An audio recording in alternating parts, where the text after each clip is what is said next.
Chapter 122. Elder sister-in-law's second uncle was not so confident anymore. He smiled and coaxed her. "What are you talking about, elder sister-in-law? We are a family. We live separately." Miss Fang sneered. "No one in our family is like this." Countered by Miss Fang, second uncle could not hold the pleasant expression anymore. He snapped angrily. "Elder sister-in-law, what are you talking about? We all make mistakes. Ms. Qiao has learned from her mistake and she is going to correct herself in the future. We are expressing our regret through dinner tomorrow night. You can't just ignore our sincerity." "True," third uncle added. "Ms. Ma is apologetic about her mistake as well.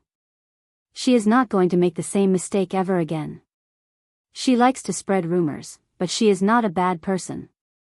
Same goes for Ms. Qiao. Elder brother, just talk to elder sister-in-law.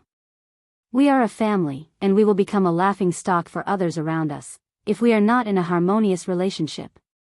"True, elder brother." Both second uncle and third uncle understood clearly what the eldest uncle wanted. They knew how to make him feel soft-hearted. They kept installing ideas into eldest uncle by saying sorry and how terribly they had behaved. Eventually, eldest uncle sighed. "Ms. Qiao and Ms. Ma spread too much gossip. You have to watch out for them so that they won't make the same mistake again. I can drop it this time, but I will tear their mouths apart, if it happens ever again." Ms. Fang snorted. "But we are not going to have dinner with you. We are siblings, but we need to have a clear account. We have our own children and grandchildren, and we should keep the matters separated clearly. We are not taking advantage of your families, and you should never take advantage of us either. Not ever. We are going to live separately." Second uncle's and third uncle's faces changed. "Elder sister-in-law, you are still blaming us?" Miss Fang replied. "Ms. Qiao and Ms. Ma hurt us so badly, why can't I remember this matter?" Miss Fang did not want to ignore that, no matter what second uncle and third uncle said. She was still being reasonable by being polite. But if she gave in any further, it would be much harder for her to defend herself in the future. The second section of the family and third section of the family were trying to set her up. Their behavior was so annoying, especially when it came to the rumor that she was trying to get daughter-in-law's dowry. Miss Fang had been a strong woman all her life. She just could not stand this accusation. Both Xiao Dalong and Xiao Yunduan were silent. They were apparently taking Miss Fang's side. Eldest uncle intended to say something, but he had no one behind his back. Second uncle and third uncle left the first section of the family with sunk faces. How difficult it is to pursue a narrow-minded woman like this. Just drop it for now. We can talk about it in the future. Despite the anger, the two men did not think that Miss Fang would stick to that attitude throughout her life. They had a long way ahead of them. When the two uncles left the first section of the family, everyone at home went down to their own business. They behaved normally, as if what had just happened was not so important, and as if no one cared about that. Eldest uncle felt weird inside his heart. He tried to talk it through, so that he could offer his brothers a chance of correcting their mistake. But he did not get that chance. When the two uncles returned to their home, they blamed their wives for letting the rumor be heard by Miss Fang. She is the type who takes revenge, got it? Now she has this issue in her hands. With this, she can do whatever she wants in the future. Ms. Qiao and Ms. Ma were very annoyed as well. They did not mean to let the rumor spread. It was just a small talk. But for some reason, it sounded really big and bad in front of others. Miss Fang must have done it on purpose. Also, widow's son was the main culprit. But for her big mouth, nothing like this would have happened. That bitch was definitely going to be disciplined.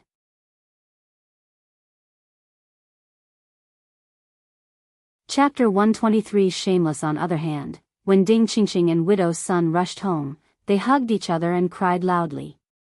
Widow's son was so annoyed. She kept cursing behind the door, whilst Ding Qingqing continued to cry. The mother and daughter were living alone, so they felt isolated, in fights and arguments. Mom, just don't get involved with those women who gossip. Ding Qingqing suggested. She felt so ashamed about what happened to them today. But Widow Sun, who was feeling annoyed, got further angry when hearing what Ding Qingqing said. She gave Ding Qingqing a poke on the head. You are terrible as a daughter. I am doing all this for you. Otherwise, what am I doing in this broken village? Ding Qingqing got so upset that she shed tears. She just could not understand why this was for her sake. Widow Sun could not stop when she started to curse. You must be dreaming about Xiao Yunduan, aren't you? He is already married, so what are you fantasizing about him for? He is a cultivated talent, but he is never going to make it further than that. Ding Qingqing could not help but cry harder. No. You know that he is already married. What more can I do? You look down at cultivated talent, but who can be better than him? Ding Qingqing sobbed and went into the room, shutting the door behind. She really liked Xiao Yunduan. She had liked him since she was little. He was different from the other men in the village. He was quiet and clean, good-looking as well. She knew that he was a class apart. Look at what he had achieved. He became a cultivated talent at such a young age. But her mother did not like Ms. Fang, and when she mentioned that she wanted to marry him, her mother disapproved of it. When he made it to the cultivated talent level, she got so happy that she wanted to share this with her mother, and maybe her mother would change her mind? But before she was able to share the idea with her mother, he got engaged and soon married the daughter of the county magistrate. She spent the whole night crying in her blanket on his wedding day. She had no hope to be with him anymore. After that, she barely went out, and she almost never saw him. Unexpectedly, they met under such circumstances. She got so nervous upon seeing him, but she felt even sadder. His wife was born in a rich family. How could she have compared to her? Also, her mother had such a row with his mother. The more she thought about this, the sadder Ding Qingqing felt. It was a dark night. Silence dominated the whole village. Everyone had gone to bed. A black silhouette came to Widow Sun's doorstep, glanced about and gave a push to the door. He flashed inside and chained the door from inside. After they had a good time together, Widow Sun leaned in his arms, speaking through clenched teeth. Miss Fang is horrible. You have to help me. The man hesitated but then consoled her. She is a bitch, what are you stuck with her for? I am here to be with you. You said that you need a silver hairpin. I have got it here with me today. Widow Sun was overjoyed, but still felt quite upset. No, that is not enough. Are you afraid of them? Of course not. Then take revenge for me, otherwise I will not feel better inside my heart.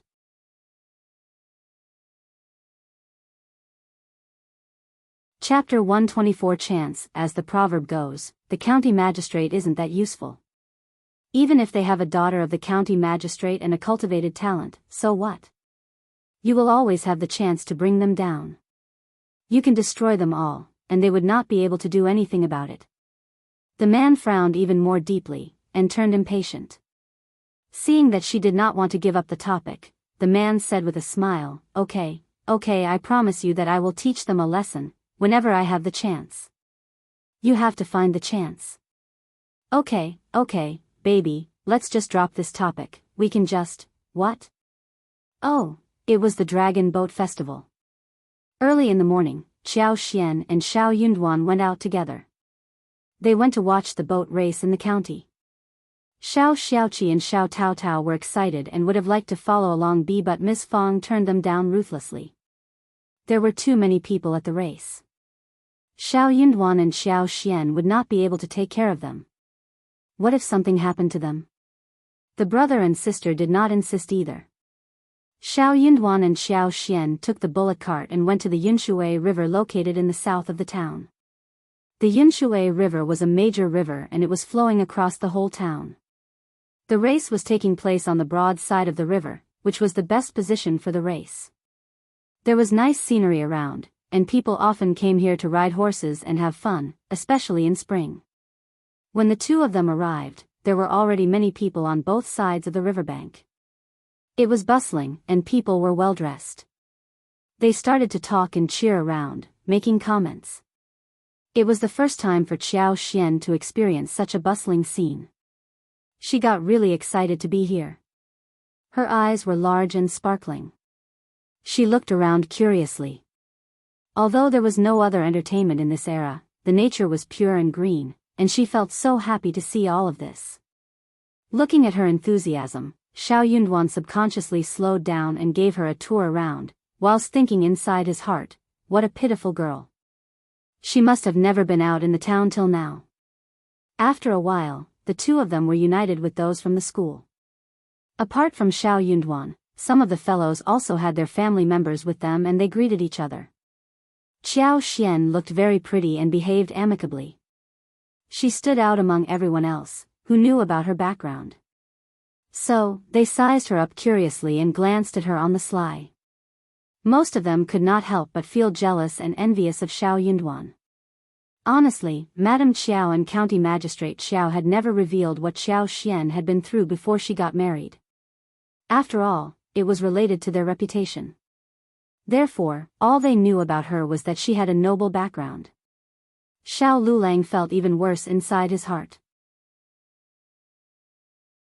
Some of his fellows liked to tease him because they knew that he was narrow-minded. They kept saying that Xiao Yunduan was lucky and talented, and that he was going to have a promising future.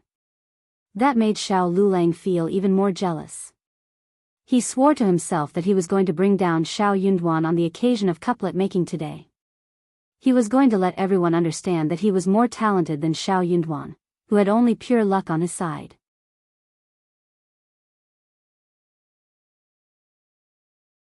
Chapter 125 Face for them soon. Dean Meng and Mr. Zhou as well as Mr. Wu from Minghua College came over as well. All of them looked really excited. I did not expect that Officer Qiao would be here. He is hosting a banquet with County Officer Zhang ahead. Let's all go and celebrate with them. Oh yes, Madam Qiao and Lady Qiao are both here, so all of you should behave yourselves well. All the disciples looked both surprised and overjoyed. That is great. Yes, that is such a rare opportunity. Mr. Dean, don't worry, we will all behave well. As they were expressing their excitement, they could not help but look at Xiao Yunduan, and they could not help but feel even more jealous. Xiao Yunduan was Officer Qiao's son-in-law. It must have been for his honor that Officer Qiao had gathered everyone. Qiao Xian followed along with the group. Xiao Yunduan looked at her. He could not help but show worries on his face. Qiao Xian smiled at him and shook her head slightly. Don't worry, they don't want to be humiliated, they wanted to keep their facade and would not do anything to her openly. Officer Qiao was her father, and the whole family was here, so she needed to greet them, no matter what. Officer Qiao was having a great time with the folk, and all the officers were watching the show. But they were in a very good position, where they were separated from the others, with guards standing by so the civilians could remain separated. It was a high spot in that area, where the view was excellent. It was not very close or far away from the bank. It was the perfect place to watch the show, not crowded but bustling. So when the group came to this place, they were far removed from noise. They all went up and greeted the honored guests. Officer Qiao looked chubby and white, wearing a kind and affable smile. He was greeting everyone with politeness, and even chatted for a bit with Dean Meng, who was asked to take the seat. Qiao Xian bowed and greeted them as well. Hello, father, madam. Oh, you are here? Oh, all right. Officer Qiao was surprised to see Qiao Xian here, and he almost burst out the question, who are you? As he looked closer, he noticed that it was the concubine's daughter. Otherwise he would have lost his face in front of so many people. Officer Qiao was very surprised. Somehow he sensed that his daughter seemed to look a bit different from before. No wonder he almost did not recognize her. But that was a momentary thought which did not lead to any further ideas. He barely met this daughter of his before, and did not know well what she looked like. But Madame Qiao's and Qiao Wei's faces changed. Qiao Wei was almost going to snap at Qiao Xian, but for Madame Qiao's reminder. Qiao Xian smiled. You are here too, come and take a seat. Okay, madam. Qiao Xian smiled and behaved gently, walking towards the seat next to Madame Qiao with composure. After she took the seat, she looked up and met Xiao Yunduan's concerned look. She smiled at him, trying to console him. She was right. Madame Qiao would not humiliate her in public. Not everyone from the college had the seat, except for Dean Meng and some cultivated talents. All the others were standing behind the seats. But Xiao Lulang was different.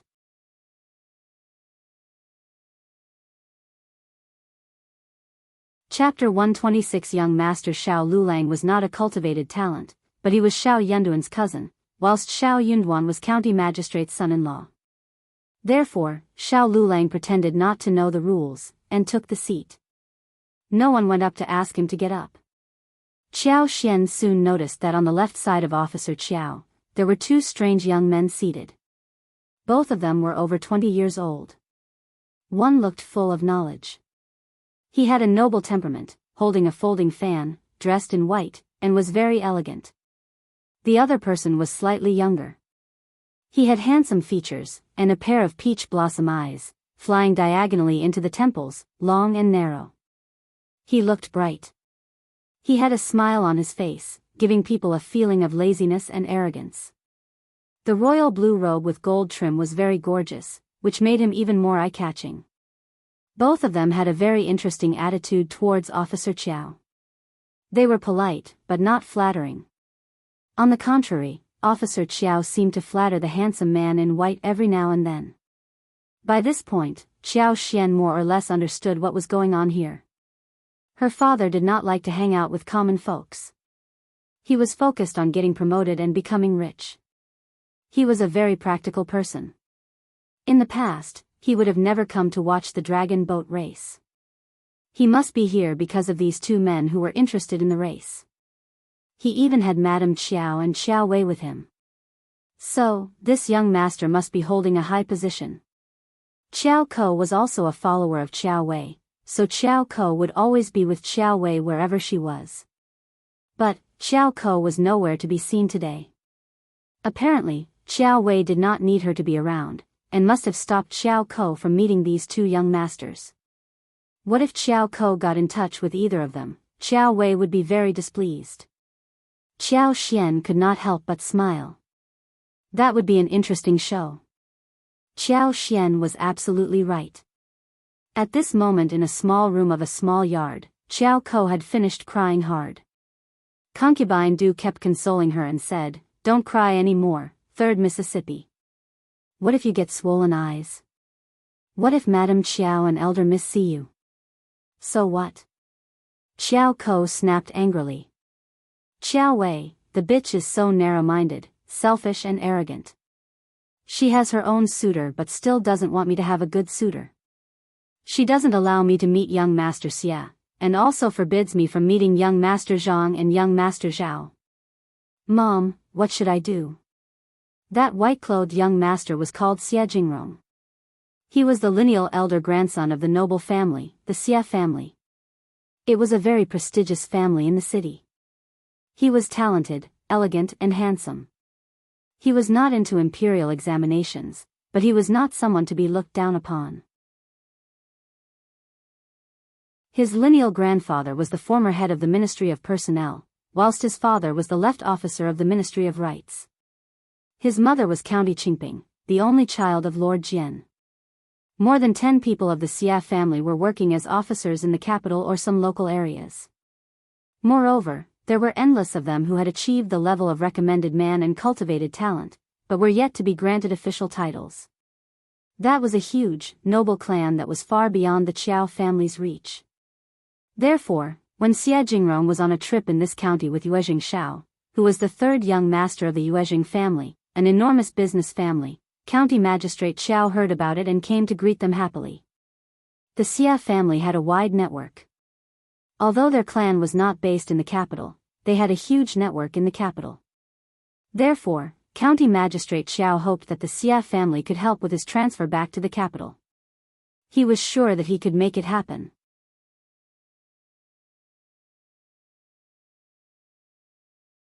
Chapter 127 Xiao Ko and Concubine Du. Concubine Du had heard that Xie Jingrong was not yet engaged, and she was very happy about that.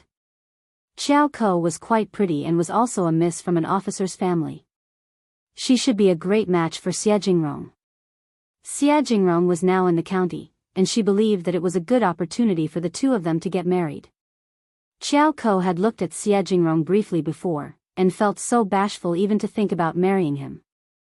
If she could be martially connected to the Xie family and became Xie Jingrong's wife, she would be really satisfied.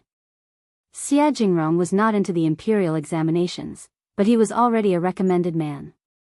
With his talent, he could definitely become a primus easily by exerting a little effort. When they got married, things would be different. By that time, she could try to persuade him towards serious studies, and he would definitely become better.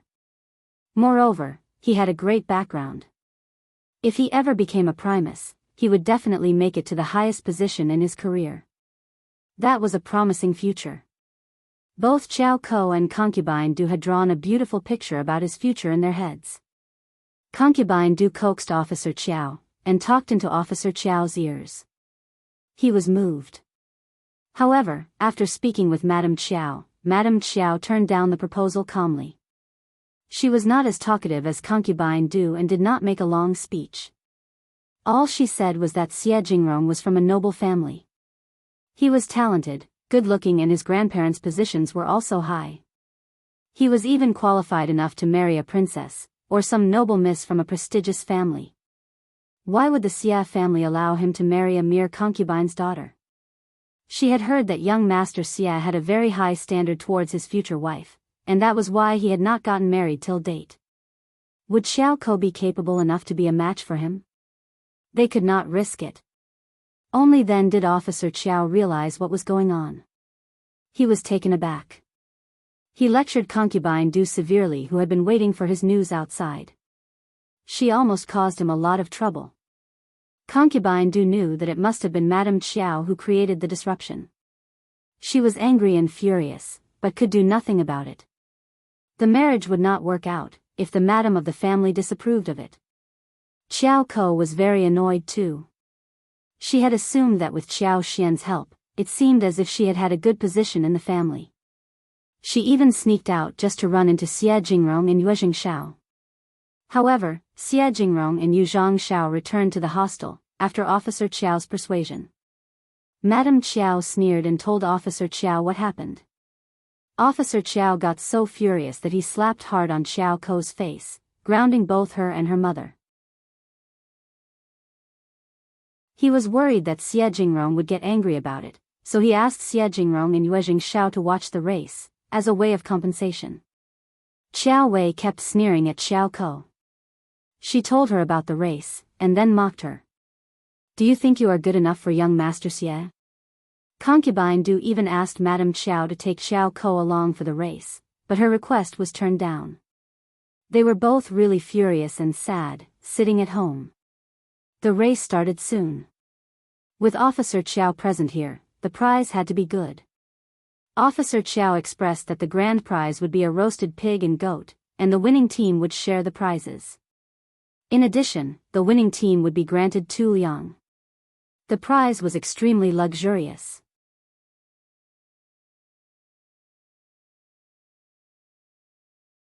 Chapter 128 praises every team spared no efforts for the race this year, and the civilians were all very excited, cheering along the banks. With the order put forward, the sound of drums was violently falling like raindrops, and the dragon boats that were ready to go like an arrow from the string, rushed forward across the water. The civilians on both sides were cheering in excitement, loudly. The boats were speeding, chasing one after another. It was a great scene. Xiao Xian was watching with a lot of concentration, and she almost clapped in excitement, but for the place she was seated at. Qiao Wei rolled her eyes as she saw how Xiao Xian got excited about the show. How narrow-minded and stupid. Xiao Xian blinked her eyes and turned to Xiao Xian. What are you talking about, sister? Qiao Wei sneered and said, I am speaking highly of you. Xiao Xian got excited and replied cheerfully, as her clear-looking eyes sparkled. Thank you, sister, I think highly of you too. Qiao Wei got furious. You! Just drop it. Madame Qiao turned to Qiao Xian and gave her a warning suggestion. Just watch the show and don't talk. Okay, mother. Qiao Xian smiled, looking obedient. Madame Qiao sneered inwardly.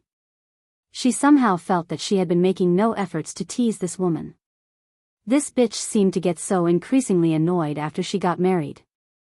She used to be so obedient in the past. Was she thinking that she was a broken jar and she did not need to care about anything? Qiao Wei was even more furious. She was always the dominator among the three sisters, and could always do whatever she wanted. Now she had been set up by Qiao Xian, who might have had no idea that she had set her up.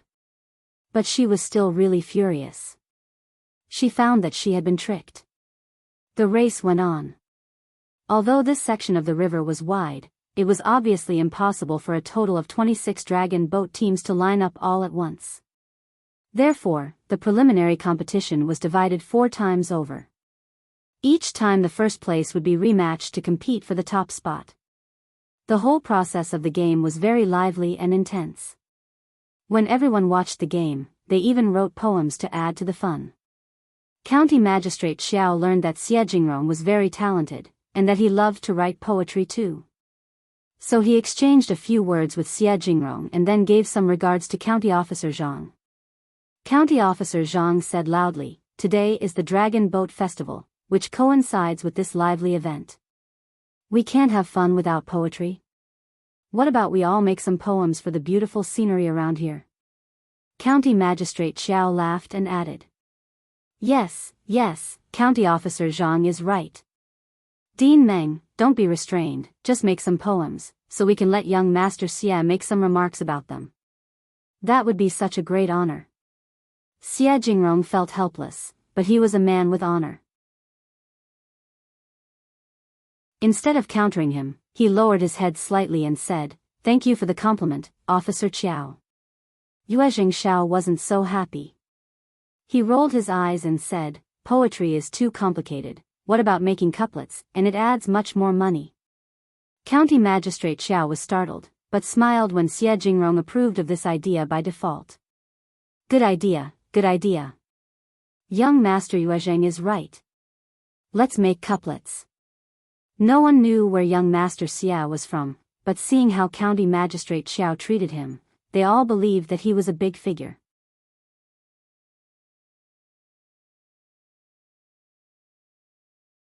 Chapter 129 Not outstanding. County Officer Zhang added, and when Dean Meng agreed, all the disciples started to show off. Someone made the first couplet, whilst the other made the second. All the couplets needed to be related to Dragon Boat. Some were excellent, which were spoken highly of by the others. Couplets included Wormgrass for the men, and Rush Grass for the Emperor. Beautiful ladies among grass, pure-hearted scholars of poetry. Dragon Boat Day and Pear Flower, Summer Morning, and Birds Chirping. Hearing the couplets, Yuezheng believed that some were almost up to standard, so he made some remarks, causing them to want to make even more. Xiao Lulang had tried to make some couplets but none of them were good enough, failing to catch the attention of County Magistrate Xiao and Yuezheng. He felt quite distressed. But when he thought of how his cousin did not make any, he felt encouraged and less distressed. Compared to Xiao Yunduan, he was much better. Motivated, Xiao Lulang decided to scrape his brain to show his talent. In fact, Xiao Yunduan just did not want to make any couplets. He did not like to stand out. Also, Officer Qiao and Madame Qiao did not like him, and Madame Qiao held a grudge against him. In this case, he tried to keep a low profile and stay away from the mess. However, the more Xiao Yunduan wanted to stay low profile, the less he was able to. When countered by Qiao Xian, Qiao Wei had been holding a grudge against her sister and was trying her best to find a way to take revenge for the trap she herself had set. She hated to be talked down to, so she decided to direct her grudge towards Xiao Yunduan. When all the disciples were competing among themselves, only Xiao Yunduan stayed silent.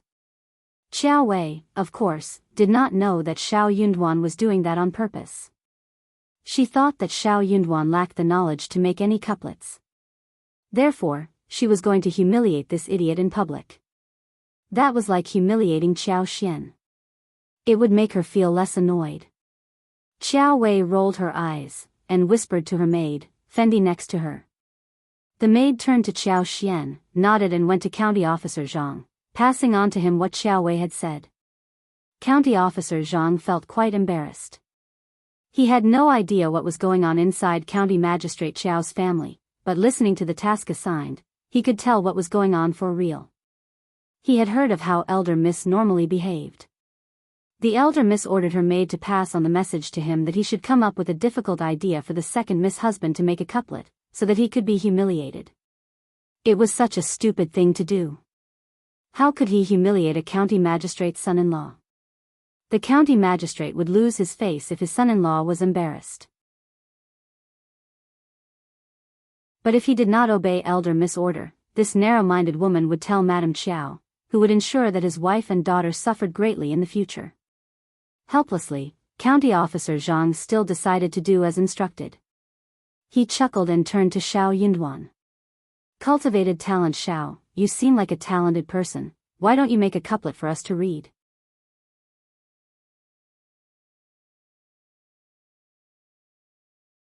Chapter 130 Elder Miss Qiao's request. Everyone was startled. But they did not think that County Officer Zhang was setting up a trap for Xiao Yunduan. Instead, they believed that County Officer Zhang was helping Xiao Yunduan to stand out, so that he could behave well in front of the public. They could not help but feel jealous again. This man had found a huge shelter for himself.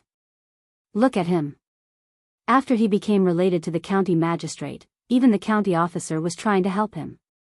That was what Xiao Lulang thought as well. He felt more jealous than anyone else. Xiao Lulang threw a look at Xiao Yunduan, but smiled. County officer, my cousin isn't so good at it. What about me doing it in place of him? County Officer Zhang was startled, and Xiao Yunduan fell into silence. He also wished that Xiao Lulang could stand out for him. However, Qiao Wei was not pleased. She said loudly, that doesn't work. You aren't part of our family, you can't replace him. What about you making a couplet instead? Qiao Wei turned to Qiao Xian and smiled. She looked intimidating.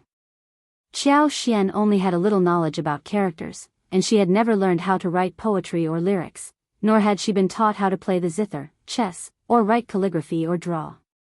It would be great to see her humiliated in public. No one dares to utter a sound anymore. That was Elder Miss Qiao's request, which no one dared to counter. Yuezheng Xiao couldn't help but snort, but he was very interested in watching the show. Xia Jingrong could not help but glance at Xiao Wei, thinking that this Elder Miss Qiao was so stupid. She had showcased her real intentions. But did she realize that if she humiliated her sister in public, her father would be humiliated too? It seemed that Officer Qiao wasn't so good at governing the family. He was suddenly reminded of another Miss Qiao whom he ran into, and he felt even worse about this family. Officer Qiao's face had sunk. He raised his eyebrows and glared at Madame Qiao. But Madame Qiao did not catch his message, since she was concentrating on something else. Officer Qiao became even more furious. This daughter of his was too spoiled by her mother, so that she had become arrogant and free-willed. Yes, he was the head of a county. Did that mean she could do whatever she wanted? What about when they went back to the capital? This behavior would bring them so much trouble. He had to discipline her when they returned. Madame Qiao was also sighing inside her heart at the moment. She had spoiled her daughter so much that she could not tolerate a thing. She was venting her anger at the moment. She was just thinking about embarrassing Qiao Xian through her husband, just to make her sad, but what about her father? That bitch was also her father's daughter. Madame Qiao knew that her husband would have given her a warning look, but what could she do right now? Her daughter had already spilled out the request, and anything she did would mean a slap on her daughter's face. There was nothing she could do. She had to pretend not to have caught her husband's message. Hearing that Xiao Wei was trying to humiliate Xiao Xian, he got anxious and angry, so he immediately retorted. Wormgrass in front of households, folks cheer for the race of dragon boats. Sorry, I am not that good at it, but here is your order, county officer. I just made one randomly. Under normal circumstances, when Xiao Yunduan was done making the couplet, the whole thing would be over. But Xiao Wei did not want to drop it. She chuckled at Xiao Xian. It is your turn, sister. Make one to cheer everyone up.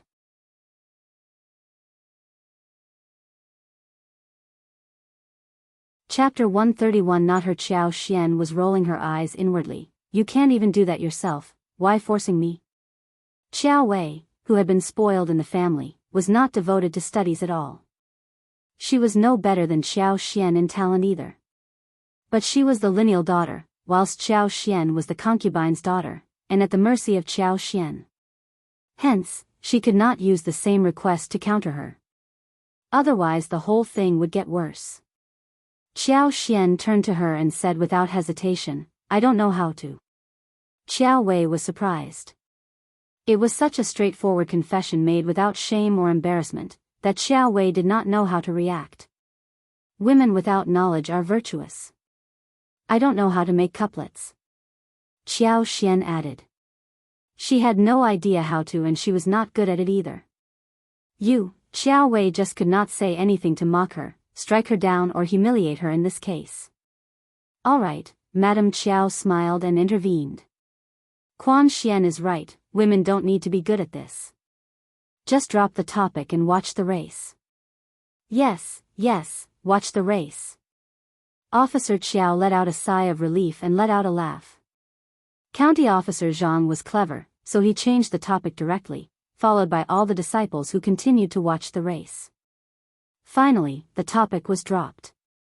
Xiao Wei threw a glare at Xiao Xian. Her face sank, and she was obviously not convinced. Xiao Xian ignored her. She knew that this sister of hers was so used to being intimidating that she could not change her personality at the moment. But she was very surprised. Her father, who had been dreaming about getting promoted and cared so much about his face, must have noticed the inappropriate behaviors of his daughter. He was surely going to discipline her when they went back home. Yuezheng Xiao, who was enjoying the show, could not help but throw a few looks at Xiao Xian. He was both interested and surprised. He had witnessed numerous fights between lineal daughters and concubines' daughters. Elder Miss Qiao was obviously trying to humiliate the second miss and her husband in public, but second miss was so straightforward about her lack of knowledge that Elder Miss Qiao could not do anything about it. Second miss cut down the trouble directly. Almost all the concubines' daughters whom he encountered had always been brought down by the lineal daughters. Second miss of the Qiao family seemed to be quite interesting. This officer Qiao was even more interesting. He was an officer, and he married this concubine's daughter to an unknown cultivated talent. That cultivated talent was obviously defending his wife, but he did not seem to have a good feeling towards the Qiao family. Yuezheng Xiao was a bit confused. He had not expected that there would be such a big show in a county magistrate's family. It was almost lunchtime, and the race came to a good end. Everyone waved goodbye to each other. Xiao Xian and Xiao Yunduan left before everyone else did. Had I known that we would run into them, I would not have come here. It is my fault. Xiao Yunduan sounded guilty. I should have known about this before. Xiao Xian was not as angry as before. She smiled and waved her hand. Officer Qiao did not have the interest in watching the show earlier. No one would have predicted that he would be here today. Oh, I really want to eat glutinous rice dumplings at home and barberries. Let's finish our errands and go home. Xiao Yunduan nodded. Okay, let's do it. The two of them went to landowners, hoping to see if there were any good fields available to buy.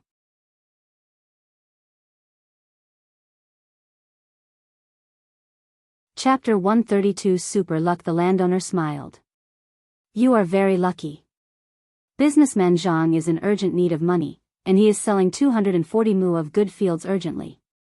If you buy them now, you can start to cultivate crops and harvest in autumn. But he is in a big hurry. He needs to have the deal done and paid for in the next 2 days. I was wondering how to contact you, and here you are. Qiao Xian and Xiao Yunduan were both quite happy. Qiao Xian chuckled. This is our destiny. That good field is meant to be mine. True. The two of them agreed that the landowner would bring them to have a look at the field the next day, and if they were okay with the deal, they would pay the money and sign the contract right then and there. After they left the landowner, Qiao Xian said to Xiao Yunduan, let's write both our names on the deed, okay? We are still in a joint family and the yield has to be shared with the whole family. But if we live separately in the future, we will still continue to share a big portion with our parents and brothers. Xiao Yunduan was startled. It is your field and you should write your own name on the deed. You can share the revenue portion at your will with the family. Mom is a very understanding woman, and she won't want to take advantage of you. Qiao Xian smiled and fell into a good mood. What super luck she had that she ran into a family like this. Her nature had always been like this. When she was treated well, she would pay those who treated her nicely back even better. She was the one who earned the money, but she could not have earned this amount of money alone. A single woman would not get a position for herself, if she had no one to lean on. They were her shelter and bay, and with their help, she was able to do whatever she wanted. They were helping each other. Just listen to my arrangement, please, said Xiao Xian firmly. Xiao Yunduan opened his mouth and wondered what she meant. These were meant to be her private properties. Why would she not keep them separate? Was she not worried that it would be difficult for her to handle it in the future? Or was she saying that she was not going to leave the family? Xiao Yunduan was not certain, and kept speculating on this matter in his head. Okay, you can take that call, they would think about that later. At Mingren Tang, in the backyard, Manager Qin was receiving Xia Jingrong and Yuezheng Xiao politely. Xia Jingrong was seeking a very difficult medical herb in this county. But he had not yet paid the visit to the best pharmacy in the local area, before Officer Qiao came to his door. At this point, he finally had the chance to conduct his own business. The two sides were just talking, when Yuezheng Xiao saw an employee craning his head. He smiled. Manager Qin, your employee needs you now. Manager Qin and Xia Jingrong turned to look into the direction of the speaker. The employee could no longer hide himself. He took a step forward and smiled with a greeting. Xia Jingrong nodded at Manager Qin. He said politely, please, Manager Qin. Manager Qin smiled but glared at the employee. They had no secret at the pharmacy, and he could just share the message in front of Xia Jingrong and Yuezheng Xiao. Just spill it. The employee smiled. Young Master Xiao and Mrs. Xiao are here to fetch the seeds. They are in a hurry to go home, so I came to urge you. Xiao Yunduan and Xiao Xian had the ability of getting such a large quantity of wild honey and Gastrodia alata for the pharmacy, so they were well received at Manager Qin's place. If those things could be well planted, then the pharmacy would have a long-term deal with them.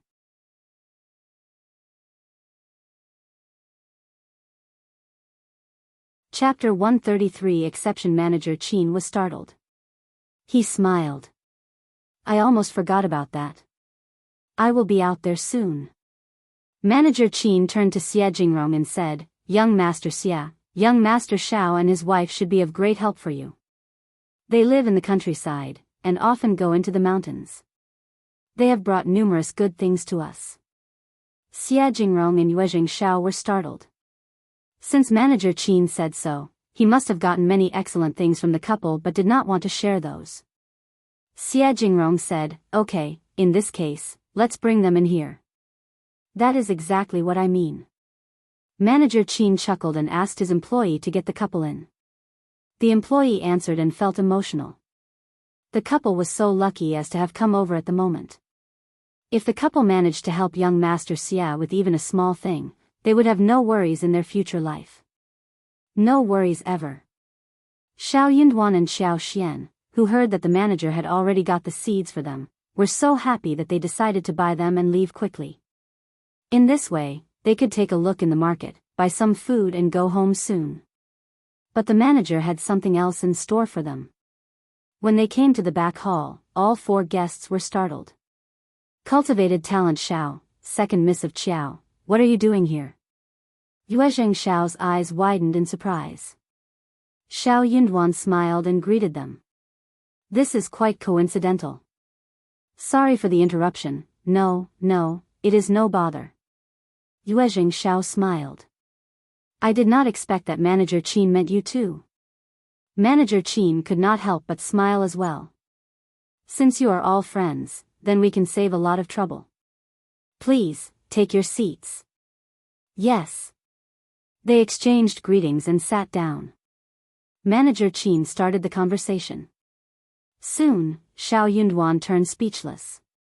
Young Master Xia, you are seeking a Chinese fleece flower root over 500 years old, yes. Xia Jingrong said, I don't know much about this county, so I came to the pharmacy to see if there are any contacts that can be used. Manager Qin suggests that you can help, so please, I would like you to help me, and if the deal is done, I will pay you a great amount as compensation. Pharmacies had their own sources of medical herbs. Some were planted inside the pharmacies, or cultivated by medical farmers or imported by herb businessmen. For ordinary medicinal materials, if a villager got 5 or 4 kgs and sold them in a medical store, they would not accept such small things since they had to process the materials, and the volume would be too small for processing. They would not want to do that. But there was always an exception. If rare medical materials were brought to the door, the pharmacies would accept that readily. Some pharmacies would even entrust experienced old hunters and farmers who knew about the mountains to seek rare things. That was why Xia Jingrong came to Mingren Tang. Xia Jingrong was very much respected by people around because he came to the door personally and treated the manager politely, despite being a man from a highly noble family. Xiao Yunduan replied politely. Thanks young Master Xia, we can definitely help you if we have the chance. But a Chinese fleece flower root over 500 years old can be difficult to find. Xia Jingrong smiled and sighed. I know, just do your best, that would be enough.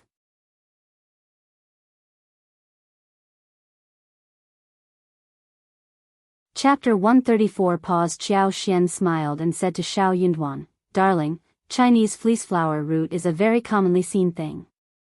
Although it isn't available everywhere, it is not so difficult to find. Since you have asked for it, young Master Xia, we will definitely give it our best. It was a favor being sent to the door. It was just a Chinese fleece flower root over 500 years old. They could simply go into the mountains to seek for that with her superpower, one mountain after another. They would always find it. She could even find one which was 300 or 400 years old, and with her superpower, she could urge it to grow faster so the plant became 500 years old. Young Master Xia was a person whom even her father was afraid of. So, he must be a very important figure. She had to cozy up to him who was so powerful. It would be a pity to let go of this chance. Hearing what Xiao Xian said, Xiao Yunduan almost burst out in helplessness. She was lucky, indeed, but she should not be this arrogant. After all, luck was an uncertain thing. It could not be touched or felt. Who could predict what might happen next? But he did not counter her when they were facing outsiders. He was worried, though, that she would say something that could not be realized, so Xiao Yunduan added. Yes, we will surely try, but we can't guarantee a good result. Yuezheng Xiao looked at both of them and then finally at Manager Qin. This couple looked to be quite unreliable. They seemed too indifferent when they spoke about this matter. Manager Qin, however, was very confident about the couple. He added with a smile. Yes, please, young Master Xiao and Madam Xiao. Just go and do the needful. I will be waiting for your good news. By this point, even Xia Jingrong found that they seemed unreliable. He thought that it would always be better if they could entrust Manager Qin to find some other helpers as well. There were many mountains in the county and the possibility seemed relatively small of just 2 people finding the requisite route. We will, said Xiao Yunduan as he got up, saying goodbye to them. Manager Qin did not keep them, but asked his employees to open the door to fetch the seeds of noto ginseng and false starwort for them. Qiao Xian looked at Xia Jingrong and Yuezheng Xiao, not knowing what to say. Manager Qin did not know about her and County Magistrate Xiao's relationship, and she did not want more people to know about this, which might cause trouble. She wondered if these two people would spill out her real identity. Yuezheng Xiao noticed her behavior and smiled. Anything you would like to say, Madam Xiao? Qiao Xian smiled. Should we deliver Chinese fleece flower roots to Mingrentang directly? Xia Jingrong answered. Yes. Okay, Qiao Xian nodded and said, me and my husband are just common, ordinary villagers in the mountains, and we have no strong background behind us, nor do we know much about what is going on around, but we know what is in the mountains, so we will try our best to find it. Xiao Yunduan instantly understood what Qiao Xian meant. He added frankly. Yes, so please wait for our message patiently, and if the deal fails, please forgive us, that is all. Xia Jingrong and Yuezheng Xiao were both smart men. They thought for a while and eventually understood what the couple meant. Yuezheng Xiao laughed involuntarily. No worries.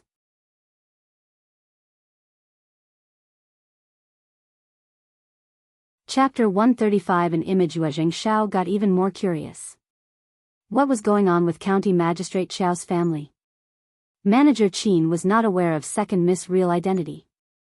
This second miss did not seem to care about being married to a farmer's family, and even offered to look for Chinese fleeceflower roots. Could she be the county magistrate's real daughter? Or was she raised in the countryside? Could she really do it? Qiao Xian and Xiao Yunduan let out a sigh of relief, leaving directly. Darling, this is a great opportunity, let's go and buy some food to celebrate. Qiao Xian was very happy. Xiao Yunduan did not want to discourage her, so he nodded. Yes, let's just try our best. If the deal was accomplished, it would be a huge favor they would have done for the powerful people. If not, they would have to accept it frankly. They could not be afraid of being defeated, otherwise they would be very sad if they failed. They needed to stay calm.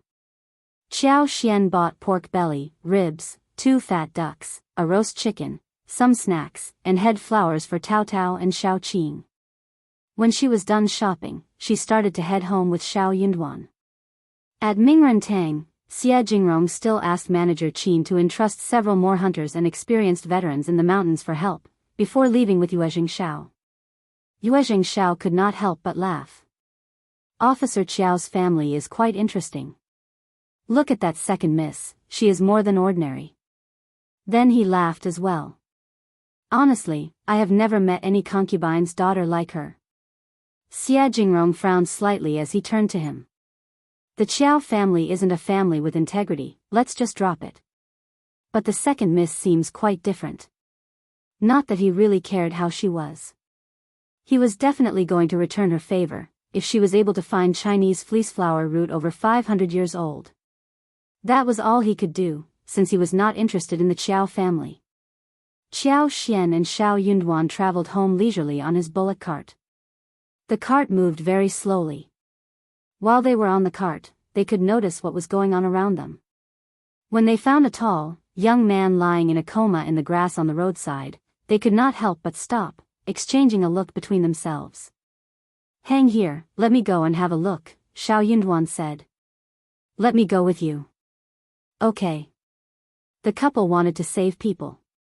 Otherwise they would feel really uncomfortable afterwards, and would never be able to get over the lump. Qiao Xian went down the cart and wondered what happened to the man.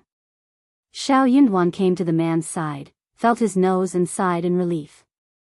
He is still breathing, he should be fine. Come, help me pick him up. Okay. The couple spared no effort to help this tall man up. He was leaning against Xiao Yunduan. Suddenly, Qiao Xian felt stiffened, and started to turn dizzy. In front of her eyes, like a revolving lantern, a fragmented but clear picture appeared. In the desert and yellow sand, the flags and banners were floating in the wind, the generals looked majestic and there were thousands of troops behind them. The general returned triumphantly, and when he entered the city, the crowd was surging, and the people and officials shouted loudly. In the Golden Throne Hall, the old emperor laughed heartily. He conferred the title and rewarded the general. There were about 10 pictures, each of which was not connected, but the general in each picture was the same person, and the appearance of that person closely resembled the man in front of them. Actually, they were the same person.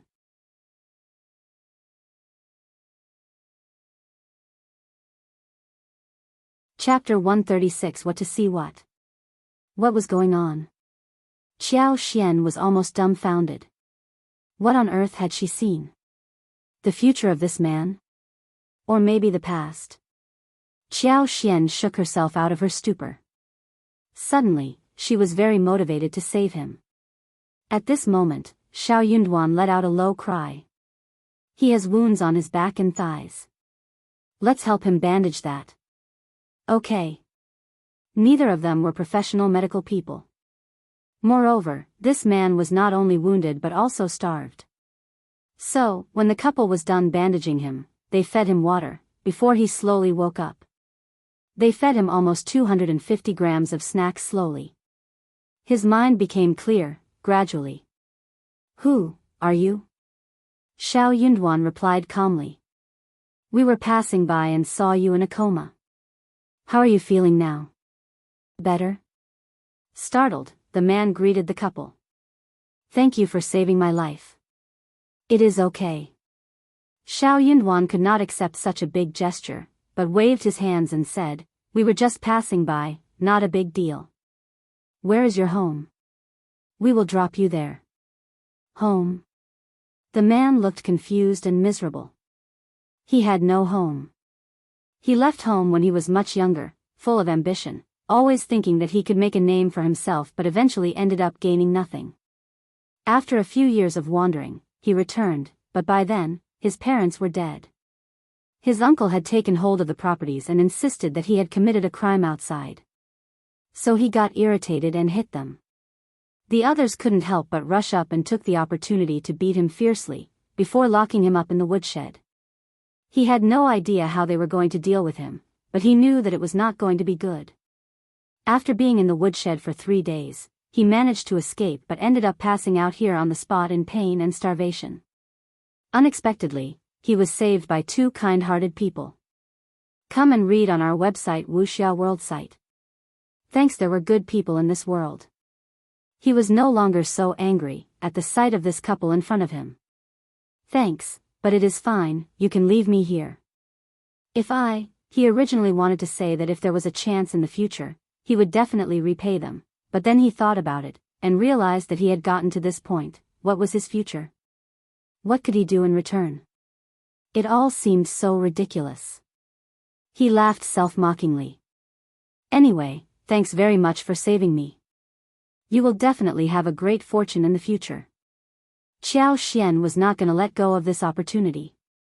Immediately, she handed the roast chicken and a packet of dim sum to the man, and said with a smile, if that's the case, we will just leave. Our village is not close by, so we should go back. The man nodded. Please. The man had woken up and he should be fine, so Xiao Yunduan greeted him and left with Qiao Xian. The 2 of them went back to the bullock cart and continued on their journey. They could not help but exchange a few emotional words. The man saw them off, until they disappeared out of sight. He struggled back on his feet, and went to an isolated place. He was starved and needed to regain energy before he could do anything else. He opened the paper that was supposed to hold roasted chicken, but his eyes suddenly widened. In one of the layers, there were almost 2 liang in change as well as 1 well-folded note of 50 liang. No one would have put the money in this place accidentally. They must have given the money to him on purpose. He was so messy looking and homeless. They must be trying to help him out. The man could not help but feel like crying, as he held the money and food in his arms.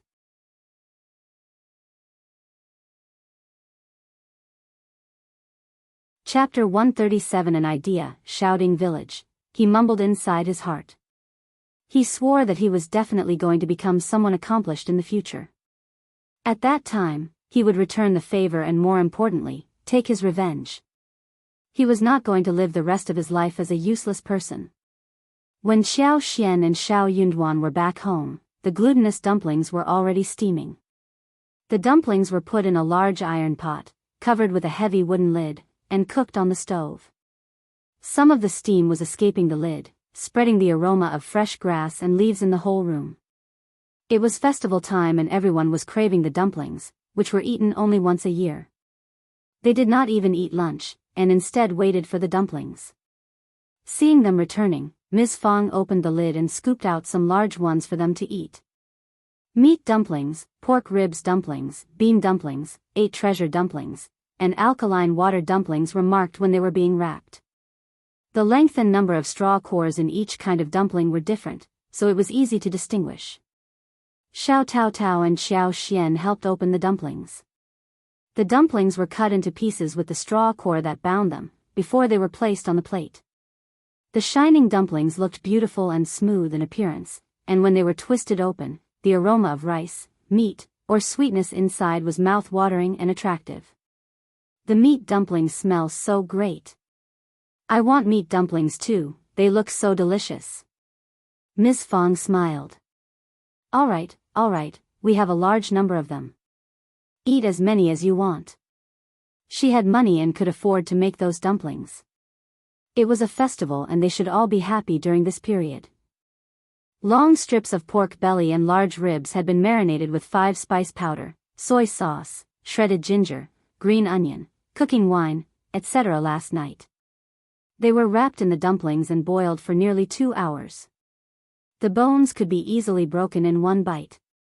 Mixed with the fragrance of glutinous rice soaked and boiled in alkaline water, the dumplings were really delicious.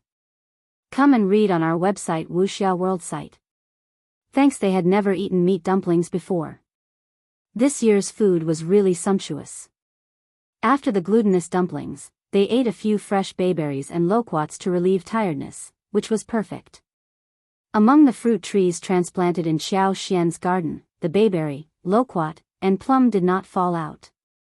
A lot of them were left on the tree. They were now ripe, so Xiao Xian brought a few young ones to the yard to pick the fruits. It was a lively scene. Everyone was amazed, saying that it was not a wasteland. It was obviously a treasure land. Not only was the sweet spring water dug up, but also the fruit trees and Gastrodia alata were growing very well. The fruits tasted so sweet. At night, Xiao Xian cooked the food. She had pickles at home, and really wanted to make a bowl of pickled fish today, so she took Xiao Xiaoqi and Xiao Tao Tao to go fishing in the river in the afternoon. They held fishing poles in their hands, which were brought by Xiao Sanlang from somewhere.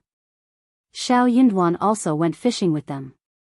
Xiao Sanlang came back with a fishing rod 2 days ago and had been shouting ever since to go fishing with them. But when the time came, he was nowhere to be seen. Where is third brother? He was here just a while ago. Xiao Xiaoqi was confused. Xiao Tao Tao shook her head, looking bemused as well. Xiao Xian thought for a while and burst into laughter.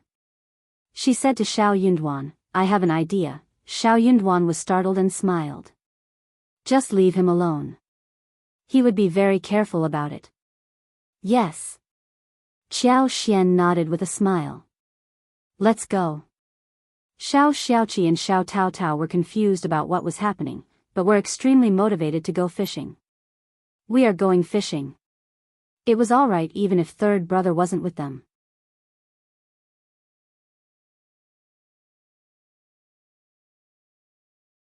Chapter 138. Laughing third brother had stolen 3 meat dumplings, wrapped them in leaves randomly and gone to find his wife-to-be, Yang Xiaoni. It was a festival but Yang Xiaoni still needed to work. She was out in the mountains, chopping wood. Normally, the bride-to-be should be resting at home, sorting her dowry and everything. She should be very busy with all that. Unfortunately, Yang Xiaoni was not treated in this way. But she was glad that soon, she would not need to do anything like this anymore.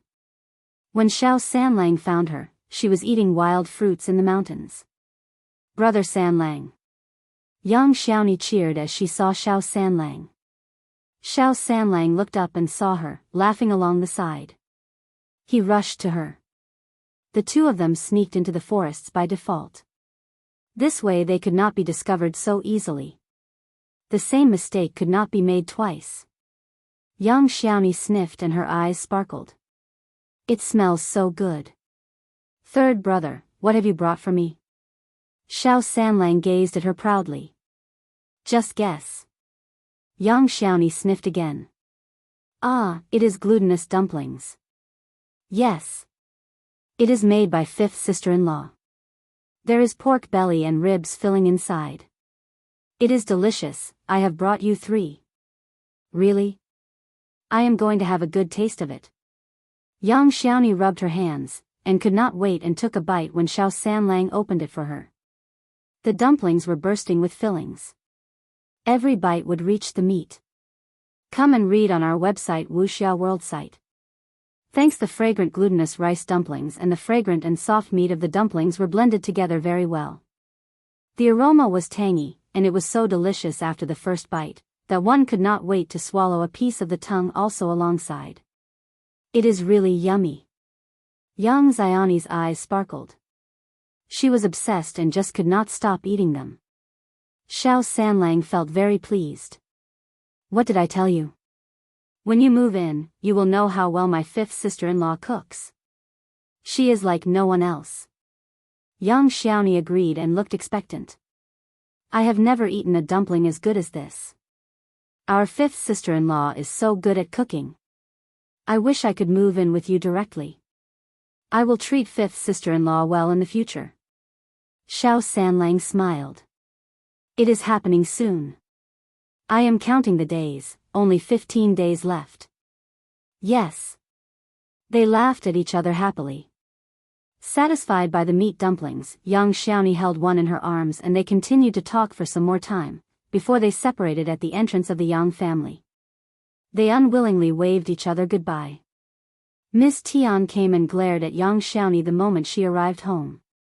Young Xiaoni saw that this woman was throwing temper again.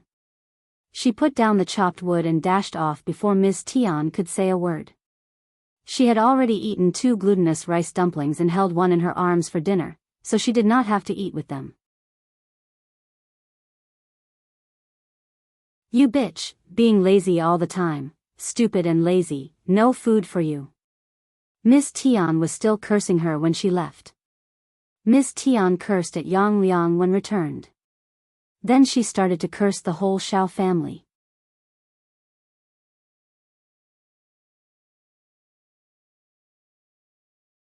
Chapter 139, His Own Reasons. It is a festival. Look at the Xiao family, they have given us nothing this time around. They don't treat us seriously. They won't spare a look at us in the future, forget before the girl marries the family. That was why Miss Tian was extra unfriendly to young Xiaoni today. She had assumed that the Xiao family would offer them some gifts at festivals, since the wedding was to be hosted in no time. She even looked forward to receiving glutinous dumplings and eggs from the Xiao family, as well as 2 chickens. They were waiting from morning to the evening, but received nothing. Miss Tian was really annoyed. Yang Liang, who never had any opinion for himself, got furious after hearing the instigating words from Miss Tian. I told you that this marriage would not work. The Xiao family is looking down at us. Now you know that they are not going to regard us as part of their family. Yang Liang got even angrier. It is settled. They have spent so much on the wedding gift. Do you think they will break off the engagement? Just keep your mouth shut, no more nonsense. Miss Tian had not expected that he would counter her in this way. She screamed. How dare you counter me? Yang Liang. The couple had a row with each other. The neighbors could not help but sigh, hearing their arguments. The Xiao family would definitely not go to the second section of the family for dinner. Eldest uncle had to go there alone, since Miss Fang refused to follow along. He had his own reasons. Yes, his sister-in-laws had been at fault, but they had realized their mistakes already, right? Since they already knew about it, and offered dinner at their place, why not give them a chance to repent? What more did they expect them to do, when they apologized? They were all a family, and could not possibly be treated like criminals after just one mistake, right? That would be ruthless. But Miss Fang was in the midst of being angry, so eldest uncle could do nothing but leave her alone. Come and read on our website Wuxia World site. Thanks. Eldest uncle asked Xiao Sanlang and Xiao Dalong to follow him for dinner. But Xiao Dalong hesitated, whilst Xiao Sanlang snapped directly. I am not going. Fifth sister-in-law is cooking delicious dishes tonight and I am definitely eating at home. Could second aunt-in-law's food exceed that of fifth sister-in-law's? Fifth sister-in-law was going to make a huge feast for the family. He had been looking forward to this dinner for days. Eldest uncle got so stuck, dumbass. He knew nothing except for food. Could he do anything else apart from that? Eldest uncle glared at Xiao Sanlang. Second aunt-in-law is killing chickens, why not go there? You are old enough to understand etiquette. Xiao Sanlang was straightforward as always. We have no chicken tonight, but we have ducks, ribs, pork belly, fish and shrimps. You. Eldest uncle glared at him. Eating is the only thing you know. Xiao Sanlang laughed and scratched his head. That is true, Dad. He was so blatant about it. Eldest uncle. This boy was trying to irritate him to death. Miss Fang wanted to laugh but could not. She held a tight face. So what? Good that he loves eating. You can go there alone, don't try to drag us with you. Eldest uncle snorted and ignored her. Yes, he was going alone, so what? He was going now. Angry, eldest uncle left home directly.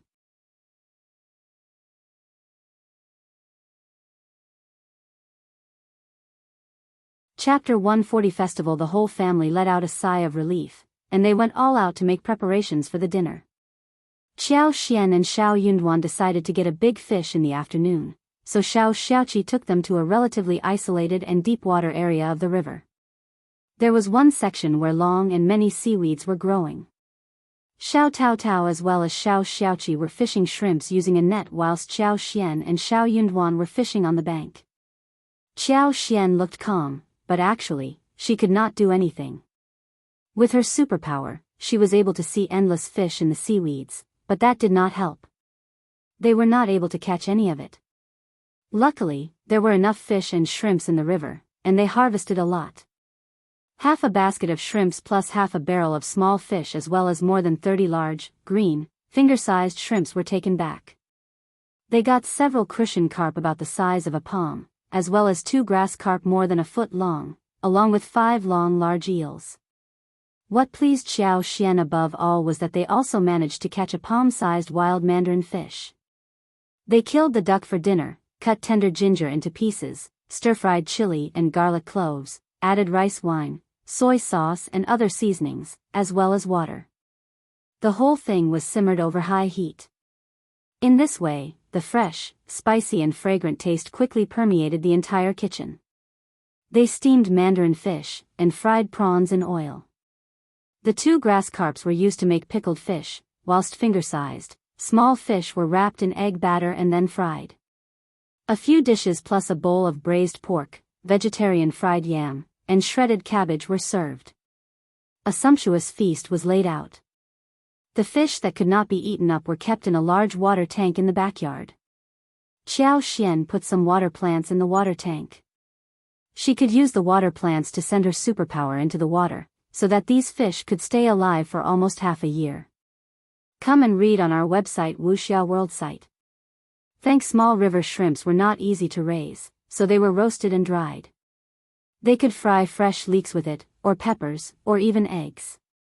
They could even make shrimp cakes with eggs the following day. When Xiao Xian was cooking, the mandarin fish was steamed on the stove. The small fish was fried first, then the 2 stoves were busy with the duck and pickled fish. Then she quickly braised the pork that was made in the pot, and fried the shrimp in oil. After that, she stir-fried 2 vegetarian dishes. All the dishes were still piping hot when they were brought to the table. A large table of good dishes with aromatic flavors made the family drool. The pickled fish and ginger ducks were the most popular dishes. Everyone enjoyed them the most. They never expected that fish and pickles could be so good together whilst the duck meat smelled so fresh and spicy without any strange taste. They could say nothing but praise their fifth sister-in-law. They turned to look at Xiao Yunduan in jealousy. They all lamented that Xiao Yunduan was the luckiest one, since he was the only person who could eat the dish made by fifth sister-in-law throughout his life. The steamed mandarin fish was disliked at first. The family always thought it looked too strange and might have no taste. Qiao Xian, however, urged everyone to have a taste of it. When they finally tried the first bite, they got attracted to the incomparable fresh dish. On the other hand, second uncle and Ms. Niu as well as the others greeted eldest uncle happily the moment he arrived. Eldest uncle felt so gratified and guilty, thinking that his second brother's family were so sincere, but Miss Fang still refused to forgive them. However, second uncle and Ms. Niu exchanged a look between themselves, looking very proud. See? They knew that an apology would work. They could do whatever they wanted in the future. They knew that eldest brother would get soft-hearted. Ms. Niu went to fetch Ms. Ma and third uncle's family to join them. Ms. Ma was helping with the cooking whilst third uncle was chit-chatting with eldest uncle.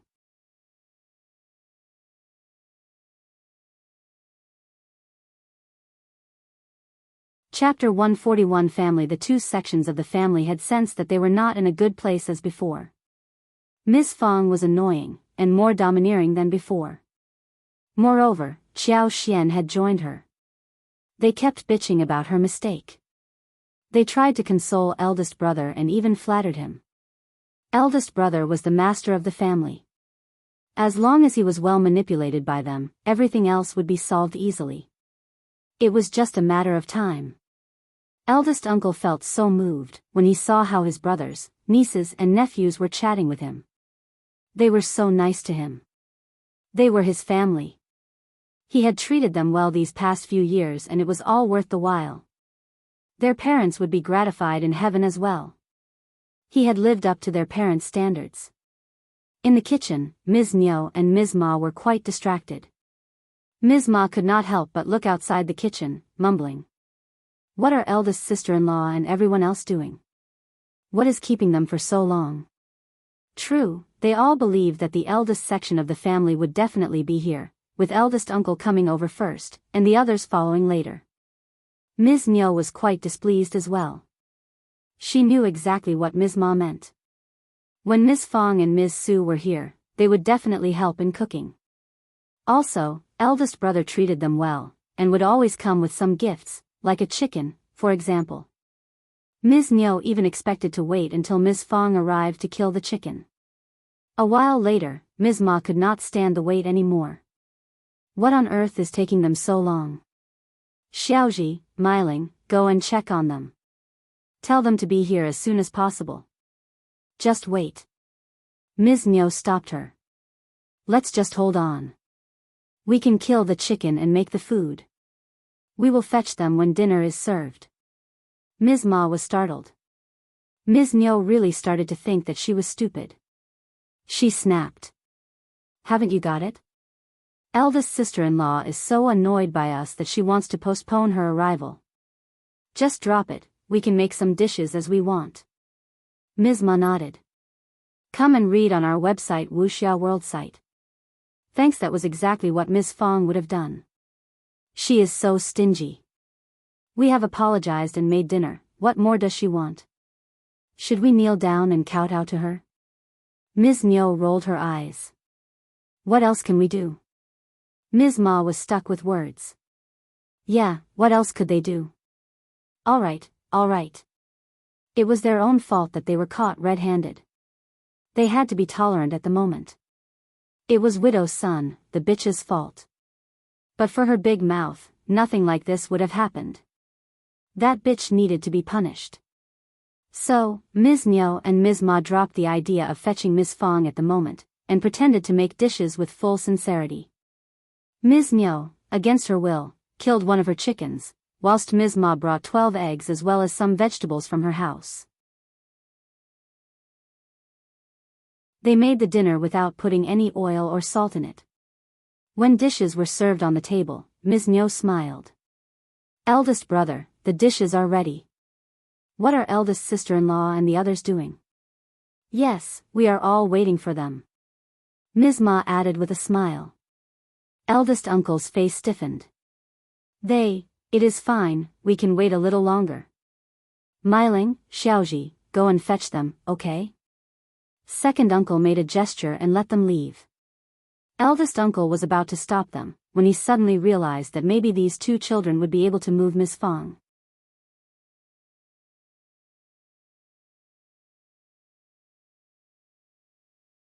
Chapter 142 Embarrassment. Xiaoji and Xiao Miling were not very happy to go when they saw the dishes on the table, but they had to agree to the instructions given. At the eldest section of the Xiao family, they were already done with food, and were just cleaning up the table. When Xiaoji and Xiao Miling entered the room, Xiao Taotao was carrying the last bowls into the kitchen. Xiao Miling and Xiaoji did not see what the feast was like, but looking at the happy expression on the whole family's faces as well as the layers of bowls which Xiao Taotao had carried away, along with the remaining smell in the air, they could tell that the dinner must have been abundantly tasty. Eldest aunt, my parents asked me to take you there for dinner, but you seem to have eaten already? These two girls were not well-mannered since they were taught by their parents. Miss Fang did not want to throw temper at them, and said smilingly, yes, there are so many of us here, so we aren't going over. We have eaten dinner. You can go home to eat yours. Xiao Miling nodded and left with Xiaoji. Dad, eldest aunt and the others already ate. They had already finished and the table was getting cleaned. The table was full of dishes. Xiao Miling pursed her lips. They were all startled. What? Eaten already? Second uncle and the others turned to eldest uncle. Eldest uncle's sweat dropped from his forehead. He was so embarrassed that he wanted to dig a pit in the ground and disappear. Oh yes, let's just forget them, it is their bad luck not to have eaten dinner here, let's just eat our food. Eldest brother. Third uncle sighed in disappointment. Is she still mad? Come and read on our website Wuxia World site. Thanks. Ms. Ma pursed her lips. Yes, otherwise what is she behaving like this for? She could have just carried the dishes here and we could have celebrated together. Second uncle sighed too. Eldest brother, when will eldest sister stop this behavior? It is such a small matter. We have already apologized. Is she going to cut ties with us just because of that thing? Of course not. Eldest uncle denied directly, as he forced out a smile. We can leave her alone. You know her well, right? She is sharp in tongue but soft in heart. She should forget about this soon. Since the guests were absent, second uncle and the others could do nothing but start the dinner. At the dinner table, they kept showing passion to eldest uncle, who was so moved. The following morning after breakfast, Qiao Xian and Xiao Yunduan told Ms. Fang about buying fields, before heading towards the town. The crops were budding, and farmers had started plowing the fields and planting rice seedlings. Every household was very busy. Qiao Xian had to postpone the planting of mushrooms. When the busiest period was finished, and the wedding of Xiao Sanlang and Yang Xiaoni was done, she could come and get the mushrooms. But she could start to make lipsticks. Also, she could also start the planting of medical herbs. With her superpower, she could always make sure that the plants grew well from the seedlings. Those gastrodia in the garden were growing unbelievably well. The watermelons were as big as small fists, round and green, spread all over the land. They looked really tempting. Wild grapes were all over the stack, creating a large shelter whilst small grapes started to bloom and fruits were growing out. The loquats, plums, and bayberries were also turning ripe, but Xiao Xian intentionally controlled the growth so that they could stay on the branches for at least one more month.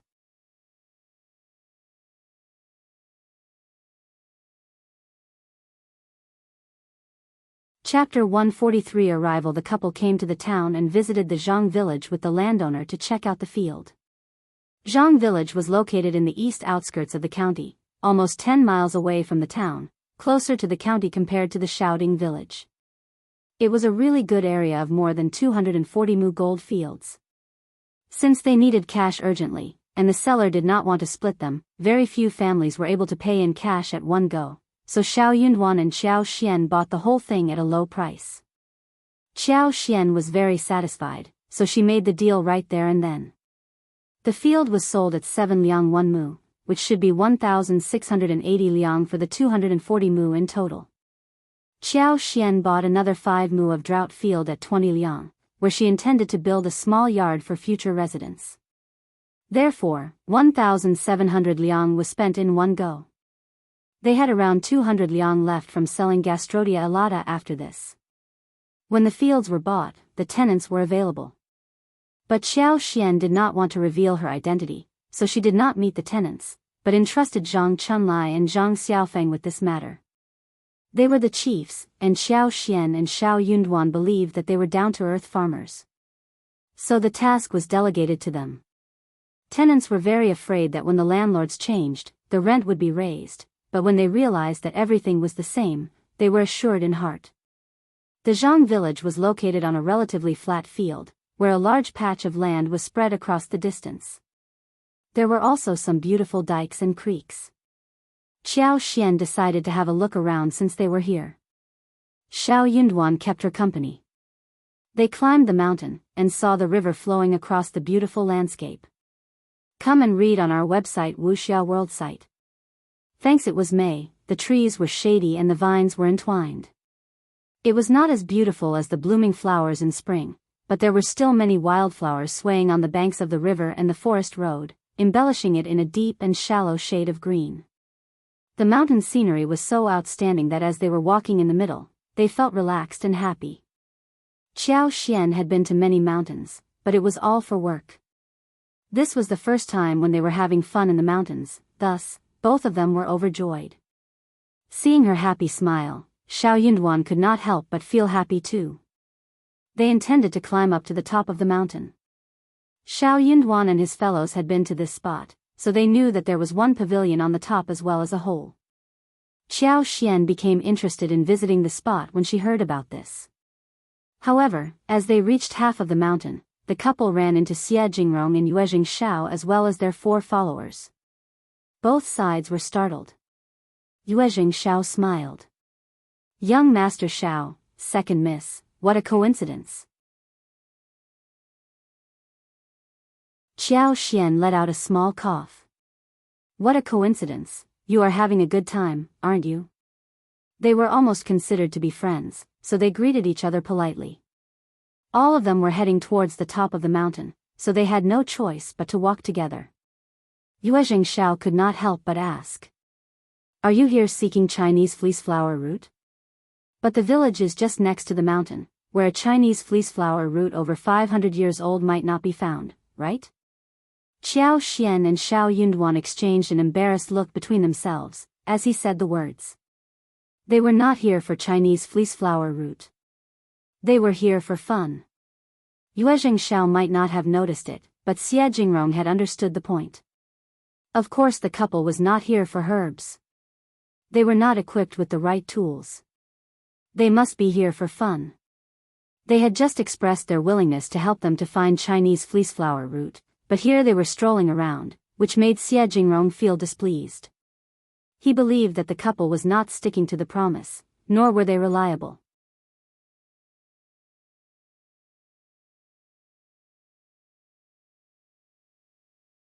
Chapter 144. Dumbfounded Xiao Xian shook her head but smiled.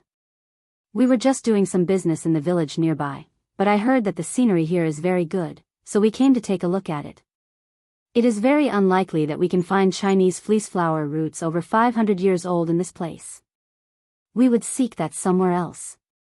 Don't worry, it is very likely to find it in the deep mountains. Only now did Yuezheng Xiao realize that he must have not asked the right question. He could not help but complain inwardly. This couple was indeed open-minded. How could they find a Chinese fleeceflower root over 500 years old so easily? What were they doing here, after they made the promise to them? Moreover, they were caught red-handed by Brother Xie. What bad luck. He was a cultivated talent, and she was the daughter of the county magistrate. They should have the idea of who the Xie family was, right? Why were they letting go of the opportunity of doing them a favor? Yuezheng Xiao shook his head inwardly, but he did not want to show it. So he chuckled dryly. That is true. The scenery here is indeed beautiful, let's visit the place together. But Xiao Xian paused. I think that it is going to rain soon, so we are not going up. I suggest you two walk downhill as well. There was another change that happened to her superpower the day before. She could not only see the past and future of the strange man, but it led to another good function. The humidity and temperature in the air were all related to the vegetation, so when she took a deep breath just now, she vaguely smelled something strange. When she concentrated carefully and then inhaled again to distinguish, she could feel the humidity brought by the mountain wind, and the breath of rain. It was going to rain soon. This new superpower of hers was still weak, and the range was not wide, hence the prediction period was not completely accurate. But she could easily confirm that it was going to rain soon. Yuezheng Xiao subconsciously looked at the sky, hearing what Xiao Xian said. It was sunny everywhere, how could it be raining anytime soon? Oh, she must be trying to find one excuse to get rid of them. Well, they were not friends, and, worse, were caught red-handed for being lazy. The couple must be feeling rather uncomfortable inside their hearts. Come and read on our website Wuxia World site. Thanks. Even Xiao Yunduan believed so. He did not know what to say. The excuse his wife found was just too unreliable. But he nodded at the excuse and helped her anyway. Xiao Yunduan added. True, the weather keeps changing after the Dragon Boat Festival, and it is going to rain soon, maybe. We will take your leave now, and you two better go downhill as well. Alright then, see you. Bye. Xiao Xian and Xiao Yunduan went down the hill together. Xiao Xian admired her husband's excuse. She had her superpower that helped her to cheat, but what about her husband? Did he read so much so that he could predict the weather as well? The couple had just walked into the village, when the rain came down heavily. The couple found a farmer's family for shelter. Good that we ran off the mountain fast enough. Xiao Xian stuck out her tongue. Otherwise she had no extra clothes to wear. Yes, Xiao Yunduan was dumbfounded. So his wife was not coming up with an excuse. She really sensed the rain? He asked involuntarily. How did you know that it was going to rain soon? Xiao Xian was startled. You sensed that too, right? I saw the heavy cloud in the sky far away.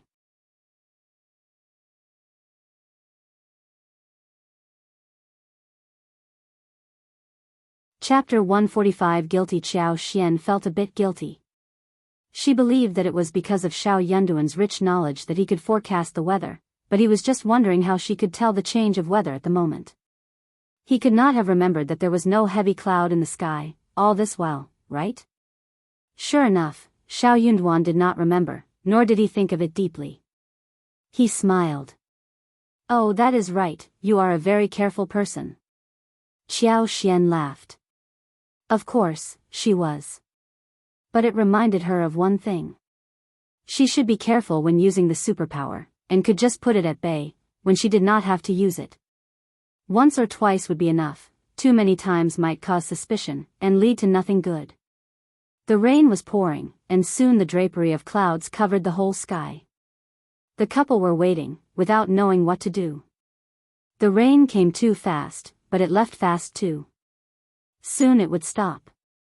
But before the rain ended, two unexpected guests, namely Yuezheng Xiao and Xie Jingrong, arrived there. The two of them were soaked thoroughly. Their hair and clothes were all wet. They were in a total mess. The four of them got startled as they ran into each other again. Yuezheng Xiao smiled. Young Master Xie, second miss, we are bound together, aren't we? Xiao Xian and Xiao Yunduan. Oh well. The two of them exchanged some greetings, and Xiao Yunduan added. Just tidy up and don't get cold. Come and read on our website Wuxia World site. Thanks. Xiao Xian even asked the mistress of the house to boil a bowl of hot ginger soup. Yuezheng Xiao wiped away his face and smiled. It is fine, our servants are fetching the clean clothes. They will be here soon. Their wagon was parked outside the village, which was a bit far away from here. The road wasn't flat, and the rain was so heavy. These two young masters had never been through any bitterness, so they had no choice but to find a house to take shelter whilst their servants went to get the wagon. Yuezheng Xiao sighed regretfully. We should have listened to your advice and followed you downhill. It is raining. But second miss, how did you know that it was going to rain soon? It was so sunny just a while ago. Yuezheng Xiao's eyes widened. He was really curious. He had found Xiao Xian's words ridiculous when he saw the good weather. He had thought that Xiao Xian and her husband must be thinking of an excuse to stay away from them. However, she had been telling the truth. Xiao Xian lied as she smiled. I saw heavy clouds in the sky. Xia Jingrong looked at her. But there did not seem to be heavy clouds in the sky. He used the word seem, but he sounded resolute. Xiao Xian was startled, so was Yuezheng Xiao. Xiao Yunduan wasn't happy at the moment. His wife never lied. And why did she have to lie anyway? Young Master Xiao was so arrogant. Xiao Yunduan added without hesitation. There were dark clouds in the sky. Xiao Xian nodded and sounded innocent. There were.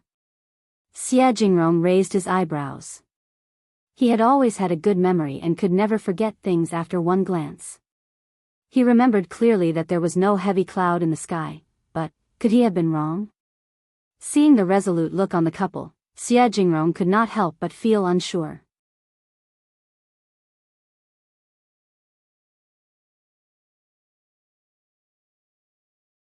Chapter 146. No need. Yuezheng Xiao laughed as he looked at him. Oh, all right, no wonder this happened. Young Master Xian never forgot whatever he saw, and he never made mistakes in remembering things. Yuezheng Xiao was thinking in a mocking way. Xiao Xian smiled. I should have reminded you more urgently. Oh, here is the ginger soup, drink it to drive away the coldness. The rain is just so torrential. Xiao Xian let out a sigh of relief, and felt lucky to have ended the topic. Xia Jingrong and Yuezheng Xiao expressed their gratitude to the farmer and accepted the ginger soup. They should not get cold. Though the ginger soup tasted bad, they still took it and drank it. The farmer had never spoken with any noble, handsome young master, so she was startled by their gratitude. She got startled and staggered, and finally ran away in a hurry. Xiao Yunduan said to Xiao Xian. Drink some ginger soup too, I will get you some. No. Xiao Xian took hold of him and whispered. I don't like the taste, I don't want it. But look at the weather, no. She spoke in a coquettish tone, which made Xiao Yunduan's heart throb. He flushed slightly and dropped the topic. She was healthy, and had never complained about being tired after so many visits to the mountains. She should be well. Soon, Yuezheng Xiao's servants arrived. They came with a well-wrapped clothes bag, but not a wagon. The wagon had fallen into a water pit, and was broken. Now they had to wait until the rain stopped, so someone could come and fix the wagon. There was nothing else they could do at the moment. The rain was slowing down and it should be over soon. But the road to town was very far away. Xiao Xian smiled.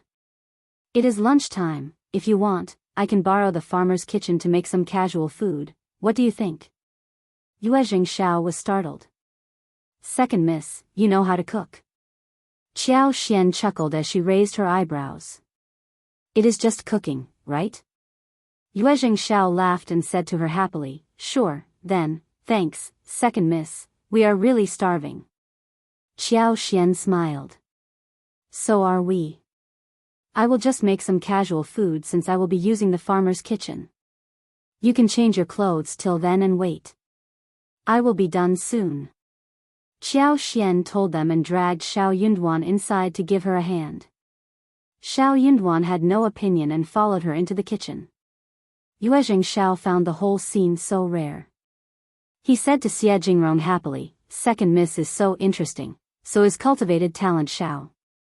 He is willing to cook food with his wife. How did second miss manage to make him so obedient? Xiao glanced at him. Just drop it. Making him so obedient? That was not a very polite phrase to use. Yuezheng Xiao chuckled and stopped.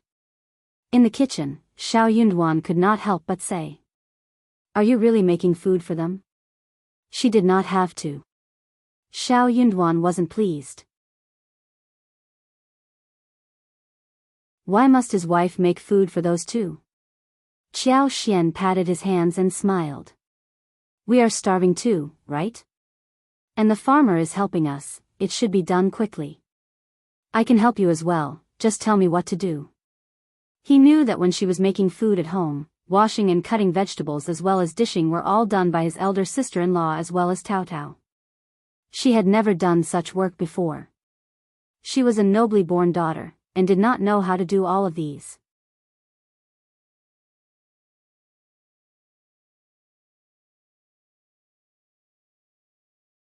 Chapter 147. Offering. Qiao Xian agreed to his offer and then spoke to the farmer lady regarding the ingredients. After the discussion, she laughed and gave 3 qian to the lady. The lady gave 30 yuan to the neighbors and told them to do something, so 2 children around the age of 12 went out. The farmer lady killed 1 rooster after she returned, and according to the instruction of Qiao Xian, she pulled out garlic sprouts, shallots, picked cabbages, as well as eggplants. By the time the chicken was dehaired, cut into pieces, boiled, and all kinds of vegetables and seasonings were getting ready, the 2 neighboring children came back. They had 3 eels with them. Under this weather, the water in the ditch was rising, and the loaches and eels were seen everywhere, easy for them to catch. The 2 children had gone to the ditch to catch eels. Apart from eels, they had a dozen loaches and offered them as a present. Those things were not worth any money. They only used them to feed chickens and ducks. But Qiao Xian loved them. She had many ways of making loaches, but due to the lack of seasonings at the lattice home, all she could do was to wrap them with egg porridge and pan-fried them. With the help of the lady and Xiao Yunduan, the lunch was ready within no time. The dishes included roasted chicken with eels, pan-fried loaches, eggplant with garlic, shredded cabbages, fried egg with shallots, plus a big bowl of light cabbage soup. The lady was very concerned about the way Qiao Xian cooked, and was dumbfounded too. But thinking of the 300 yuan in her pocket, she said nothing. The lunch, plus the chicken, cost around 100 yuan. She had made a great deal of money from this lunch, so the guests could do whatever they wanted with the ingredients. What amazed her was that young Master Xiao was doing the dishes, washing vegetables, starting a fire and doing all kinds of dirty and filthy work. All Mrs. Xiao did was stir and fry the ingredients in the pan, which wasn't a very difficult task. The lady could not help but feel jealous. Mrs. Xiao, you are so lucky to have such a diligent husband. Young Master Xiao looked quiet, but he was so willing to do all these tasks, whilst her own husband never even wanted to step into the kitchen for anything. Qiao Xian threw a look at Xiao Yunduan, who looked embarrassed, then she smiled at the lady and nodded. Xiao Yunduan threw a sneaky glance at her and pretended to be calm. But actually, he felt excited inwardly, and even felt happiness striking his heartstrings. Qiao Xian asked for clean bowls and gave some portions to the Lattice family, before the dishes were served. The Lattice family was out for work, only she and her youngest daughter and son were at home, who were already drooling but had made no sound. They knew that it was something their guests bought, not something that belonged to their family. Qiao Xian did not like that. Lady, try these dishes with your children. Oh, thank you so much. The woman was surprised and happy, but also felt a little embarrassed. But seeing how her children were greedy for the dishes, she did not turn her down and accepted the dishes after saying a few polite words.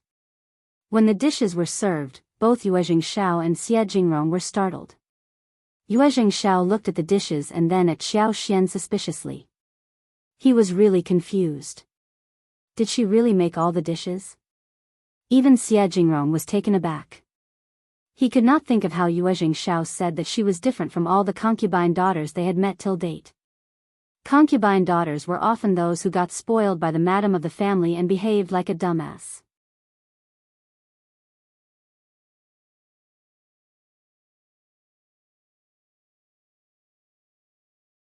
Chapter 148. Intention otherwise. They were often those types of ladies who could not stand up because of the strike from the madam of the family and dared not say a thing.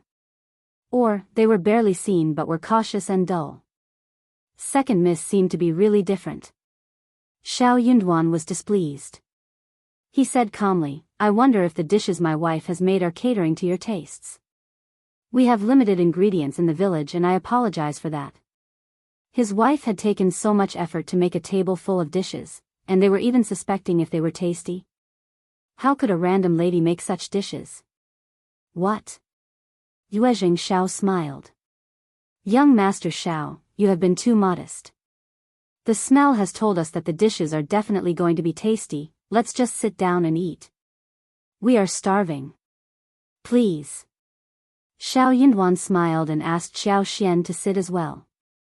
The eel chicken nuggets wrapped in the thick soup were salty and delicious, the eel meat was tender, and the chicken nuggets were fragrant, whetting everyone's appetite the moment they were eaten. The eggplant dish was rich in garlic, and the eggplant meat was delicate. Vinegar had been added for a more unique flavor. Shredded cabbage and dried loaches also had their own characteristics. The lunch consisted of simple and ordinary dishes, but they grasped people's heart, leaving unforgettable taste in people's mind and mouth. What surprised Yuezheng Xiao and Xie Jingrong was that the dishes were made of ordinary ingredients, but the way they were made had never been presented to them before, apart from the scallion egg and cabbage soup. It was a huge surprise. Second Miss, you have cooked such great dishes, excellent. Yuezheng Xiao could not help but speak highly about the lunch. Xie Jingrong was calmer than him, but he looked as if he agreed with what Yuezheng Xiao had said. Xiao Xian smiled and replied calmly, these are just ordinary dishes, not really that amazing. Xiao Xian had never been a good cook. She could make some ordinary dishes with not so outstanding tastes as before, but after she was equipped with the superpower, she seemed to be better at making dishes. She could control the fire well, and had developed a sharp culinary skill. It was a subconsciously sharp sense. Especially when it comes to vegetables. Yuezheng Xiao laughed. Second Miss, you are really modest. Food could definitely form a relationship between people. After lunch, the four people seemed to feel more relaxed among themselves, and talked a lot more. The rain had ceased, and the clouds went away. It was sunny again, casting its light all over the land. Xiao Xian and Xiao Yunduan were ready to head back soon. The four of them waved goodbye to each other. Yuezheng Xiao could not help but say, we are staying in the county for some more days, you can come visit us when you have time, so we can treat you back. Xiao Yunduan lowered his head slightly and replied politely.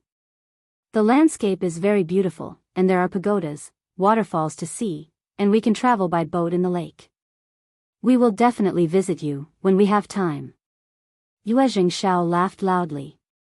Sounds good. We will all go there for a trip. See you around.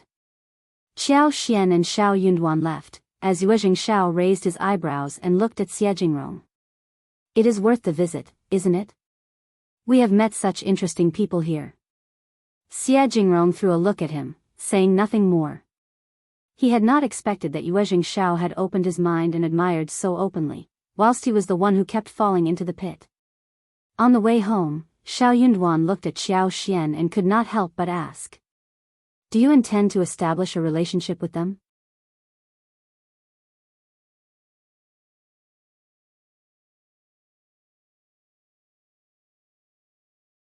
Chapter 149. Not really. He was feeling a little guilty, nervous and anxious as well. They were just a contract couple, and were not in a real relationship. She was building a road for her future, which was a normal thing, but somehow he could not stand that. Oh, you noticed that? Xiao Xian winked at him and smiled. You are so smart. Xiao Yunduan. He did not really want to be this smart. But Xiao Xian added. I think that we should be better prepared for the future. You have seen how Qiao Wei treated me yesterday, and even if I didn't want to irritate her, she would come to me for no reason. Madame Qiao adores her, and I am nothing in their eyes. They must be thinking that it is my luck when Qiao Wei can vent her anger on me. But we are lucky to have been granted this chance. Why not establish the relationship? We may not rely on this kind of relationship fully, but it is always better to have something than nothing.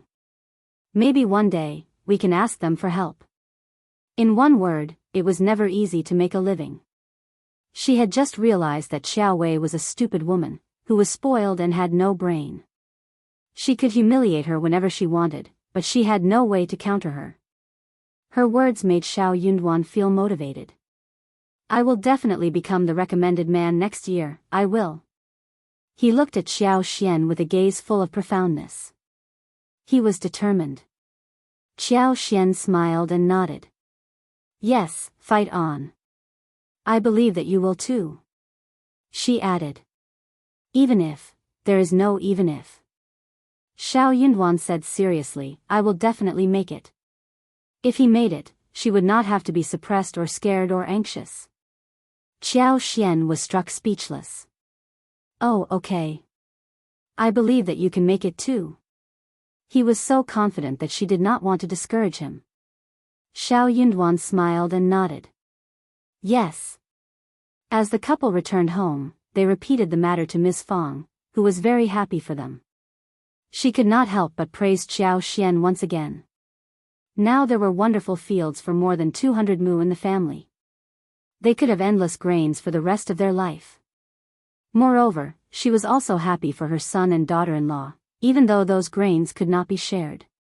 But she also stressed to them about not revealing this matter to anyone else. Miss Fang cribbed to Xiao Xian again.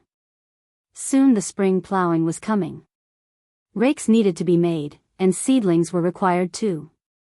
The matter regarding seedling was easy, but rake was not so easy to make. The problem was that not every household had bulls. There were around 100 households in Shaoding village, but only a quarter of them had bulls.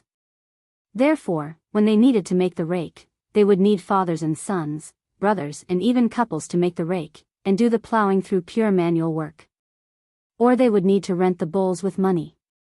Bulls were expensive at that time.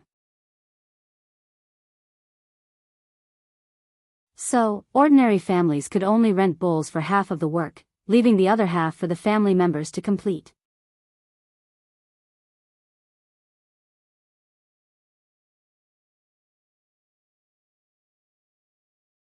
Chapter 150 Helpers. The first section of the Xiao family had plenty of money.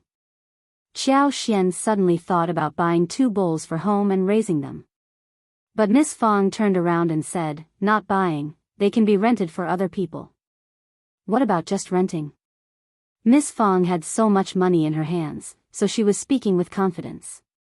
She did not care if the money was spent on renting bulls for plowing.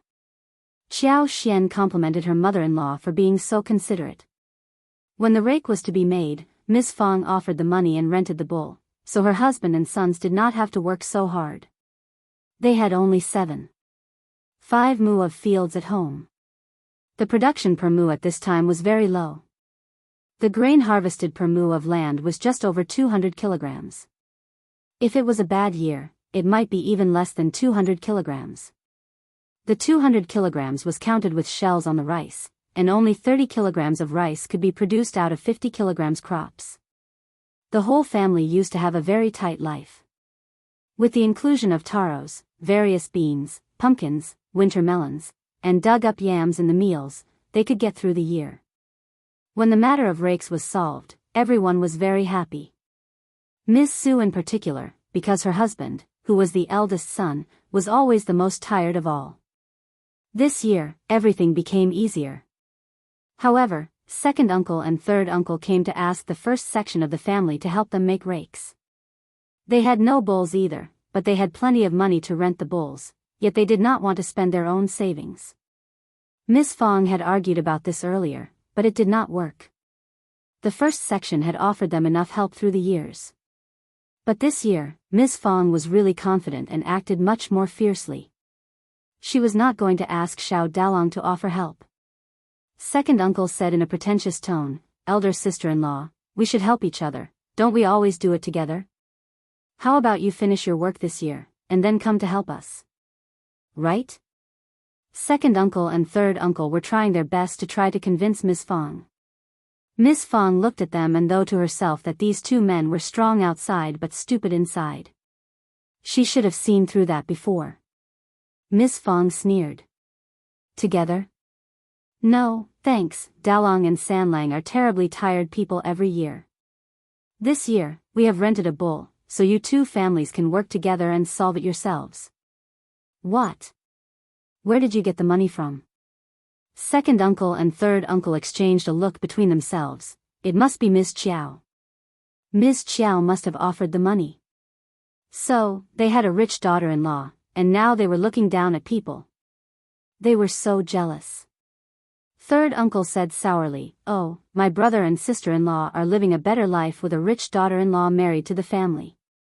Miss Fang was startled, but didn't reply when they had this misunderstanding. Instead, she nodded along. The two men got increasingly annoyed. They went to elder uncle to seek family love. Eldest uncle did not dare to ask his daughter-in-law to pay for the other sections of the family, but he did not think that the spring plowing should be delayed as well.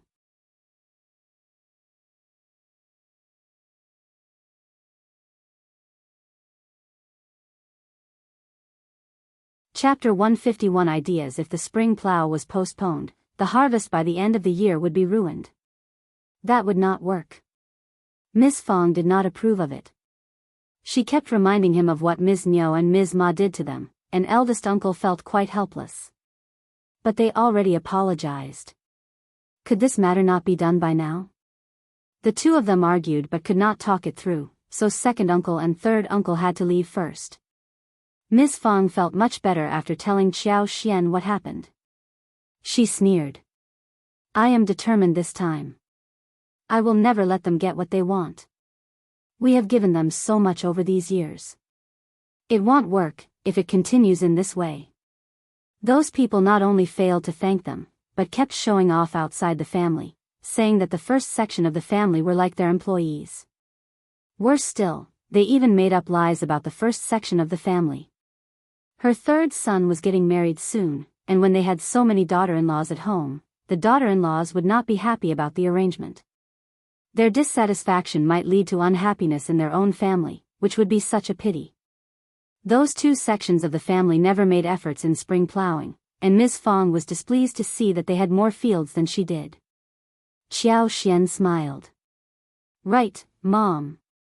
We should never let them get what they want this time, but we can also think of a solution to make them pay for what they ask from us. Miss Fang's eyes sparkled, and she asked, "Do you have any good ideas?" Xiao Xian had a clear knowledge of what was going on. Her mother-in-law acted toughly, but she might not have full clarity about the situation. Her father-in-law would never allow his two brothers' family to miss the spring plow. It was a major event that could not be ruined at any cost. The second section of the family had a few sons, but the third section of the family had just one son who was only focused on studies. After he started to go to school and read, he believed that he was different from the rest of the family. He was definitely not going to the fields to do labor work. Therefore, they could never make any rake or finish the plowing. It would be so troublesome if they missed the spring plow and came to the first section of the family for food, when they had nothing at home to eat. They could not just be driven out of the family, right? Xiao Xian explained all this to Miss Fang with a smile. She said that even if they offered the help, they should not do it so easily. Miss Fang smiled. Yes, we will do as you say. I will never make them happy. Sure enough, the second section of the family and the third section of the family came to them in the evening again. Ms. Niu and Ms. Ma were present too. They were here to make an apology. The two women were not so willing to offer an apology and were really angry and irritated since that day. They had been so intimidating in front of Miss Fang over the years. They never thought that one day they would have to apologize to Miss Fang. But Miss Fang was really furious this time. She did not allow her sons to offer a hand, which made the two women very worried. For the practical help they would receive, they had to tolerate the displeasure and humiliation at the moment. Miss Fang felt slightly happy, as she saw how these two women behaved. so she decided to put on the air of being the eldest sister-in-law of the family. Since you all know what mistakes you have made, I can forgive you somehow. But just look at what you have done outside the family. You are never thankful. It is so cruel of you. We have offered you so much help during the past few years, and you never remember how kind we are. No wonder the proverb goes that the more help you offer, the less thankful the receiver would be.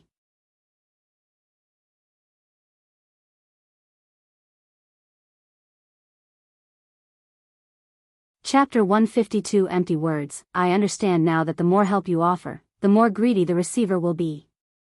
Eldest sister-in-law, anyway, I will let go of this matter this time, but you have to remember not to spread rumors outside. You have to be honest and down to earth as good human beings. And you should be grateful too. Otherwise you are worse than animals, right? Second uncle and the others were so irritated in their hearts. But they had no right to counter her. They forced a smile and nodded. Miss Fang felt even prouder. Just think before you do anything and don't break your eldest brother's heart. You all have sons and daughter-in-laws, grandchildren and everything. Don't keep turning to your eldest brother for help whenever you have problems. Your eldest brother is getting old and he can't really be of help all the time. Second uncle and third uncle felt very humiliated when they had no excuse to counter her words. Eldest brother stiffened and was silent. Ms. Niu added. Then. Eldest brother, eldest sister-in-law, what about spring plowing? Oh yes, what about it? Ms. Ma added. What about going to the field tomorrow? Time is so pressing. Second uncle and third uncle nodded in agreement. Miss Fang sneered inwardly. It seemed what she said in the past few minutes were all empty words.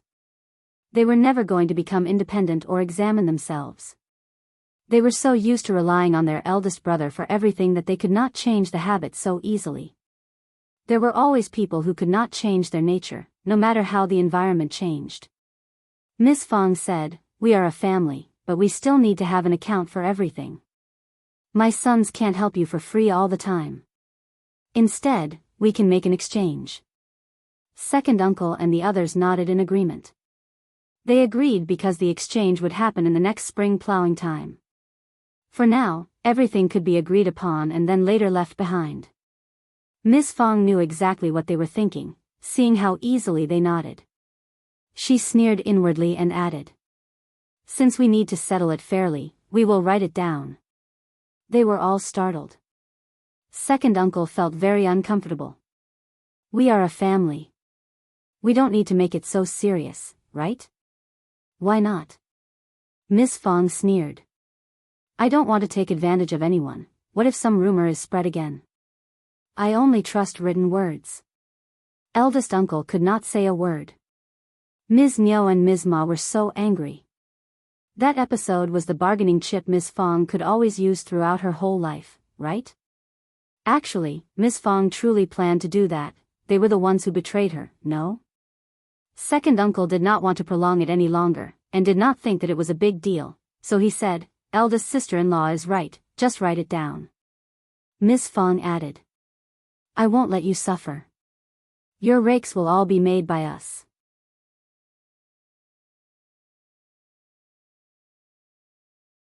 Second section of the family, you have 8 mu of field. Third section of the family you have 7. 6 mu of fields, right? So together with rakes, the second section of the family has 19 laborers, whilst the third section of the family will have 15, right? Any problem? Second section of the family and the third section of the family were all dumbfounded. Even eldest uncle was dumbfounded. Miss Su was startled, and she was about to say something, but could not counter her mother-in-law's authority. She was feeling so hurt inside her heart. Was her mother-in-law giving herself up out of anger? What nonsense was she talking about?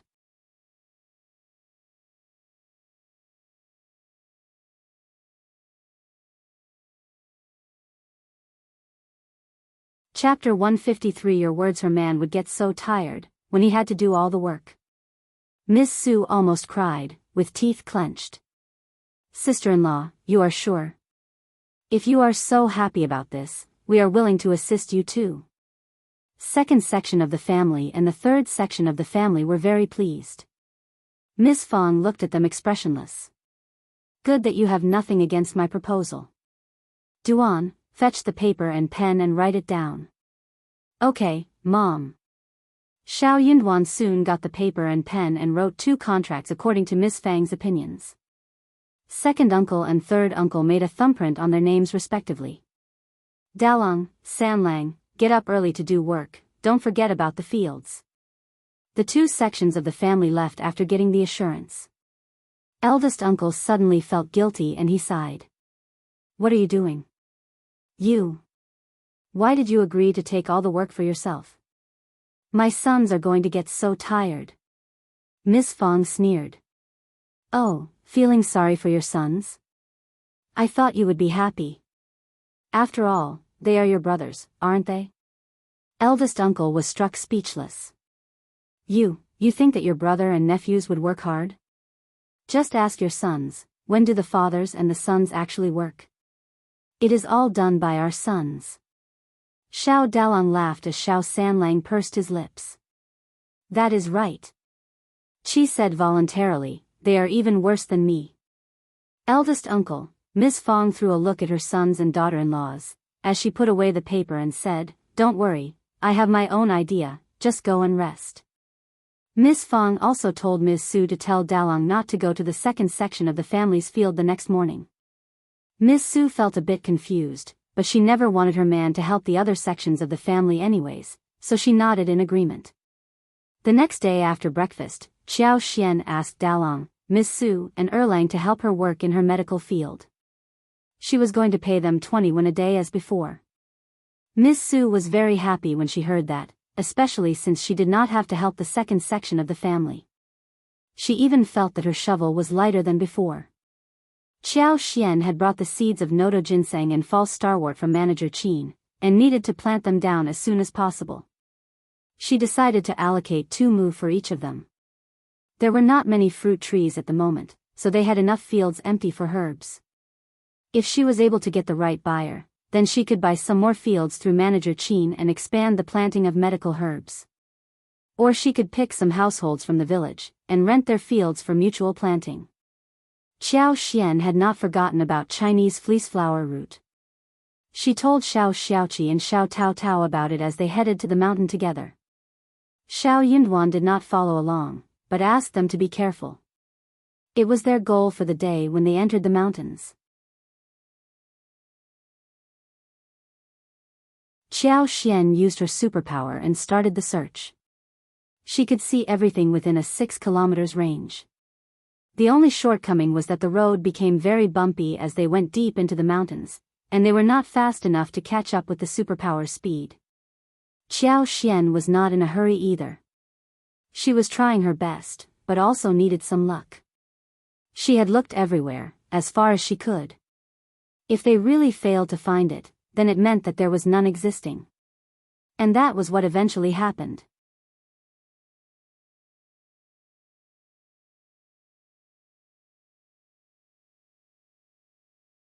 Chapter 154 Second and third section of the family. But they found a lot of delicious wild mushrooms, fresh bamboo shoots, and bitter bracken. Moreover, Xiao Xiaoqi also hunted 2 wild roosters. They also found a lot of wild lilies, but they just started to grow before the mature season. Hence, Qiao Xian didn't bother to pull them out. She was going to wait until autumn, as long as she wanted. Wild lilies were not troublesome to find at all. They also found a batch of wild wolfberries. She was very interested in wolfberries, so she asked the brother and sister to take some tender wolfberry seedlings back home. They broke off a bunch of older branches, cut off the leaves and branches. She planned to take them back and place them around the flower field. In the future, they would often have fresh and tender wolfberry sprouts to eat. Wolfberry sprouts were delicious in soups, stir-frying meat, scrambled eggs, salads, and steamed dishes. Also, sprouts would turn into wolfberries as well. Wolfberries could be used to make tea and soup. They also passed a waterhole, which was flowing smoothly. There was a long creek running through the mountains, and there were a lot of fish in the pools and ravines. Especially in the water pool, big fish which were longer than a foot could be seen swimming lazily in it. Xiao Xiaoqi and Xiao Taotao could not help but drool over the fish which they had tasted before. But for the distance away from home, they would have taken 2 of them home. Qiao Xian was quite motivated as well. She said to them, "Don't worry, when we are free in winters, we can ask everyone in the family to fetch the fish together. We can even make smoked fish when the days turn colder. The fish is so big that it is the best material for making smoked fish." Smoked meat would always be made in farmers' families every year, and some frugal families would eat smoked meat for half a year. Xiao Xiaoqi and Xiao Taotao were very happy hearing what Xiao Xian said. Smoked fish. That sounds amazing. I will bear this place in mind, and we can come back in winters. Xiao Xian smiled. Then, we can hunt some more roosters and rabbits to turn them into smoked meat, but they have to be big and fleshy, otherwise there would only be a skeleton left. By that time, she could even find some wild boars and goats. Xiao Xiaoqi and Xiao Taotao were even more pleased. It was getting late, so the 3 of them decided to head home. Back home, Miss Fang put the wild bracken into boiling water and blanched it over a fire, then tore it in half and soaked it in clean water. Brackens had a bitter taste and needed to stay in water overnight. But the bitterness also tasted good, like bitter melons, which was a delicious dish for people. The bitter brackens tasted even better than bitter melons. They ate up the 2 roosters and the whole family finished it all. They deep-fried the meat in the oil and it could never turn out bad. They left nothing for the 2nd section of the family and the 3rd section of the family. Ms. Qiao heard some gossip from Miss Fang. Second uncle and Ms. Niu must have been thinking that everything was sorted, so they started to show the intimidating behavior yet again. They came to the door in anger. They wondered why Xiao Dalong and the others did not go over to help them with the fields. But Miss Fang drove them away coldly. "What are you in a hurry for? I will take responsibility if something goes wrong. We have drawn contracts, right? What are you afraid of?" Second uncle and Ms. Niu got really angry, but they could not do anything when they heard what Miss Fang said.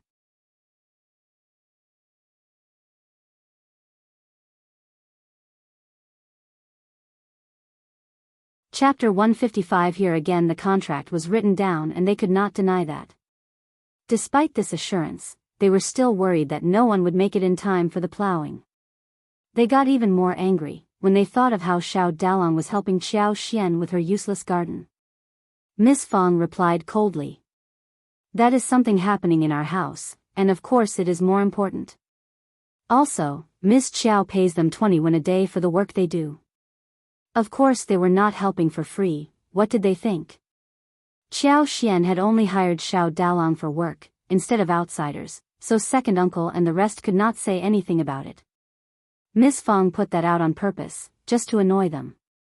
You can never imagine how they looked when they left. Honestly, it was so funny. Qiao Xian could not help but smile. Serves them right. This is the consequence they have to bear for bullying you all these years. If they want to trouble you again, we will never allow it to happen. Thank you so much."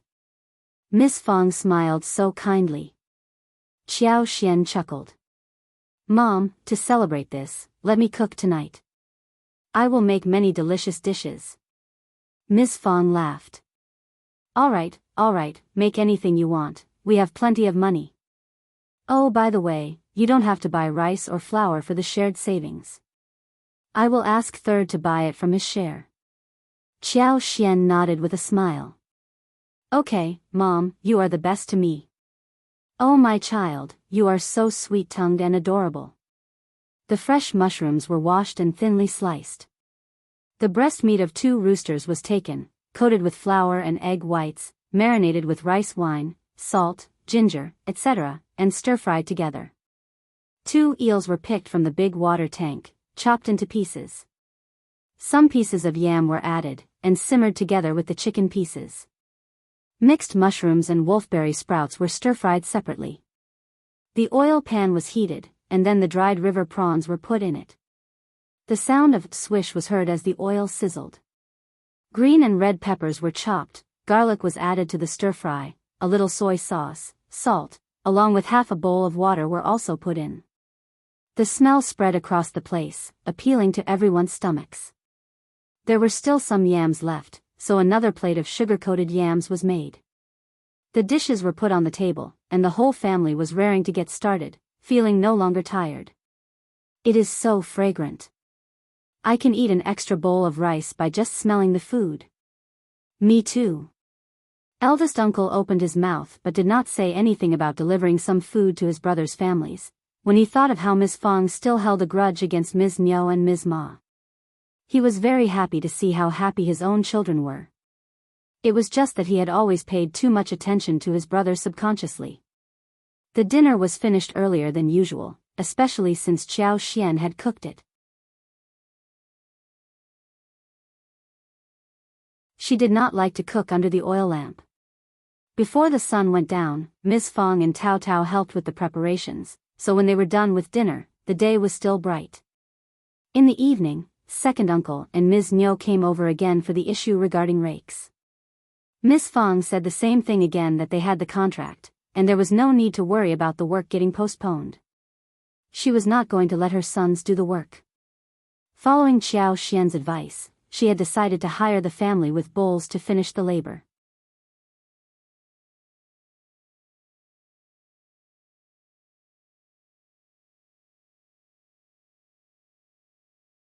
Chapter 156. More angry. Although the price rose up to 18 won for one mu for the rake work, she was not worried about spending the money. Anyways, she was not going to tell them about it at the moment. She was going to make them anxious for a couple of more days. As for the labors written on the paper, she was going to save them for later use. Miss Fang answered the second section so decisively that eldest uncle could not say anything about that. He turned to second uncle and responded.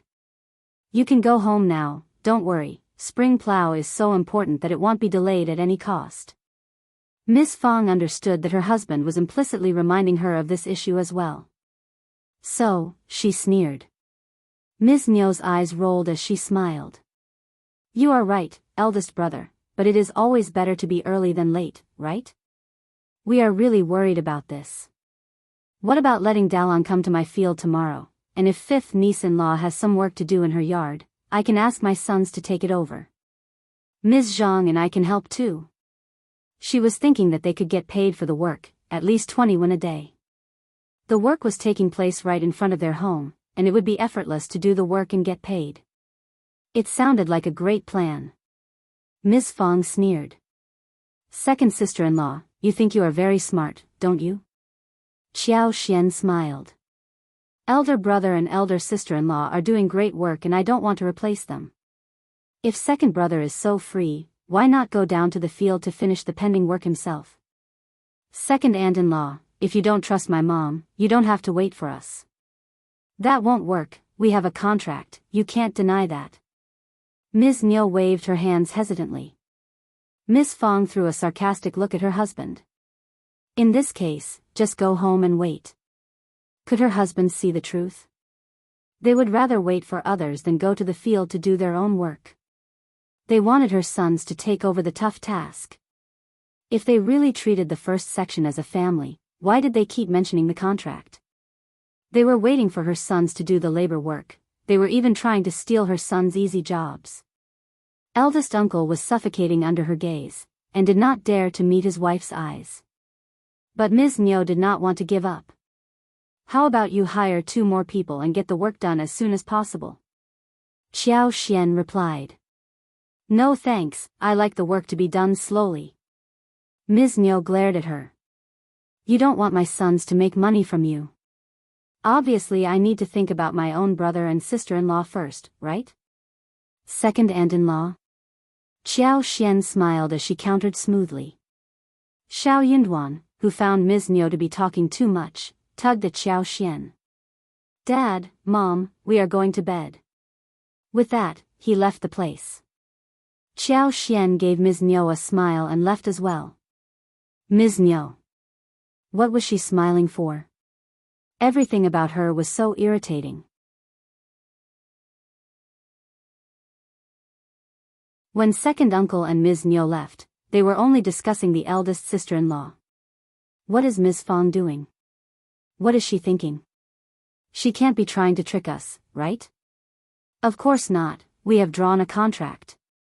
Well, let's just wait and see. If she tries to fool us, we will go and sue them.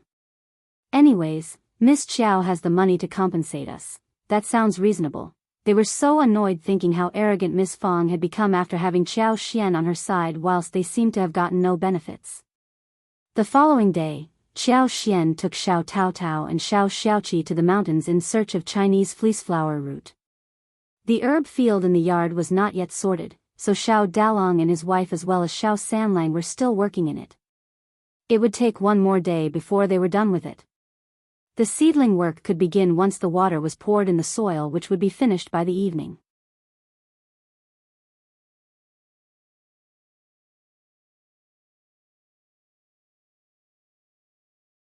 Chapter 157. Finally hearing that their fifth sister-in-law was also working hard to make money, the three of them were very devoted and careful. Xiao Dalong and Xiao Sanlang were relatively innocent-minded.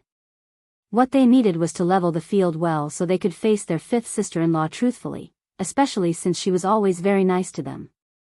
But Ms. Su had her own ideas. She decided to learn how to plant the valuable herbs so she could try to do it on her own for her family, and earn some extra money for herself, which would make her very happy. Qiao Xian and her team still did not find the Chinese fleeceflower root over 500 years old. They found one that was over 100 years old, but it was not enough for her purpose. They found some mushrooms and other mountainous stuff, which they took home. It was in the middle of May, and the mushrooms were barely seen. They were usually available around autumn. High on the cliff, Qiao Xian saw lithophytic orchids, which were quite valuable, but she said nothing about them. They were at a very high and dangerous place, and she did not want Qi to take the risk. Also, she herself could not reach there either. They found 3 more Ganoderma lucidum, one of which was noticed by Xiao Taotao. They picked them carefully and put them away.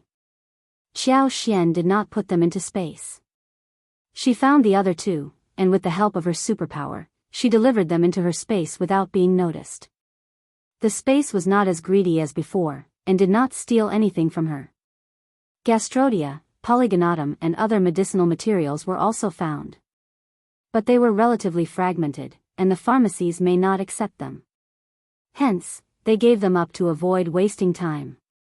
They even saw a herd of over 20 to 30 wild goats walking by, eating grass, which made Xiao Xiaoqi drool. But the flock was very far away, and they did not have time to capture them, otherwise he would have been able to hunt and take one home. The flesh of wild goats was tender and tight. What a pity. Qiao Xian smiled. There are numerous animals in the mountains. Don't be sad, we will always run into them. But, are you capable of hunting such a large-sized wild goat? Xiao Xiaoqi smiled. Of course, I am. I am not afraid of wild boars as well. I got one wild boar last year too. But honestly, we have barely seen any wild boars in the mountains this year. Wild boars were not rare wild animals, and could be seen every now and then. Some were tough and strong, which were beyond Xiao Zhaoqi's reach. He only went out for those which were manageable. Wild boars had very thick skin. They were ferocious and angry, not very easy to capture. Qiao Xian would not tell him that there were many wild boars around, and that she had actively tried to avoid running into them. She just smiled and said, "It is good that we haven't run into wild boars, they are so scary." You need to avoid them too, in case you come across them. You don't have to hunt them down, your safety is more important. Xiao Xiaoqi felt warm in his heart, and nodded. Yes, I will be careful. The following day, they finally found 2 Chinese fleeceflower roots that were growing together. Qiao Xian could tell that one of them was more than 500 years old whilst the other was around 400 years old. Overjoyed, Qiao Xian led Xiao Xiaoqi and Xiao Taotao to dig them out. The 2 Chinese fleeceflower roots were entangled with vines, so they cleared away a large side of the vines, and the land around them, before digging them out carefully. It took them over 2 hours to get the 2 Chinese fleeceflower roots out. The plants were old, but not very heavy. Both of them were around 2.5 kilograms, but did not resemble the figure of human beings.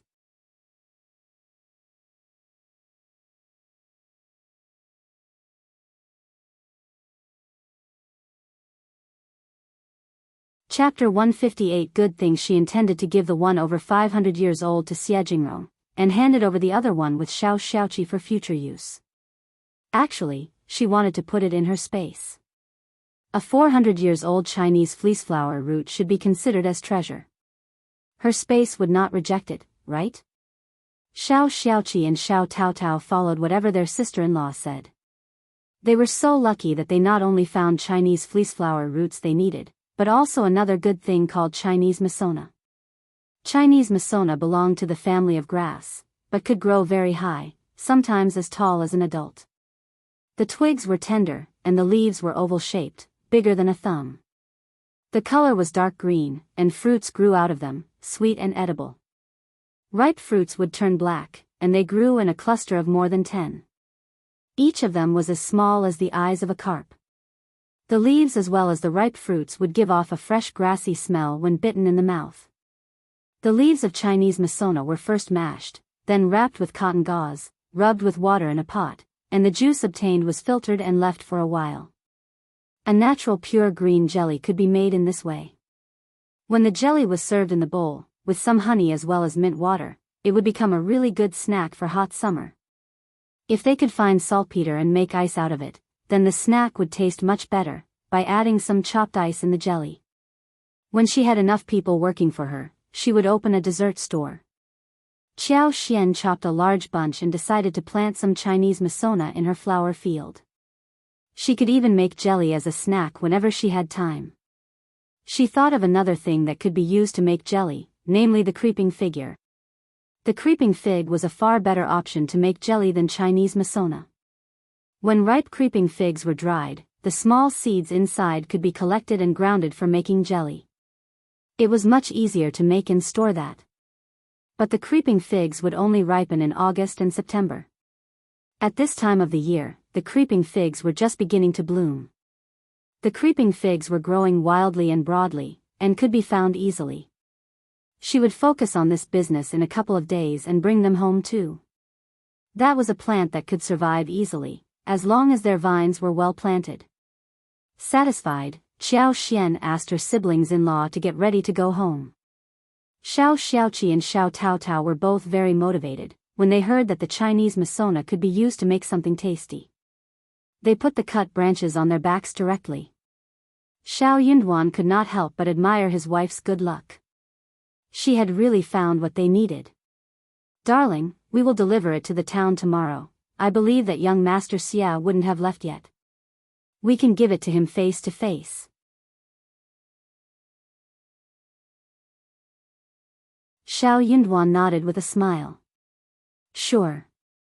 He was going to keep her company on their trip to town, especially when she was meeting those 2 men. Miss Fang did not know the details, but seeing that they had found what they wanted, she was very happy for them. Xiao Yunduan and Xiao Xian were unaware that the day they ran into Yuezheng and Yuezheng Xiao, they also ran into Strategist Lu, who was working for County Magistrate Qiao. Strategist Lu greeted the 2 of them politely and even mentioned that he was trying to help them to find Chinese fleeceflower root over 500 years. Yuezheng had not wanted to bother County Magistrate Qiao, so he had never mentioned this to him, but County Magistrate Qiao got to know about it for some reason.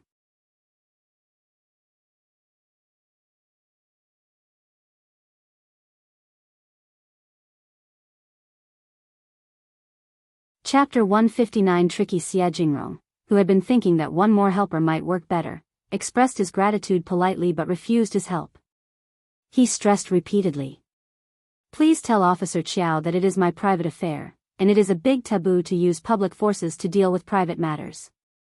It is not good to hire so many people, otherwise I will feel really guilty about it. Those senior people in the family would blame me for it too. Strategist Lu was startled as he smiled and nodded. You are right, absolutely right. Young Master Xia, don't worry, I will never deal with private things using public forces, Never. Strategist Lu informed County Magistrate Qiao about it, and the magistrate had to drop the idea of getting the staff to search for the plant or putting up the poster of offering prizes to those who found it. But he was not going to drop the idea of sucking up to the Xia family.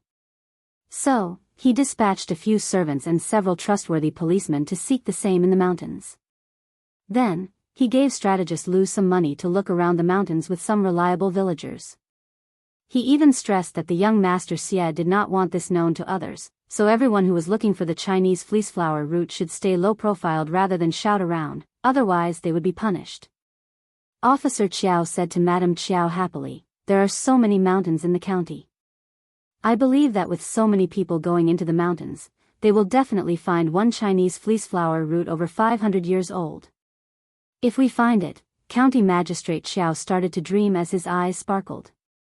"I heard that young Master Xia is planning to give the plant to Madame Xia, which should be a huge favor they would owe us." The Xia family and the court in the capital were very related to each other. The Xia family had enormous contacts in the capital, and Xia Jingrong's grandfather was a lord who was in grace. It would be easy for him to get a position in the capital, when he did this favor for that man. Madame Qiao got excited as well.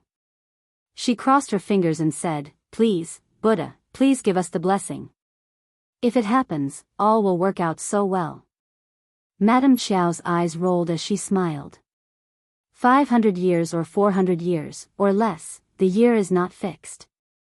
It is just a Chinese fleeceflower root that is old enough. As long as we can find one that is over 100 years old or just 50 years old, the Xia family would owe us a big favor anyway. That was such a treacherous thing to say. It basically meant that no matter whether the thing found was right or not, since they made some effort, they should receive some favor. Officer Qiao's eyes sparkled. He laughed. That is a good idea. After all, he was really willing to help young master, but it was never easy to find a Chinese fleeceflower root over 500 years old.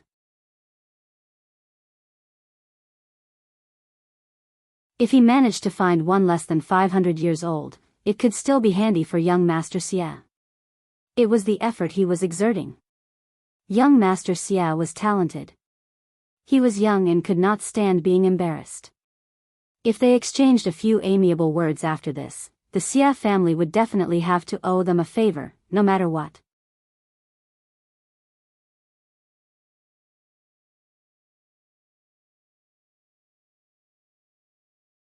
Chapter 160 favored Madam. Whenever it was festival time, they could just give some presents to the Xia family, and that was how they would be able to actually shorten the distance between them two. The bigger Officer Qiao dreamed, the more he liked his wife. "You are such a smart helper." Madame Qiao smiled proudly. "We are one family and are bound together. Your honor will be my honor, so I have to pay attention to your affairs." "You are so good, haha." Officer Qiao laughed loudly. Early in the morning, Qiao Xian spread the seeds of some plants with Ms. Su and Xiao Taotao, before heading to the town with Xiao Yunduan. In order to show enough importance to the matter, Qiao Xian found an appropriate-sized box from her useless dowry and put the 500 years old Chinese fleeceflower root inside it. Yuezheng Xiao had told them about their lodge when they bid farewell to each other the last time, so Xiao Yunduan and Xiao Xian headed directly to the hotel once they reached the town.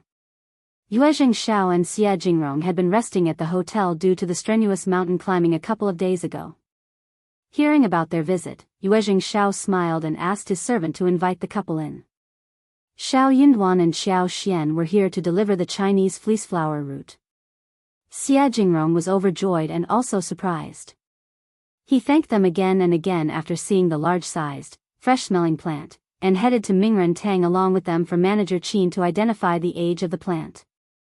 Manager Qin was dumbfounded as well. He had never expected that they really could find the Chinese fleeceflower root.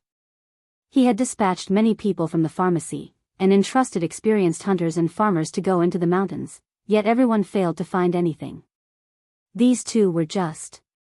They were just so lucky. Manager Qin exclaimed in joy when he saw the size. "I have seen many Chinese fleeceflower roots. This size should definitely be over 300 years old." Xia Jingrong looked very happy. 300 years old would be okay, if 500 years old one could not be found. Xiao Xian smiled and said calmly, Manager Qin, look carefully again. Okay. Manager Qin nodded and started to observe the roots and stems carefully, trying to distinguish every single detail. They had no other devices to test the age, and the manager had to discern it with only his eyes. Over the years, he had become very good at distinguishing the plant's age. 15 minutes later, Manager Qin nodded with a flushed face. All right, this Chinese fleeceflower root is definitely over 500 years old, no doubt. Really? Let me take a look at it. Yuezheng Xiao and Xia Jingrong spoke up simultaneously. One of them thanked Xiao Yunduan and Xiao Xian out of politeness, whilst the other looked at the Chinese fleeceflower root curiously, as if hoping that it would bloom. That was a Chinese fleeceflower root over 500 years old.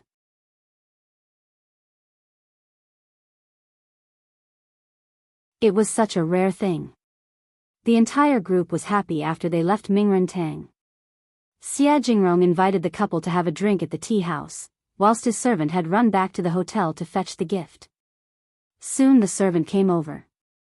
Xia Jingrong opened the brocade box, and there was a jade lying in an apricorn-colored brocade. It looked so white and pure, showcasing some bright circles around it. It was definitely not cheap. Xia Jingrong smiled. Thank you so much, young Master Xiao and Mrs. Xiao.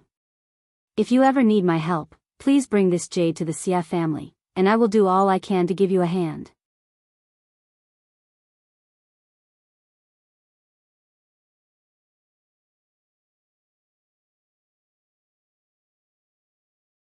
Chapter 161 Xiao Xian's use. The Xia family was going to use the Chinese fleeceflower root to put in the medicine for Madame Xia. Money was never going to be enough to pay back this favor. That was why Xia Jingrong offered something else. He could tell that the couple did not lack money, or at least, they were not worried about wealth. Xiao Yunduan was the cultivated talent and he was going to participate in the examination next year. Maybe he could go further than that. At that time, he probably would need the Xia family's help. The Xia family would be willing to give him a hand, as long as it was legal. That was why he gave them the jade, which was precisely what Xiao Yunduan and Xiao Xian needed more than anything else. If it had been a hunter who delivered the Chinese fleeceflower root, he would have offered him the money. Xiao Yunduan and Xiao Xian were glad. The Xia family was a noble family and young Master Xia knew exactly what they needed. Thanks. Xiao Yunduan accepted the gift generously. He did not need it, but Xiao Xian definitely wanted it. If Officer Qiao and the whole family were to treat her badly in the future, Xiao Yunduan would definitely make use of this jade. Officer Qiao was a clever man, and he would never expect that a concubine's daughter could ever make the Xia family help her. Xia Jingrong exchanged a few polite words and developed some good feelings towards Xiao Yunduan. He really liked people such as him, who were sharp and direct. Yuezheng Xiao smiled. Now that the goal is achieved, we are relieved. I will treat you both for lunch today. Xia Jingrong nodded alongside. Xiao Yunduan and Xiao Xian did not turn them down. Xiao Xian had the intention of befriending them, whilst Xiao Yunduan had no intention of cutting off the relationship, so the couple accepted the invite graciously. The four of them ate lunch at restaurant Yanhe before Xiao Yunduan and Xiao Xian left. During lunchtime, Xiao Xian reached an agreement with Yuezheng Xiao, telling him to wait for a little longer, since she had a commodity to show him. She wondered if he was interested. Yuezheng Xiao was very interested and accepted the proposal directly. When they went home, Xiao Yunduan gave the brocade box to Xiao Xian. You can keep it. Xiao Xian smiled. Really, for me? I think that you need it more than I do.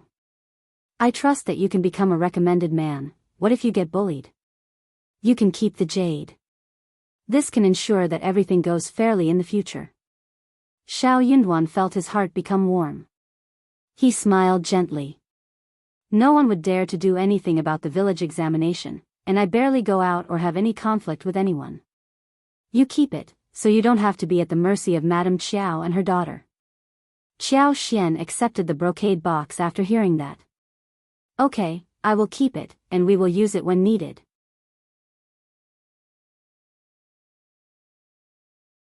Xiao Yunduan felt really comfortable when he heard her saying, "we."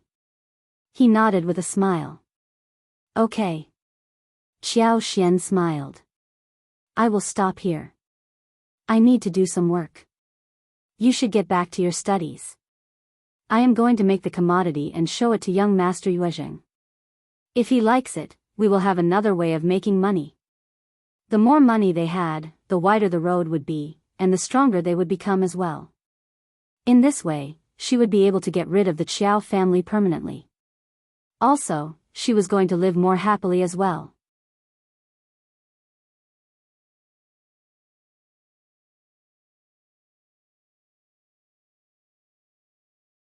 Chapter 162 Lipstick. Xiao Yunduan smiled.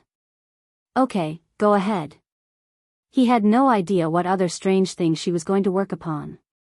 Xiao Yunduan was confused. Exactly how many strange books had she read? Qiao Xian was about to say something when she ended up smiling.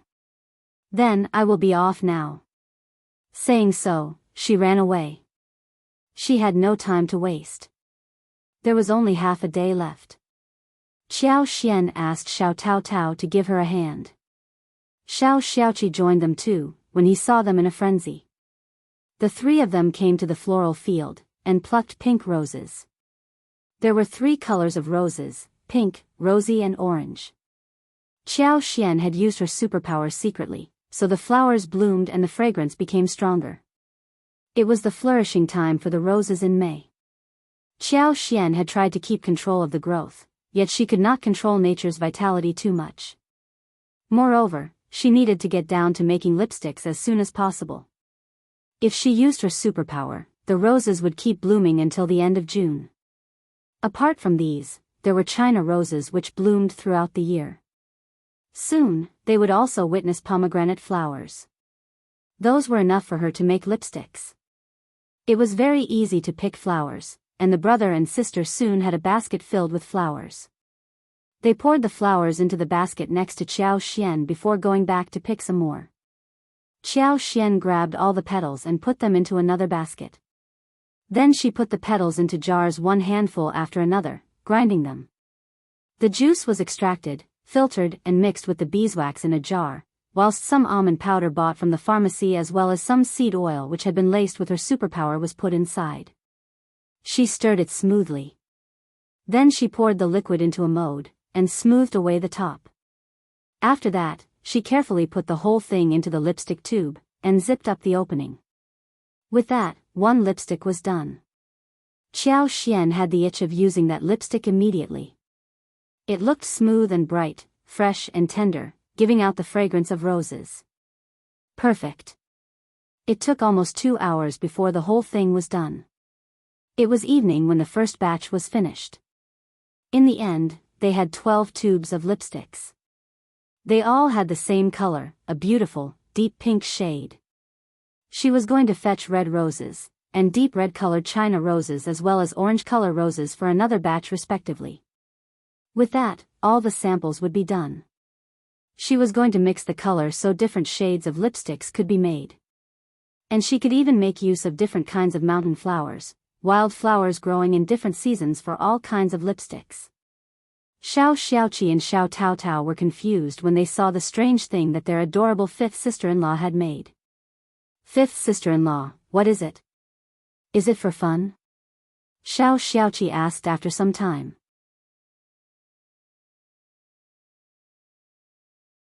It was not food, apparently, but was it a toy? How could it be a toy? Xiao Xiaoqi really could not fathom what it was. Xiao Taotao blinked in confusion as well. Qiao Xian smiled. "That is called lipstick. Same as a blusher but for lips." Xiao Xiaoqi was still confused, but Xiao Taotao's eyes brightened. Aha! She finally realized what it was. "5th sister-in-law, is it for lips? It looks so good, beautiful and convenient." Xiao Taotao cheered excitedly.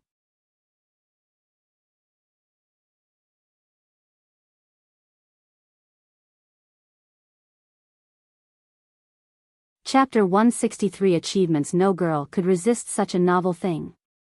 Xiao Taotao's eyes sparkled as she looked at the lipsticks in Xiao Xian's hands.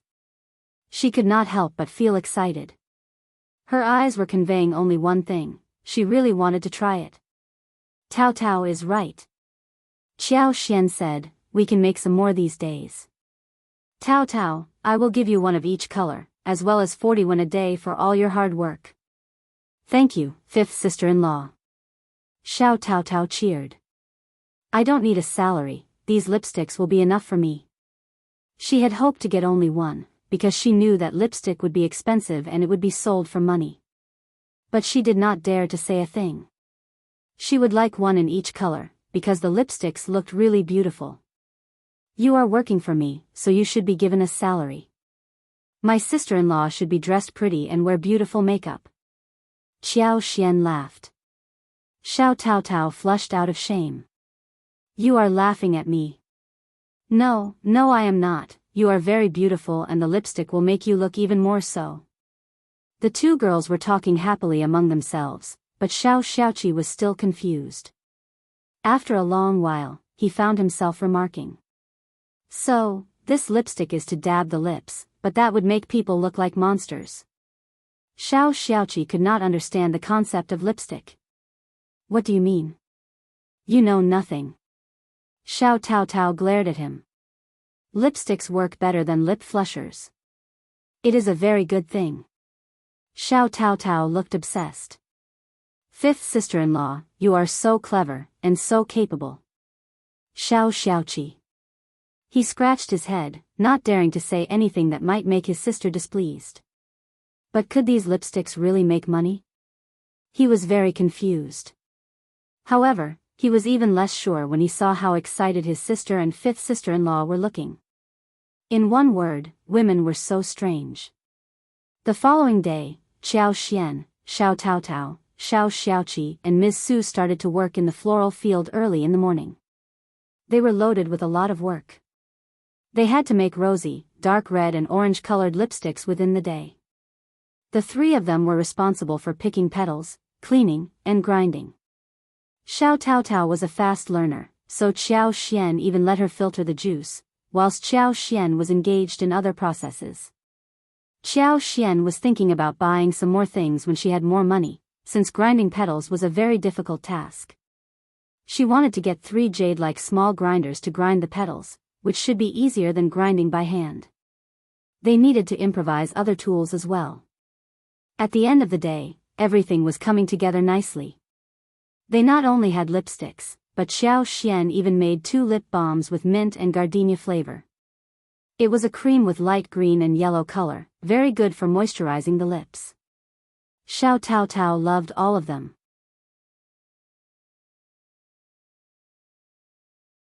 Her eyes were sparkling when she saw the lipsticks.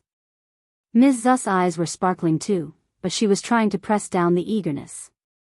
She could not afford to use such a thing, and would feel embarrassed if she applied it. She could ask the fifth sister-in-law for 1 lipstick and put it on in her room. The lip balm was also enticing, which should be good to put on since it was transparent. Xiao Xian was quite generous. She gave each of them 1 lipstick of every kind. Xiao Tao Tao cheerfully accepted them with gratitude.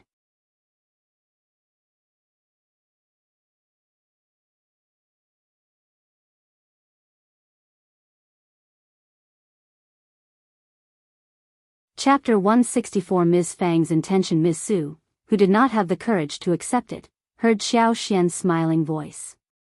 Just take it, elder sister-in-law. Lip balm can be used every day, it is colorless. You can also put on lipsticks to make yourself look much more attractive. You can even give it to someone else as a present. I will go into town and visit the flusher's store so I can buy some skin cream for you, which together with a lipstick, will make you look much healthier. Motivated, Miss Su thought about giving one to her own sister and sister-in-law. It would be a very practical thing to add to her face. So, she thanked her and accepted the gifts with a smile. When they came home from the floral field, they ran into Ms. Niu and Ms. Ma, who were still pestering the family about the spring plowing. The 2 women were so angry but could not say a thing. They tried to reason with Miss Fang. Miss Fang looked calm and replied the same thing over and over again. We have drawn contracts, you don't need to worry about anything. I will take the responsibility if your fields are ruined. That made Ms. Nyo and Ms. Ma even more annoyed. It was the spring plowing. What if the plow is postponed and they had nothing to harvest before autumn? They would have to starve. Of course, they were really anxious. What was Ms. Fang planning? Seeing their anxious look, Ms. Fang felt really glad within her heart. She was going to make them become even more anxious, so they would have no heart to eat or sleep. Seeing Qiao Xian return, Ms. Ma could not help but throw her temper at her. What are you doing outside every day? No daughter-in-law should behave like this. You are so ill-mannered. Qiao Xian chuckled and blinked. Third aunt-in-law, my mother-in-law approves of my idling outside. She loves me. Miss Fang sneered and snorted. Yes, I love to see my daughters-in-law having fun and they can do whatever they want. I am quite satisfied with them. They are so kind and well-behaved. Ms. Ma was so irritated that she was speechless.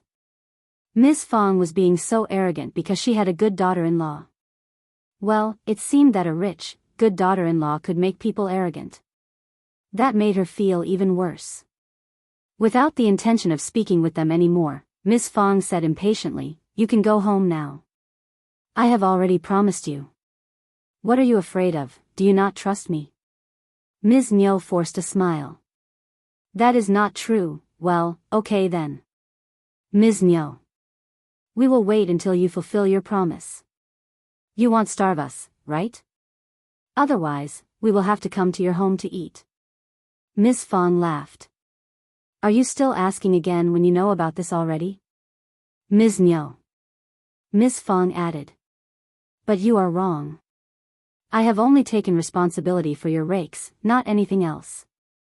Don't come to me no matter whether you have food to eat. You can't keep taking advantage of us all the time.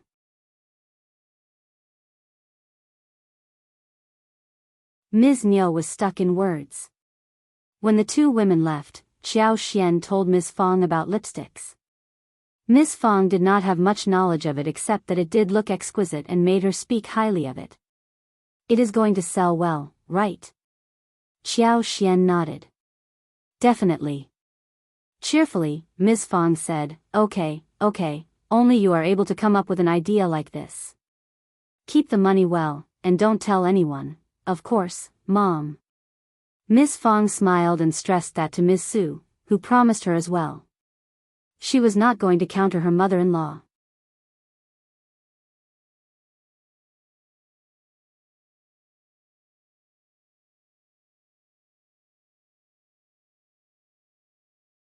Chapter 165 Bad for money. Although she was very jealous of her fifth sister-in-law who kept making a lot of money, she knew pretty well that she was not capable enough to do the same all by herself. Therefore, she was envious, yet happy in the present situation. After all, when fifth sister-in-law made a fortune, she was benefiting from it too. Moreover, fifth sister-in-law had told her that there would be numerous tasks for them to do in future, and she would be paid for all the work, like the 40 yuan she received today. She gave 20 yuan to the shared savings, and the remaining 20 yuan was left for her. Qiao Xian was cooking dinner tonight as a celebration of what they had achieved in the daytime. They still had 1 duck remaining at home.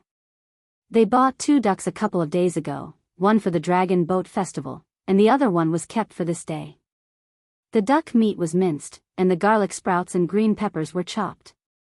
The peanuts in the rice pot were fried until they became crispy. Then the peanuts were smashed and stir-fried together with the rest. Some steamed buns were also made which could be eaten with the fried duck meat. The others were cut into slices and stewed with the sun-dried bamboo shoots for soup. They scooped out 2 carps from the tank in the backyard, and fried them on 2 sides. They added clear water, chopped pickles and cooked it with dried chilies. Another fat catfish was taken and stewed with fresh eggplants. The catfish was fat but not greasy, and the eggplants had a strong fragrance. The 2 dishes complemented each other. Then, a plate of dry beans and a plate of cold garlic lettuce were made alongside, which was good with the meat. Whenever Qiao Xian was cooking, Everyone in the family was so glad, especially Xiao Zhenyan and Xiao Qing, who had no idea what was being cooked, yet they knew that their fifth sister-in-law was making good things. Seeing the fish and meat served on the table, eldest uncle was really concerned about the spending. The fish was all right, but what about the duck? How could they kill ducks when it was not festival time? They were villagers. They should not live like this. The money could not be used to live such a spoilt life. But he said nothing when he looked at Xiao Xian. She had always said that she bought these with her dowry, and there was no way for him to counter it. Therefore, he could only eat the food and feel guilty for his brothers. The following day, Xiao Xian asked Xiao Xiaoqi and Xiao Tao Tao to accompany her to the town. She did not want Xiao Yunduan to come along. Xiao Yunduan's main mission was to study, and he could not possibly travel with her all the time. Also, he did not have to go along this time. She had told Yuezheng Xiao that she would bring the lipsticks to him, that was all. She was determined that Xiao Yunduan had to agree to her proposal.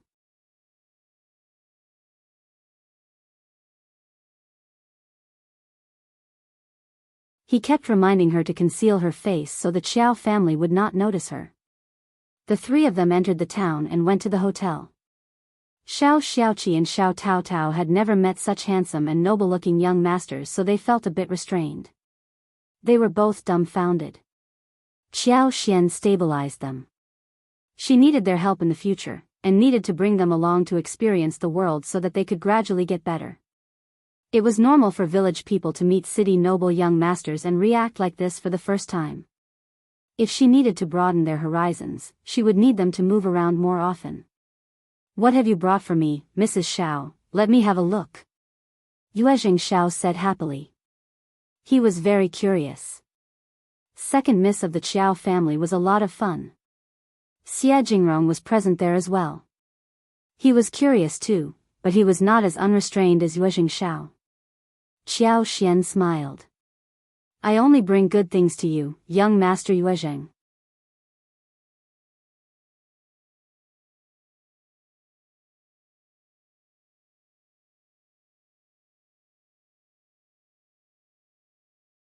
Chapter 166. Yuezheng Xiao's appearance. She opened a long, rectangular box.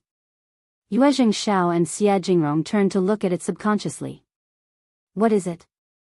It was a white porcelain tube depicting various flower patterns in the size and length of a finger. What was this? Yuezheng Xiao was a well-informed person, but he was very confused at the moment. Xie Jingrong blinked and was confused too. Xiao Xian smiled and took out one lipstick. She removed the lid and twisted the tube. A rose-colored, creamy-looking stick came out of the tube gradually. The top of the cream was smooth and gentle, looking very beautiful. "What is this?" "Something I made, I call it lipstick." Xiao Xian smiled and explained. "Something like a lip flusher, but much more handy." "Qi, come here." Xiao Xian summoned Xiao Xiaoqi, who came to her with a nod. She had a husband and Tao Tao was also a maiden, so she could not possibly show her hand generously to other men. It would make her look less virtuous. So, Qi had to do that work. Xiao Xian pulled Xiao Zioqi's hand. She told him to make a fist and pasted it over the back of his hand. A touch of shining rose color could be seen. "Look at this, young Master Yuezheng, isn't it convenient? I have other various colors apart from this. Also, don't worry, all the materials used in this are safe. They can be put on without any concern. This is so wonderful. It is great." Yuezheng Xiao was born in a business family which did not deal with cosmetics, but he could tell that the goods in front of him were going to be really popular. His eyes sparkled, and he got excited. He could imagine that once this thing called lipstick was put out in the market in the city, it would draw the attention of many noble ladies, madams, and girls. This looked much better than lip flushers. No one would want to use lip flushers when they had a tube of this. Yuezheng Xiao was a straightforward person, so he said to Xiao Xian, "Mrs. Xiao, I will take all of your lipsticks. Give me as many as you have currently. We can also sign a contract where I want you to supply your lipsticks just to me. Don't worry, I will give you the best price." You will not be tricked, I promise. Qiao Xian had been thinking that he would be interested in lipsticks, but she had not expected that the deal would be signed so smoothly. But this was exactly what she was looking for. Qiao Xian had been thinking about the buyer after she decided to make lipsticks. She was not going to expose herself, for sure. It wasn't easy to find a buyer, because that person had to exceed her father's position. The person also needed to be straightforward, honest, and open-minded about using all kinds of channels. Yuezheng Xiao's appearance solved her problem. First of all, this man did not think highly of her father, which was what pleased her a lot.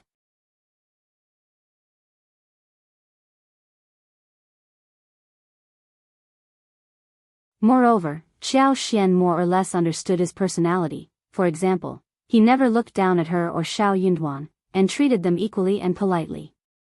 Also, on the day when they were seeking shelter from the farmer's family, he even accepted the ginger soup from that farmer's wife politely and expressed his gratitude to her. Not every rich man would be as well-mannered as him. Since he did not need to pretend to be this polite, it showed that his behavior was real. Then it came to Chinese fleeceflower root. A Chinese fleeceflower root over 500 years old was so rare that he only spoke highly of it, rather than showing any greed.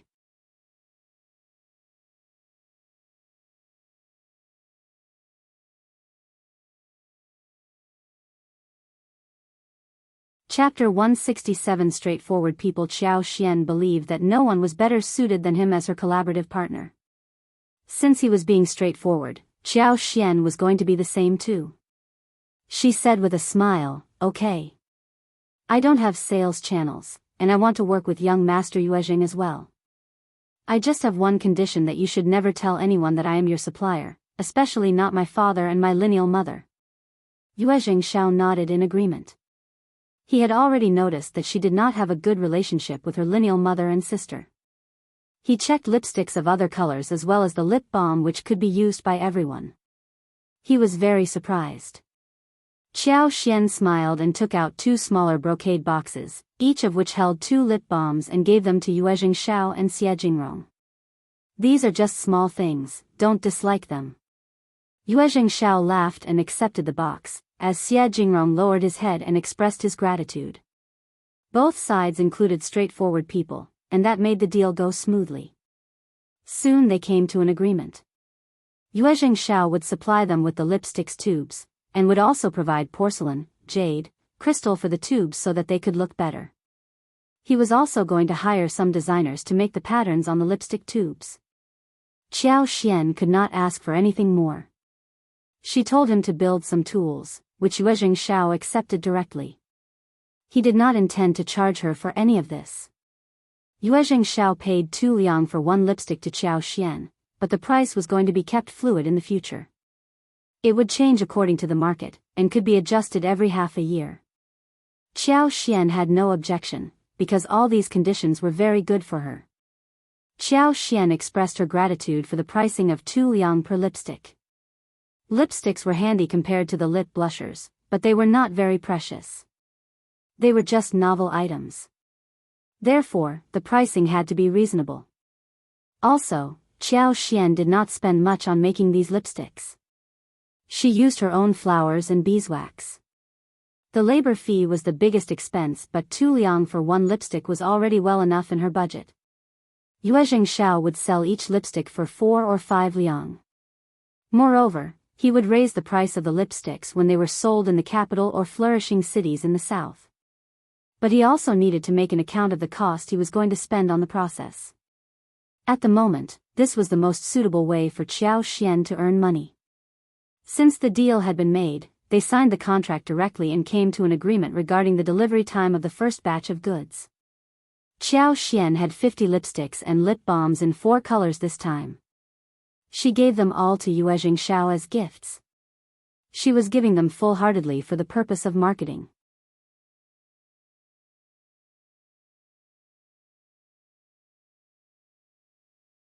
These things were expensive for others, but for her, she had not really spent any money on them. It was a good way for her to obtain the favor of Yuezheng Xiao and the Yuezheng family. She intended to have a long-lasting business with the Yuezheng family, since he had a huge supply channel. Yuezheng Xiao and Xie Jingrong were startled by her generosity. These boxes were worth 100 liang. Even in the noble family, 100 liang was not a small figure, and noble young masters with a relatively ordinary position in the family would only have 10 or 20 liang every month. For farmers, 100 liang was not a small figure. Qiao Xian gave it out just like that. They could see that she was not being polite on the surface.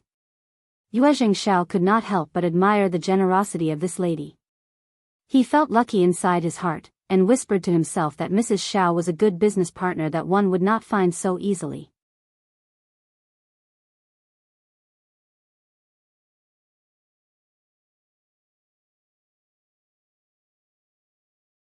Chapter 168. Nice to fifth sister-in-law. Yuezheng Xiao did not want to take advantage of Qiao Xian.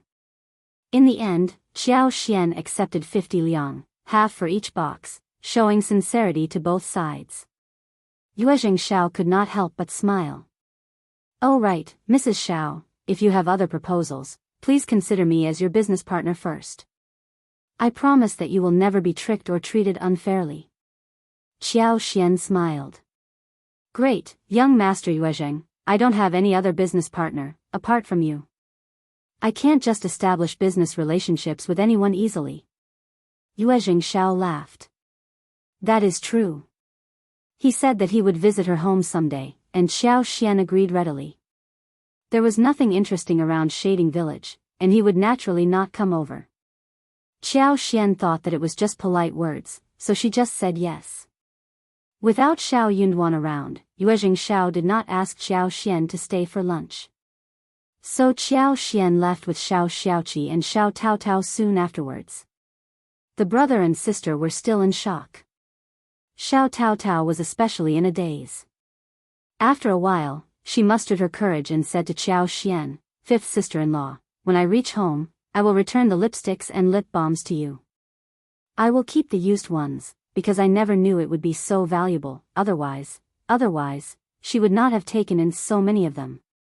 2 liang for one. Not 2 qian or 21, it was for 2 liang. Just keep them." Qiao Xian interrupted her before she finished her words.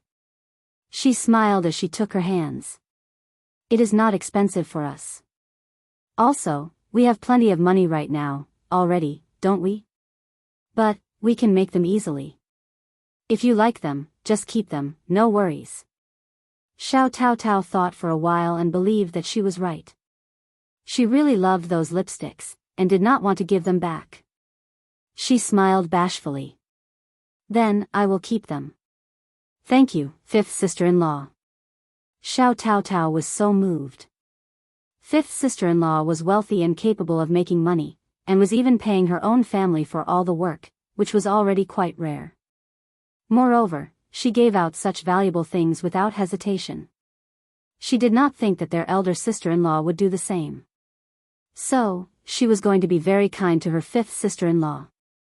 Qiao Xian smiled. "You can tell Mom about this matter, but not others, all right?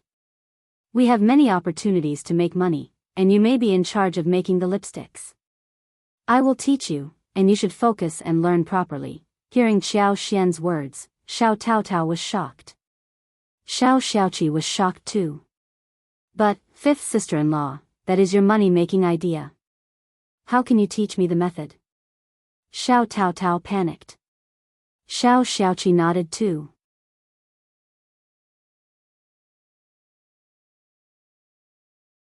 Honestly, craftsmen only passed on skills through generations, and even if they needed disciples, the disciples would need to work for years as slaves before being able to get the real knowledge. More so, the master would never give out the knowledge unless he was satisfied with the disciples. But fifth sister-in-law was ready to pass on the knowledge so casually. Qiao Xian was not dominated by the values and ideas in this era, and she laughed. "Of course I am passing it on to you. I would be very grateful if you could help me in doing this business."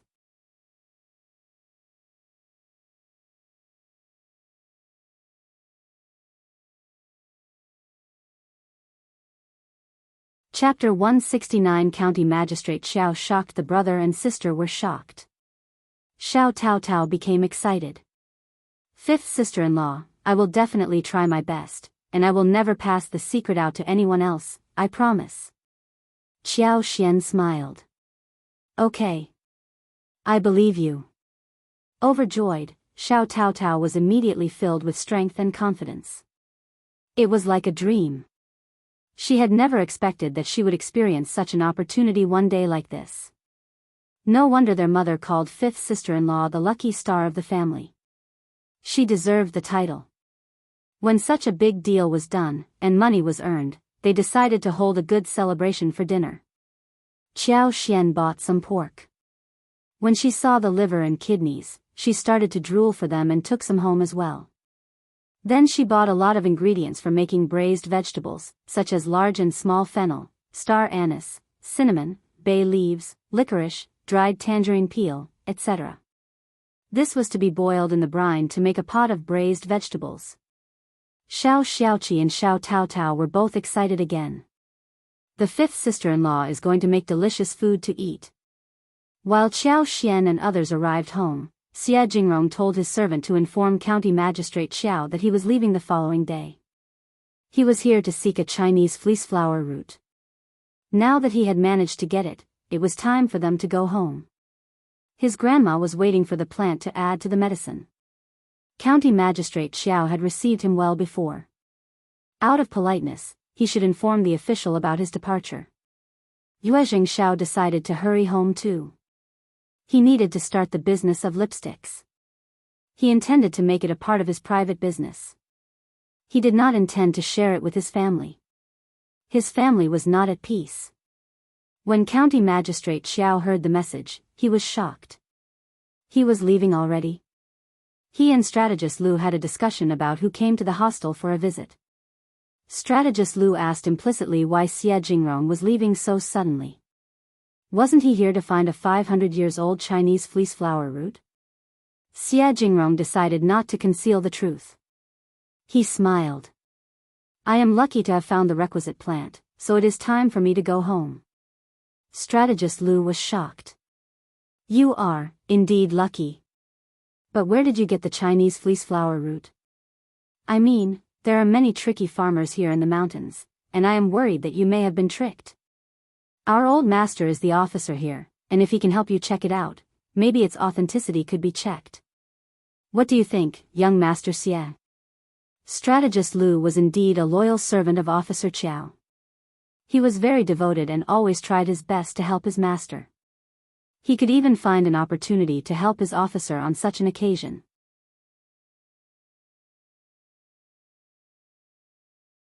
But he didn't stop to consider that Xie Jingrong, the lineal, eldest grandchild of the Xie family, was well educated despite the fact that he had never taken the imperial examination. A strategist like him could never trick a talent like him. If he was so stupid, how could the Xie family have allowed him to go out alone? The Xie family would be worried about the trouble that might be brought about. Xie Jingrong had seen through Strategist Lu's plan. Officer Qiao was trying to make the Xie family owe him a favor. How shameless that man was. How could Second Miss have a father like him? No thanks. Xie Jingrong replied briefly. He did not even want to speak another word with Strategist Lu and asked his servant to see him off.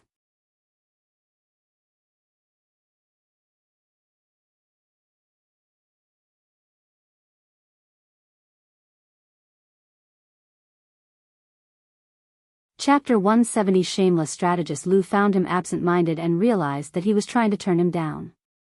He did not dare to make a scene in front of him. He pretended to put on a smile and left. He hurried back to the governmental office and passed on the message to Officer Qiao. Officer Qiao was disappointed and also a little anxious. The Xie family was a first-class family, and when he saw such a great opportunity slipping away in front of him, he felt heartbroken. Officer Qiao went to Madame Qiao and asked her for an idea. His wife was a good helper. She has come up with many good ideas during these years.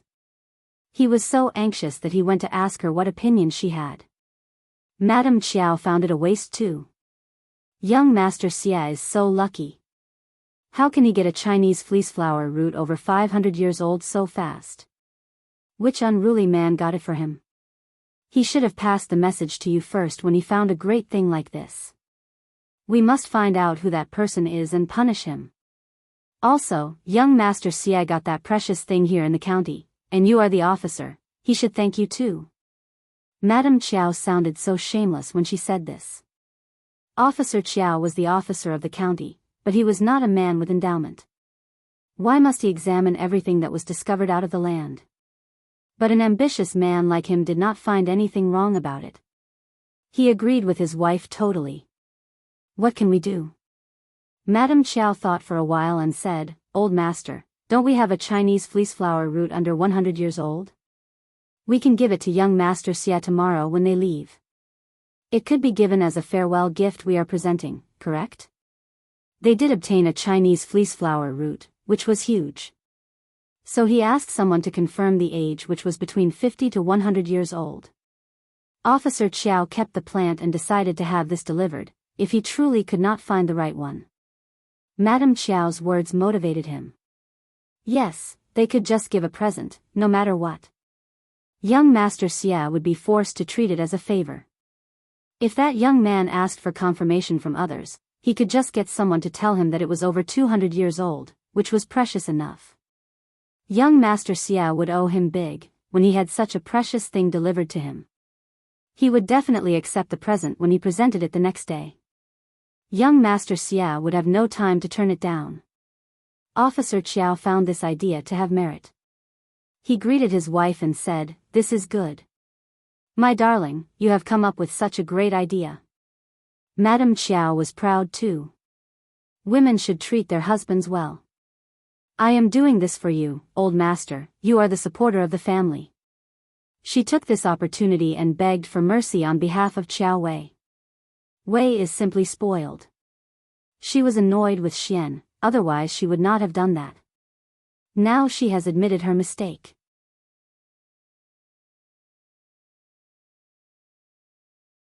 Please, don't ground her for any longer.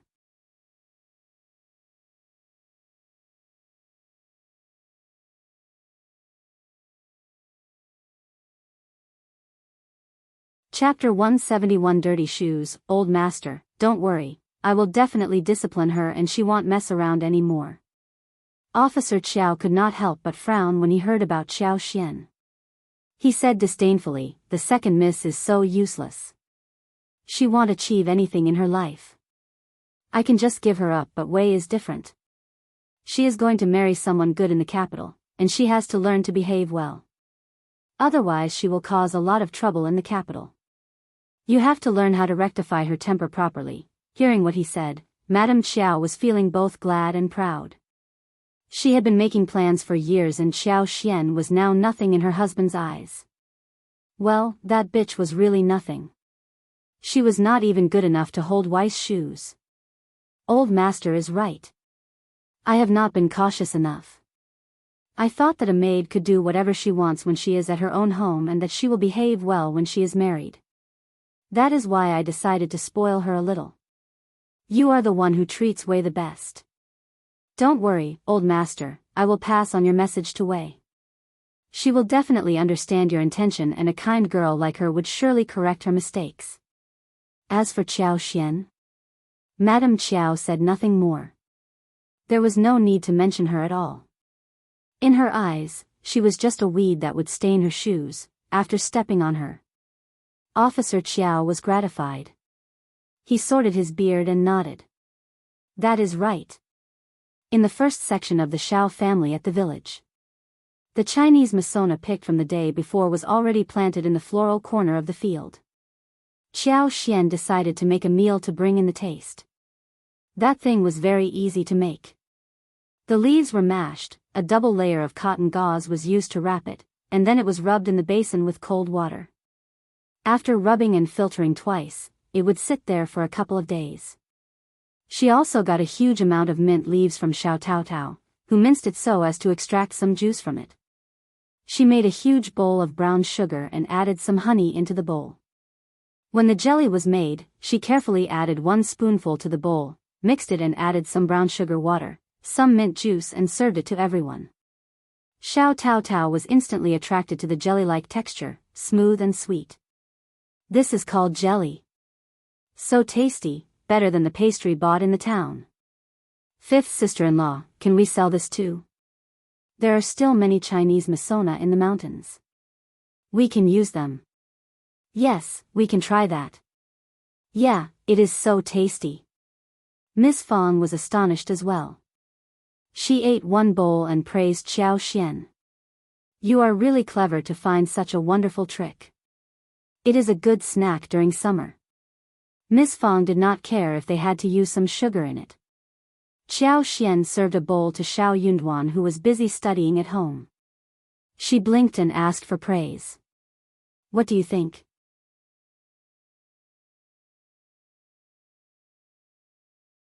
Xiao Yunduan took one bite and the sweetness went straight into his heart. He nodded.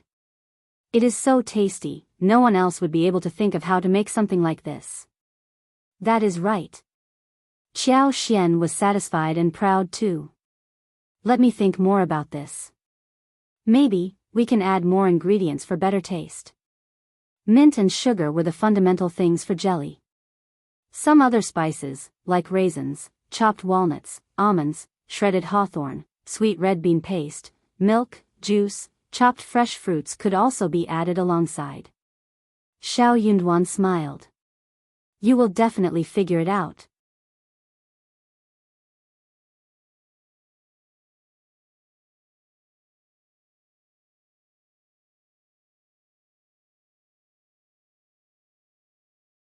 Chapter 172. The most steady protection. Xiao Xian was even more pleased. She said with a smile, eat it slowly, I have other work to do. We are going to have good food to eat tonight. Okay. Seeing Xiao Xian leaving and closing the door, Xiao Yunduan could not help but feel warm. She made him so happy when he saw her making different food every day with Tao Tao. Their home was lively, bustling. It was such a comfortable feeling. Therefore, he was going to study harder and make it to the recommended man, so they could all be under the most steady protection. Xiao Yunduan finished the bowl of jelly, which was sweet and fresh, and continued with his studies. Xiao Xian and Xiao Tao Tao, when they finished the jelly, started to make braised meat. The room was filled with cheers and laughter. The whole family loved Xiao Xian dearly. She only needed to give instructions, and everyone offered their help immediately. The dinner was a feast. Sour radish was diced, sour beans were cut, whilst chili and the marinated intestine were fried together. The smell of sour and spicy as well as fragrance started to spread all across. When thinking about salted duck eggs before, Xiao Xian had bought several jars. She made some salted duck eggs and century eggs, and also pickled a jar of kimchi. White radish, beans, cabbage, lettuce, and ginger were all put in it as well. Everything was ready by this point to be eaten. Braised pork liver and ears were sliced, and pig trotters were placed directly on the plate, whilst pork heart was stir-fried with garlic sprouts. Pork belly was stewed with soy beans and almonds for soup. It was a table full of braised food, as well as 2 fried vegetables. The fragrance spread across everyone's nostrils.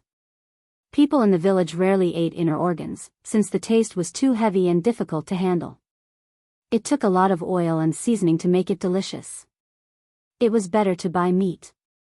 After all, meat was fragrant no matter how deeply fried it was. Meat dregs when stir-frying were also delicious. It was a table full of pig inner organs, which changed their minds of how the inner organs could taste like. Again, Xiao Xian was highly praised. They kept saying that the inner organs could also taste so good, better than meat. The hot and sour large intestines, crispy pig ears, fragrant and brightly colored braised pig trotters, and delicious pork belly soup were all delicacies for them. The following day, Xiao Xian guided Xiao Tao Tao to make more lipsticks.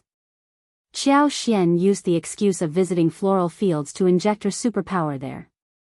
Soon, the roses and other flowers were blooming across the whole yard, giving off a fragrant smell. In the meantime, there were some fresh flowers that were budding. The garden was full of a beautiful sea of purple and red, making people feel really fresh. The bees were buzzing about and working hard.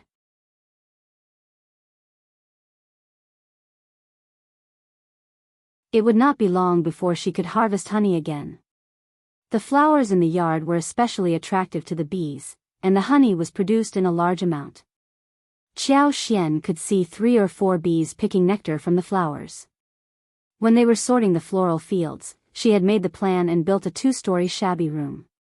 The second story was for storage. There was one middle-sized room on the first floor, whilst the other place had 1 wall, and 3 sides open like a workshop. Whilst the others were picking flowers, cleaning materials and grinding them, Qiao Xian was making lipsticks in the room filled with light. She asked Tao Tao to help her with everything. Since she intended to cultivate Tao Tao, she asked Tao Tao to come and learn how to do that right away.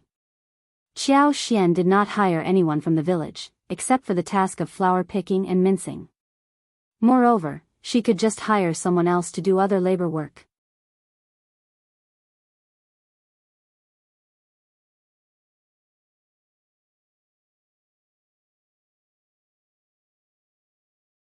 Chapter 173 Yuezheng Xiao's sneering, but that was something for later, when they had built new houses. The yard at home was not big enough. While Qiao Xian was busy making money, Xie Jingrong and Yuezheng Xiao were getting ready to leave the county. When they were just about to get on the wagon, strategist Lu hurriedly walked up to them. It was really very accurate timing. Strategist Lu had planned it meticulously. He had been waiting next to their place for a long while, before appearing at the right time. Young Master Xie, please, stay put. Xie Jingrong paused and turned around, looking surprised. Strategist Lu, it is very kind of you to see us off here. Strategist Lu smiled and said with a friendly tone, you are the honored guest, it is my duty to do so. He did not dare to say anything more but handed out an appropriate brocade box. Young Master Xie, this is the Chinese fleeceflower root which our officer has found. It is confirmed that this plant is over 200 years old, which is very rare. Our officer says that he should not keep the treasure, and instead you should have it. Maybe it can be put into practical use by you.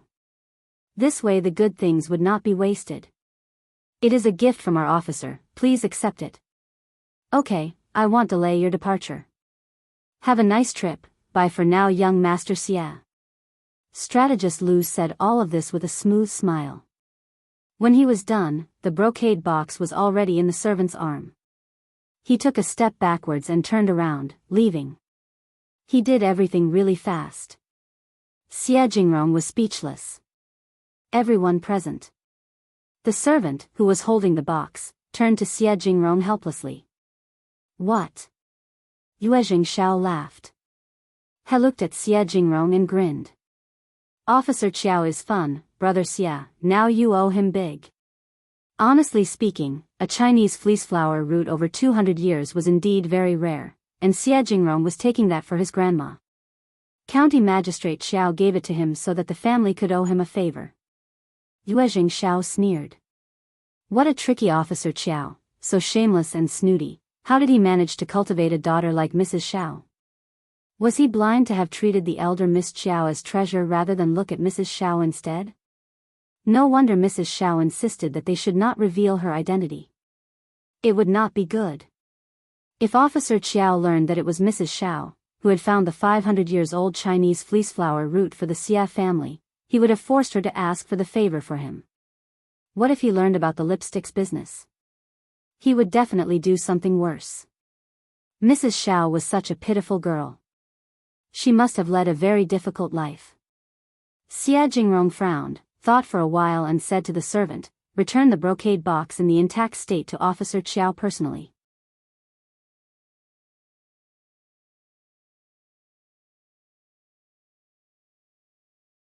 Just tell him that I have found the Chinese fleeceflower root I needed, and I do not want to take advantage of Officer Qiao. Officer Qiao should keep it for himself. Having given the instructions, Xie Jingrong turned around, went on the wagon and ordered the staff to leave. Yuezheng Xiao was not surprised by what Xie Jingrong did. This young man looked gentle and handsome, almost as if he were weak, but he was the lineal elder grandson of the Xie family, who could never be simple-minded or fragile. He would never allow the Xie family to owe anyone a favor forcibly. No one could suck up to him easily either. Yuezheng Xiao teased him. But a 200 years old root isn't that bad either. Why not keep it for Officer Qiao's sake?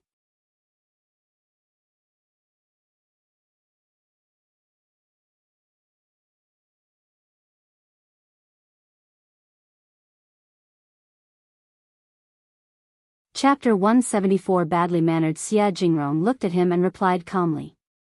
I don't think that this plant is over 200 years old. If that was the case, he wouldn't have waited until today to have it delivered to me. Moreover, I don't need it anymore. A plant over 200 years old was precious for sure. County Magistrate Xiao would have definitely not waited. Instead, he would have come to the hotel the moment he found it. He should stay away from this man as far away as possible. He already had one 500 years old plant with him. What was the point of having another one that was less impactful? Startled, Yuezheng Xiao responded. Really? But, can he really lie to us? The Xia family would definitely hire someone to test the plant. Xia Jingrong immediately countered. So what? He is not an expert, and maybe when he gets to know that he has got a wrong confirmation, he would prepare an expensive present and come to the Xia family, telling us that he was cheated as well. Yuezheng Xiao. How horrible are people in the official field? Xia Jingrong smiled, as he tapped the table. That was why he never intended to take any more imperial examination, after he made it to the recommended man level. There was more than one person in the Xia family who could become active in the industry. On the other side, Officer Qiao, who had been waiting, was dumbfounded. Young Master Xia's servant did not smile but showed a very distant look. He rode away the moment he returned the stuff. Officer Qiao felt really humiliated. He lectured strategist Lu with a blackened face, and then turned to Madame Qiao. Madame Qiao was taken aback as well. This can't be possible. How can one turn down a friendly gesture? You offered the present so generously. How could young master have done that? It is so badly mannered. Officer Qiao was annoyed too. Young Master Xia is really ill-mannered. I should have delivered the present personally. If he had gone there personally, young Master Xia would not have returned the present, right? But there was nothing else he could do apart from complaining at this moment. He was blaming young Master Xia for not being able to understand the situation. What a pity. Officer Qiao sighed and was annoyed too. He asked with a slight feeling of jealousy. Who on earth found the 500 years old Chinese fleeceflower root and stole the favor from me? Madame Qiao felt annoyed too. If you want to know about this, carry out a thorough investigation. Young Master Xia must have offered them a great deal of money. Those narrow-sighted people might not have seen so much money before and would definitely show it off. No one would be able to conceal the secret of finding such an aged Chinese fleeceflower root for long. It is easy to find the culprit this way. Officer Qiao thought for a while and nodded.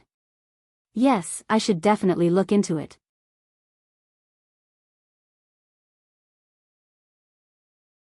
He should find out the culprit first, and maybe he could make use of that person to establish a relationship with the Xia family. Officer Qiao passed on the order to Strategist Lu. Strategist Lu took it as a way to compensate for his faults. He bragged that he was definitely going to find out the person within 3 days' time. He also believed that it would be so easy to figure it out. Anyone granted with such an amount of money would surely show off across the whole village. He could just ask the policemen from the governmental offices to ask around.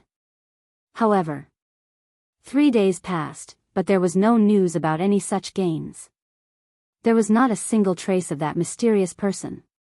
Strategist Lu, who had no way to go, had to report that back to Officer Qiao. Officer Qiao was so irritated. How could he have failed at such a minor mission? He asked his own men to ask around, but the result was the same.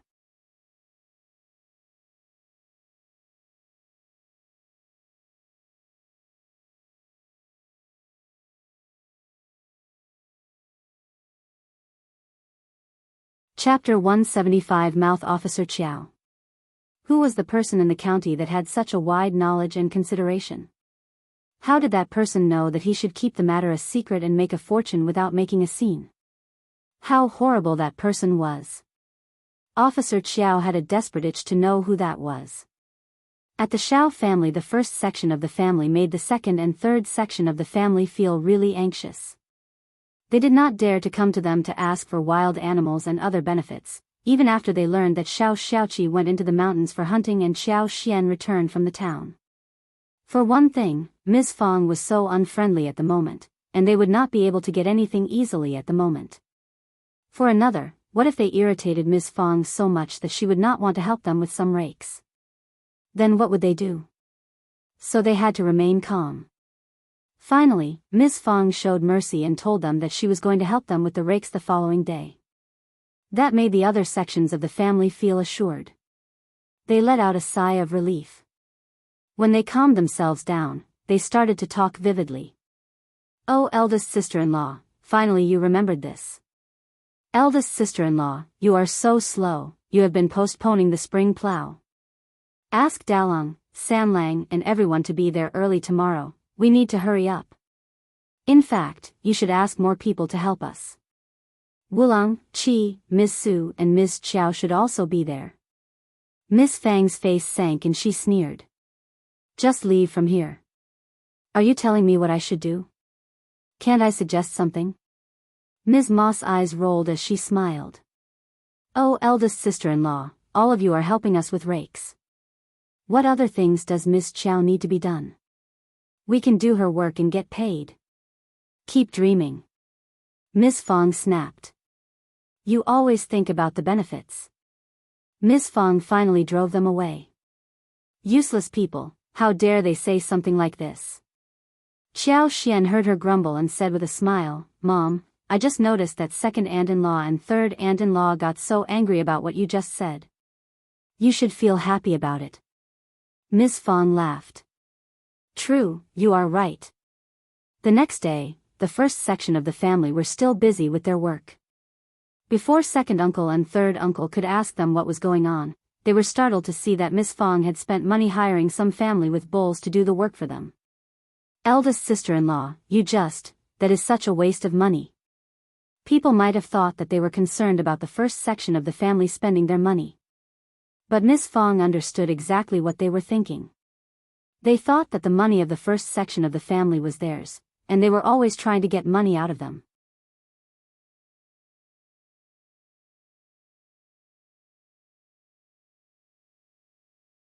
They were so concerned about spending the money that should have been theirs. "I am wasting my money, so what? The job is getting done, what more do you have to say?" Second uncle opened his mouth. "But your sons are free, I don't want my sons to work for you, so what? Look at the rakes, I have fulfilled my promise, and that is it." Third uncle countered. "If you already had this plan, why not tell us earlier?" "Yeah, we have all been so worried."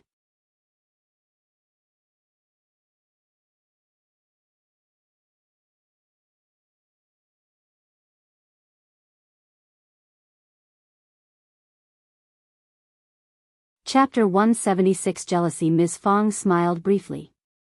"Well, I didn't tell you earlier because I was worried about any unforeseen changes." Second uncle and third uncle suddenly ran out of words. They exchanged a look between themselves and left. They went into the field and started to watch the people doing the rakes. They had taken advantage of the first section of the family, but it felt as if they had turned hollow inside their hearts. They did not seem to feel that good. In fact, they started to feel even more jealous. They could not help but feel emotional. It was so good to be rich and have a rich daughter-in-law. But their eldest sister-in-law had coaxed Miss Qiao for her dowry. She must be spending Miss Qiao's money which she had brought to her own pockets. But that was her daughter-in-law. Miss Qiao was so stupid as to have been cheated. Maybe they could even let their own daughters-in-law and daughters trick Miss Qiao. When Xiao Yunduan returned from the school, he brought an invitation for Qiao Xian. It was from the Qiao family. Xiao Yunduan did not turn it down directly and instead brought it home. Qiao Wei was setting up a feast for viewing flowers, and had invited Xiao Xian for it. Xiao Xian pursed her lips. She was indeed very uneasy about the invite. If you don't want to go there, you can turn it down with an excuse. Xiao Yunduan was annoyed too. He felt so horrible to see his wife being bullied, yet he could do nothing about it. He had been a calm person all through his life. He used to study hard for his parents so they could live a better life, that was all. But at this moment, he had developed a profound eagerness to accumulate power. If he could become stronger, just a little bit more powerful, he could do something about the situation. Qiao Xian chuckled. Of course I will go there. She can't kill me, can she? I know what she is like. If I don't go over, she will make a big scene. Xiao Yunduan had predicted that she would react like this, so he added. I will go there with you. I will be waiting for you outside the mansion. Don't stay for too long, just find an excuse to leave early. Maybe young Master Xie's jade can be of some help. It could definitely be of some help. For someone like him who was going to participate in the imperial examination, he knew clearly what Xie Jingrong's jade could do. But he, without hesitation, let his wife have it. Qiao Xian chuckled and suddenly found that this little person was lovely. She was so lucky to have found him. No, we should not use this jade for such small things. Don't worry, Qiao Wei is arrogant and incapable. I am capable of handling her. If she just wants to take advantage of me verbally, I won't react to it and laugh with her. If she dares to do something physically, I am not afraid of that either. I am the second miss, which I can use to frighten people every now and then.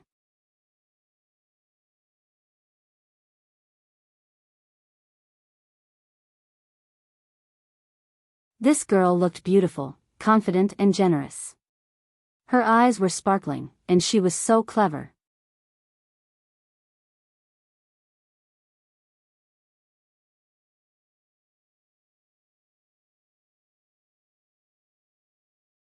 Chapter 177 Invitation. Xiao Yunduan suddenly felt as if his heart had been attacked by something. It was a feeling of warmth, soft and heartful, which flowed all through his veins. Then you should be careful, and be sure to leave early. Qiao Xian smiled. Okay. 2 days later, Qiao Xian and Xiao Yunduan went into the town together. Qiao Xian was well aware that Xiao Wei would like to see what a terrible life she was having, so she picked an ordinary-looking cotton dress and did a hairstyle only for married women, inserting a small silver hairpin in it. Then she added 2 commonly seen flowers that were no more than the size of a coin. She liked the beautiful roses or China roses that were fresh and blooming in her hair in daily life. But now that she was wearing the silk flowers and checked herself in the mirror, she wasn't that bad looking either. From Qiao Wei's perspective, she was really poor. Qiao Xian was very satisfied by how she was dressed. At the Dragon Boat Festival, Qiao Wei was lectured by her father and had been grounded. She kept crying and felt really sad. A couple of days ago, her mother told her that the reason why her father disciplined her like that was because he had high expectations from her, and that made Xiao Wei very happy again.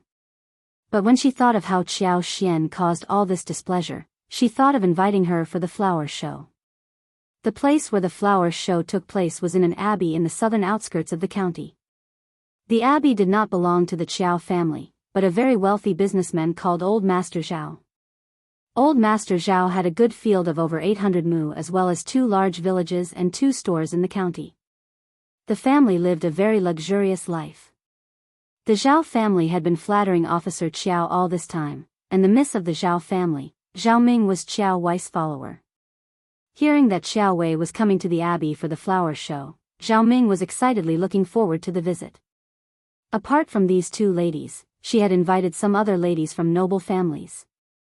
Qiao Wei could not be too straightforward, and had Xiao Ko who would act as her foil. Xiao Ko had been feeling really annoyed by how Qiao Wei and Madame Qiao stopped her from meeting Xie Jingrong.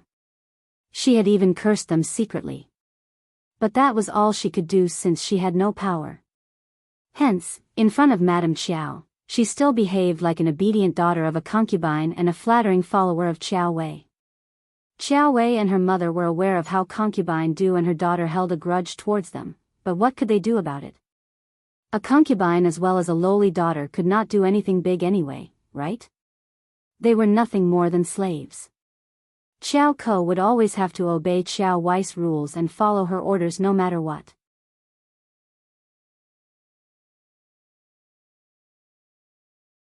As for how Qiao Wei wanted to set Xiao Xian up, Qiao Ko became even more active and eager than Xiao Wei herself. She could not do anything about Xiao Wei, but she could definitely do something about Xiao Xian. Whenever she remembered that Xiao Xian was not living a good life, she felt slightly better. Therefore, it could be said that the dog was even worse than its master. Zhao Ming clearly understood what Qiao Ko said and had no opinions against that. She found it fun too. She was even waiting to see how Xiao Xian could be humiliated. Xiao Xian walked up to the abbey of the Zhao family under Xiao Yunduan's worried look. Instead of saying anything, she stuffed the invitation into the gatekeeper's hands. "I am County Magistrate Xiao's daughter. Is my sister here? Can I go in?" Gatekeeper.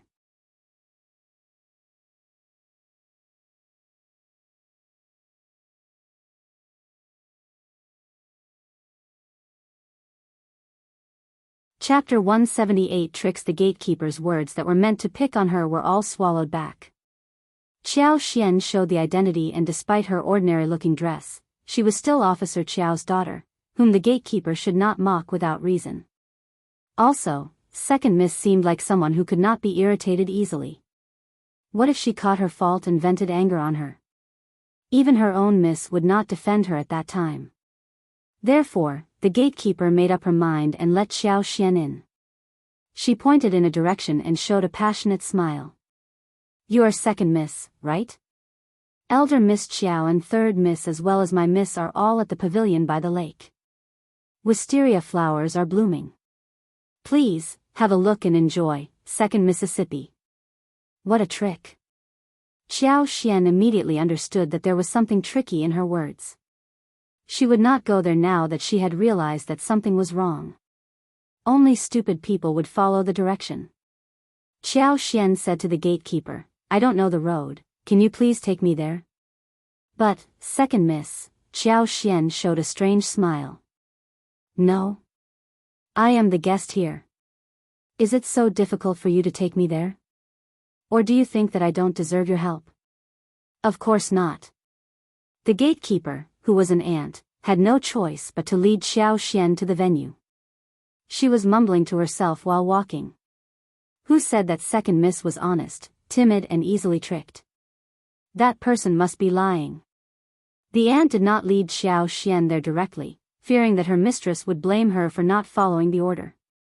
She took her on a tour, so she could at least complete her misorder. Xiao Xian soon realized what this ant was doing. But she said nothing. She did not care if she had to walk a little more. Moreover, she was not worried that the ant would take her somewhere dangerous. She could see the whole abbey when she opened her magical senses. Nothing could escape her sight.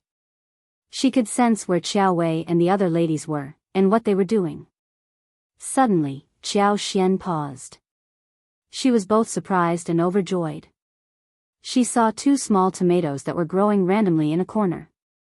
The 2 tomatoes were not growing in a healthy way and had collapsed. There were flowers and red fruits, but they were not very big in size. It was something the Zhao family had gotten from somewhere, but they could not recognize what these plants were, so they put them randomly in this place. No one would spend much effort planting fruits. That was why they were left alone here. It was a very good thing for her. She glanced around and saw that she and the ant were alone. Xiao Xian suddenly let out a scream and paused in her steps. "I seem to have dropped my handkerchief. Ant, please find it for me." The ant had no intention of helping her, but she suddenly thought of something and nodded immediately. Xiao Xian smiled.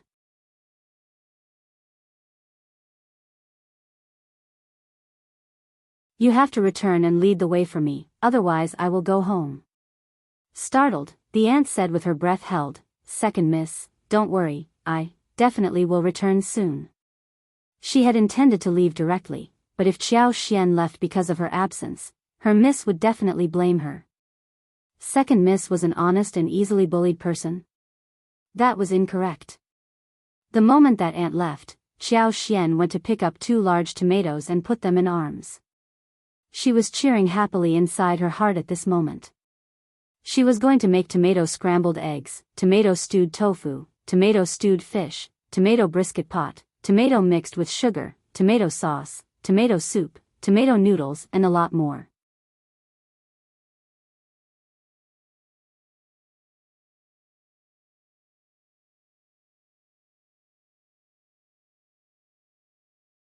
Chapter 179. Not an empty trip. Tomatoes were sweet and sour, and went well with any vegetables. They were good for soup. Any dishes added with tomatoes would be really sweet. Xiao Xian had the habit of putting the tomato in while making ribs in the past. It was not an empty trip. She was going to make the seeds grow faster. And she would be eating the fruits in no time. Aunt returned soon and said, "I didn't find the handkerchief." "Have you remembered it wrongly?" Xiao Xian smiled. "It looks like that. Maybe I didn't drop the handkerchief. I could have come to you, but you are here already." The aunt said nothing more. She had no choice but to continue taking her forward.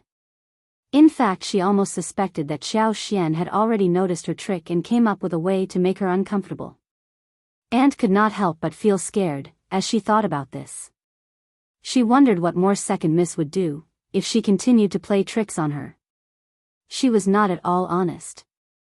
By the lakeside, Qiao Ko, Qiao Wei, and Zhao Ming were talking vividly in the square pavilion. They all turned to look into Xiao Xian's direction when she arrived. Qiao Ko was the first one to react. She chuckled. "Sister, is that you? Why are you dressed like this? I thought that you were a servant of this abbey." Qiao Wei burst into laughter, and Zhao Ming grinned as well. The other 4 or 5 ladies were either laughing or chose to remain silent. Xiao Xian was Officer Qiao's daughter after all, and no one was interested in getting involved in their family competition. They might even bring trouble for their own families if they did something unpleasant. Xiao Xian was speechless. What an ass-licker Qiao Ko was. She was as annoying as Qiao Wei.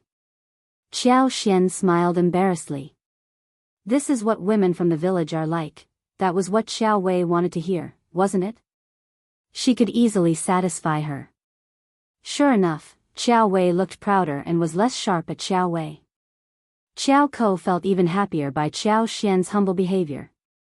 She instantly fell into a good mood. Weak people only became strong when they were bullying the weaker ones. Xiao Wei snorted. "You know yourself well." Xiao Ko laughed. "Sister, even if that is the truth, you should dress better at the banquet, otherwise you are humiliating our parents, right? People might think that we are stingy towards you." Xiao Xian replied instantly. "You are not stingy, you are nice to me. It is my fault not to have seen that through." "Thanks, sister." Xiao Ko expected to see her humiliated and embarrassed, but she even admitted the truth generously and thanked her for the reminder. That made Xiao Ko feel stuck in words. Xiao Wei found her boring to play with. She told herself that her mother was right. Xiao Xian was a bitch and a weed by the roadside. There was no need to take her seriously. She must have seen it wrong to find her different before.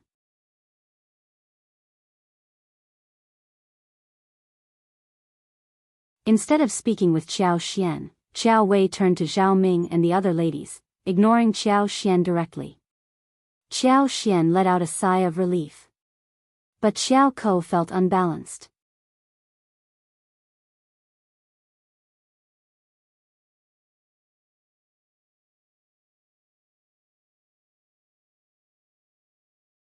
Chapter 180. Fight. Xiao Ko, who had been thinking about humiliating Xiao Xian, got so annoyed.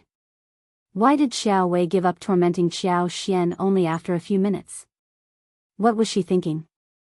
Xiao Ko tried to come up with some ways to set her up. But Xiao Xian did not get into trouble with her. No matter how horrible her words sounded, Xiao Xian listened without countering, and occasionally, she even behaved as if she were guilty. On the other hand, though Xiao Wei lost interest in speaking with Xiao Xian, when she saw Xiao Ko bullying Xiao Xian, she became interested again. She wished that the two concubine daughters could fight each other. However, Qiao Xian was too timid to cause any trouble, which made her lose interest. Of course, she would not want to get involved. But the sisters of the Fang family did not like it. They helped Qiao Xian out by engaging in a conversation with Qiao Xian and eased her embarrassment. Jealous and angry, Qiao Ko did not like it when someone helped Qiao Xian out. What was the point of helping her? She was just a countryside woman. She rolled her eyes and screamed. Oh no. Sister, I just lost my jade in the water, can you help scoop it out? Thanks very much. They were all taken aback. The Fang family sisters exchanged a look between themselves, and felt helpless. The third miss of the Qiao family was being so unreasonable. She could have asked a servant to fish it out rather than let second miss get it. Qiao Wei smiled and said nothing. Qiao Ko became more arrogant as she snapped. Sister, you won't turn me down for such a small thing, right? Of course not. Qiao Xian smiled and said to the maid, please give me a thin bamboo pole or a wooden stick. Qiao Ko asked immediately. Why a bamboo pole? Why don't you just go down into the water? Qiao Xian answered shyly. Just let me try, okay, sister? Qiao Ko was stuck speechless. She glared at Qiao Xian and snorted. What could she say? She could not come up with a counter to that immediately. She was not stupid. If she disapproved of her suggestion, it would be visible to everyone that she was just setting her sister up. It was not a glorious action and she needed to save her face. She had already noticed people looking at her weirdly. Qiao Ko was pretending to be calm, yet she was feeling humiliated and angry inside her heart. Qiao Xian looked as if she were very honest, but she was a tricky one. The bamboo pole was finally handed over. Qiao Ko's jade was in the water grass close to the bank. With her superpower, Qiao Xian could see the spot clearly. She could control the grass with her superpower, so that the grass moved and the jade simply floated out. Overjoyed, Qiao Xian had discovered one more function of her superpower. She had not thought about this, and decided to make use of it properly in the future. Excited, Qiao Xian decided to explore the function further.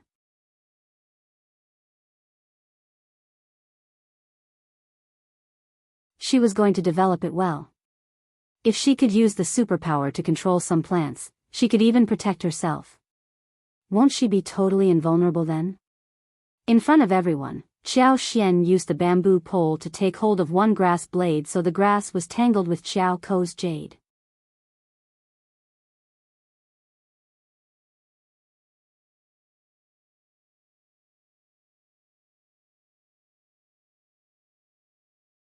Chapter 181 Xiao Xian's compensation. Xiao Xian passed the jade to Qiao Ko, and said with a smile, "Third sister, please keep it well." Qiao Ko's face sank, as she took it from her with clenched teeth, forcing a smile out of her lips. "Thanks, sister." "No worries," Qiao Wei pursed her lips, thinking that she was such a useless person who could not even give her sister a hard time.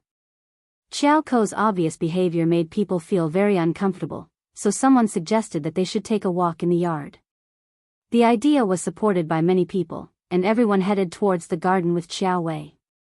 Qiao Ko glared at Xiao Xian, but the very next second, she smiled and went after Qiao Wei instead, showing a flattering expression. Xiao Xian could not help but sigh. This sister of hers was as thick-cheeked as Ms. Niu and Ms. Ma. No wonder the original host did not have a good time at the Qiao family. Her lineal sister was so arrogant and her second sister was worse. Both of them had their own mothers as the support, but she had nothing. What could she have done? Xiao Xian raised her eyebrows and started to look around extensively. Everyone was watching the flower show, and headed forward without noticing the two-finger-thick vine stretching out, which tripped Xiao Ko over. Oh! Xiao Ko became annoyed but was worried that Xiao Wei would be displeased, so she kept flattering Xiao Wei and showed no awareness of the vines. That's how she tripped over together with Xiao Wei. The two sisters fell to the ground and the whole crowd let out a scream. "Elder Miss Qiao! Help Elder Miss Qiao up quickly!" Most of the people present did not take Xiao Ko as someone important. They had seen how Qiao Wei behaved and how Xiao Ko treated her. They all thought of Xiao Ko as someone useless. Even though she fell hard, no one cared about her. But Xiao Wei fell, which was a troublesome matter. Xiao Wei was in so much pain that she turned pale. She could not regain her breath until a while later. She was snorting inwardly with hands over her knees, as she was helped up by the crowd. The maid lifted the dress and everyone gasped. There was a purple patch on Xiao Wei's knees, which was bleeding against her fair skin. It was a very shocking scene. Bring the doctor over quickly. Zhao Ming's face crumpled as she turned to her maid and instructed. She was making complaints inside her heart. Elder Miss Qiao was hurt in her garden, and that would make her look like an irresponsible host. Elder Miss Qiao better not get mad at her. Qiao Ko was even more anxious than her. She almost wanted to kill herself. She felt like collapsing into a faint. How did this happen? She was not injured, but Xiao Wei was. Sister. Qiao Ko sobbed. I am sorry, I did not mean that, sorry. Xiao Wei felt like she was dying, but she had to keep her temper down in front of so many people.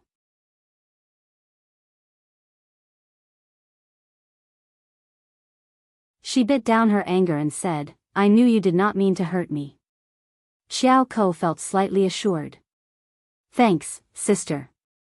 Xiao Xian tried to offer some concern, but Xiao Wei was surrounded by so many people and she was directly squeezed out, so she did nothing. Xiao Xian felt slightly cheerful as she glanced at Xiao Ko. It served her right. Soon Xiao Wei was carried into a nearby room. Xiao Wei wanted to calm herself, so she only had Fendi and Xiao Ko, as well as Xiling with her. When everyone else left, Xiao Wei changed her face directly as she glared at Xiao Ko fiercely.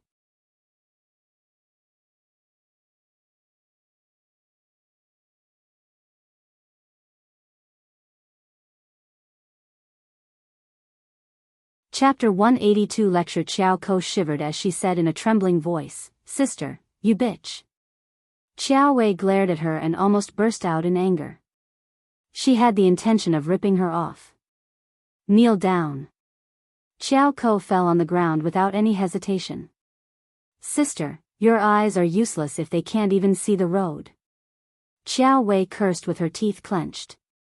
She said to Fendi, What are you looking at? Discipline her. She was suffering from so much pain and she could not tolerate the idea of having been tripped over in public. Pale, Xiao Ko begged for mercy in a small voice. Fendi was very proficient. She immediately went to pinch Xiao Ko's arms. It was early summer and people were wearing thin clothes. Arms would hurt from the pinch, but the wound would not be noticed. They were guests in someone else's home, and should not slap them on the face. It would be seen. Xiao Ko's head almost exploded. She, out of compulsion, could not dodge it. The tears were gathered in her eyes, but she could not cry out. She begged and said, Sister, please, forgive me. Xiao Wei's anger was vented, as she said coldly, You bitch, just wait until we get home. I will teach you a proper lesson then. Xiao Ko sobbed. It is my fault, I have hurt you, sister, I will definitely beg for forgiveness from mother. Please don't be mad at me. Xiao Wei snorted and stopped glaring at her. What a bitch. She was not even worth the attention. Seeing her on her knees, wiping the tears, she was still really mad at her. Xiao Ko gritted her teeth and reminded herself that she could not offend Xiao Wei, so she had to keep the hatred inside her heart. She hated Xiao Xian fiercely at this moment. She was humiliated in front of Xiao Xian. She had wanted to embarrass Xiao Xian but got humiliated herself. Xiao Ko felt increasingly annoyed. Sister, it is Xiao Xian who pushed me so I bumped into you. Xiao Wei threw a cold look at her. Xiao Wei knew clearly that Xiao Xian was not next to her, and Xiao Xian never did anything to her, when Zhao Ming and the crowd were next to them. But she did not counter Xiao Ko. She did not have the intention of defending Xiao Xian.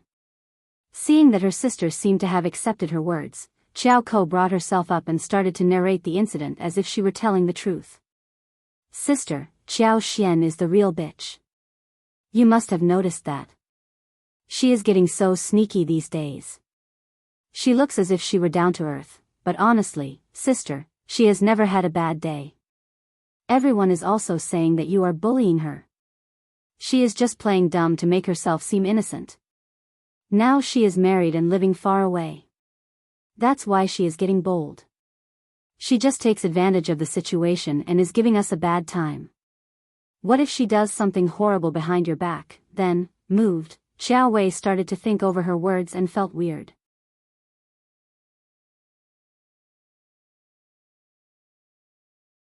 However, Qiao Xian looked absolutely humble, but she never had a hard time. She even made herself forget about humiliating her. It all seemed so strange. You're tuning into the Romantic Tales YouTube channel. Don't forget to subscribe and join us on this journey to catch the most captivating stories.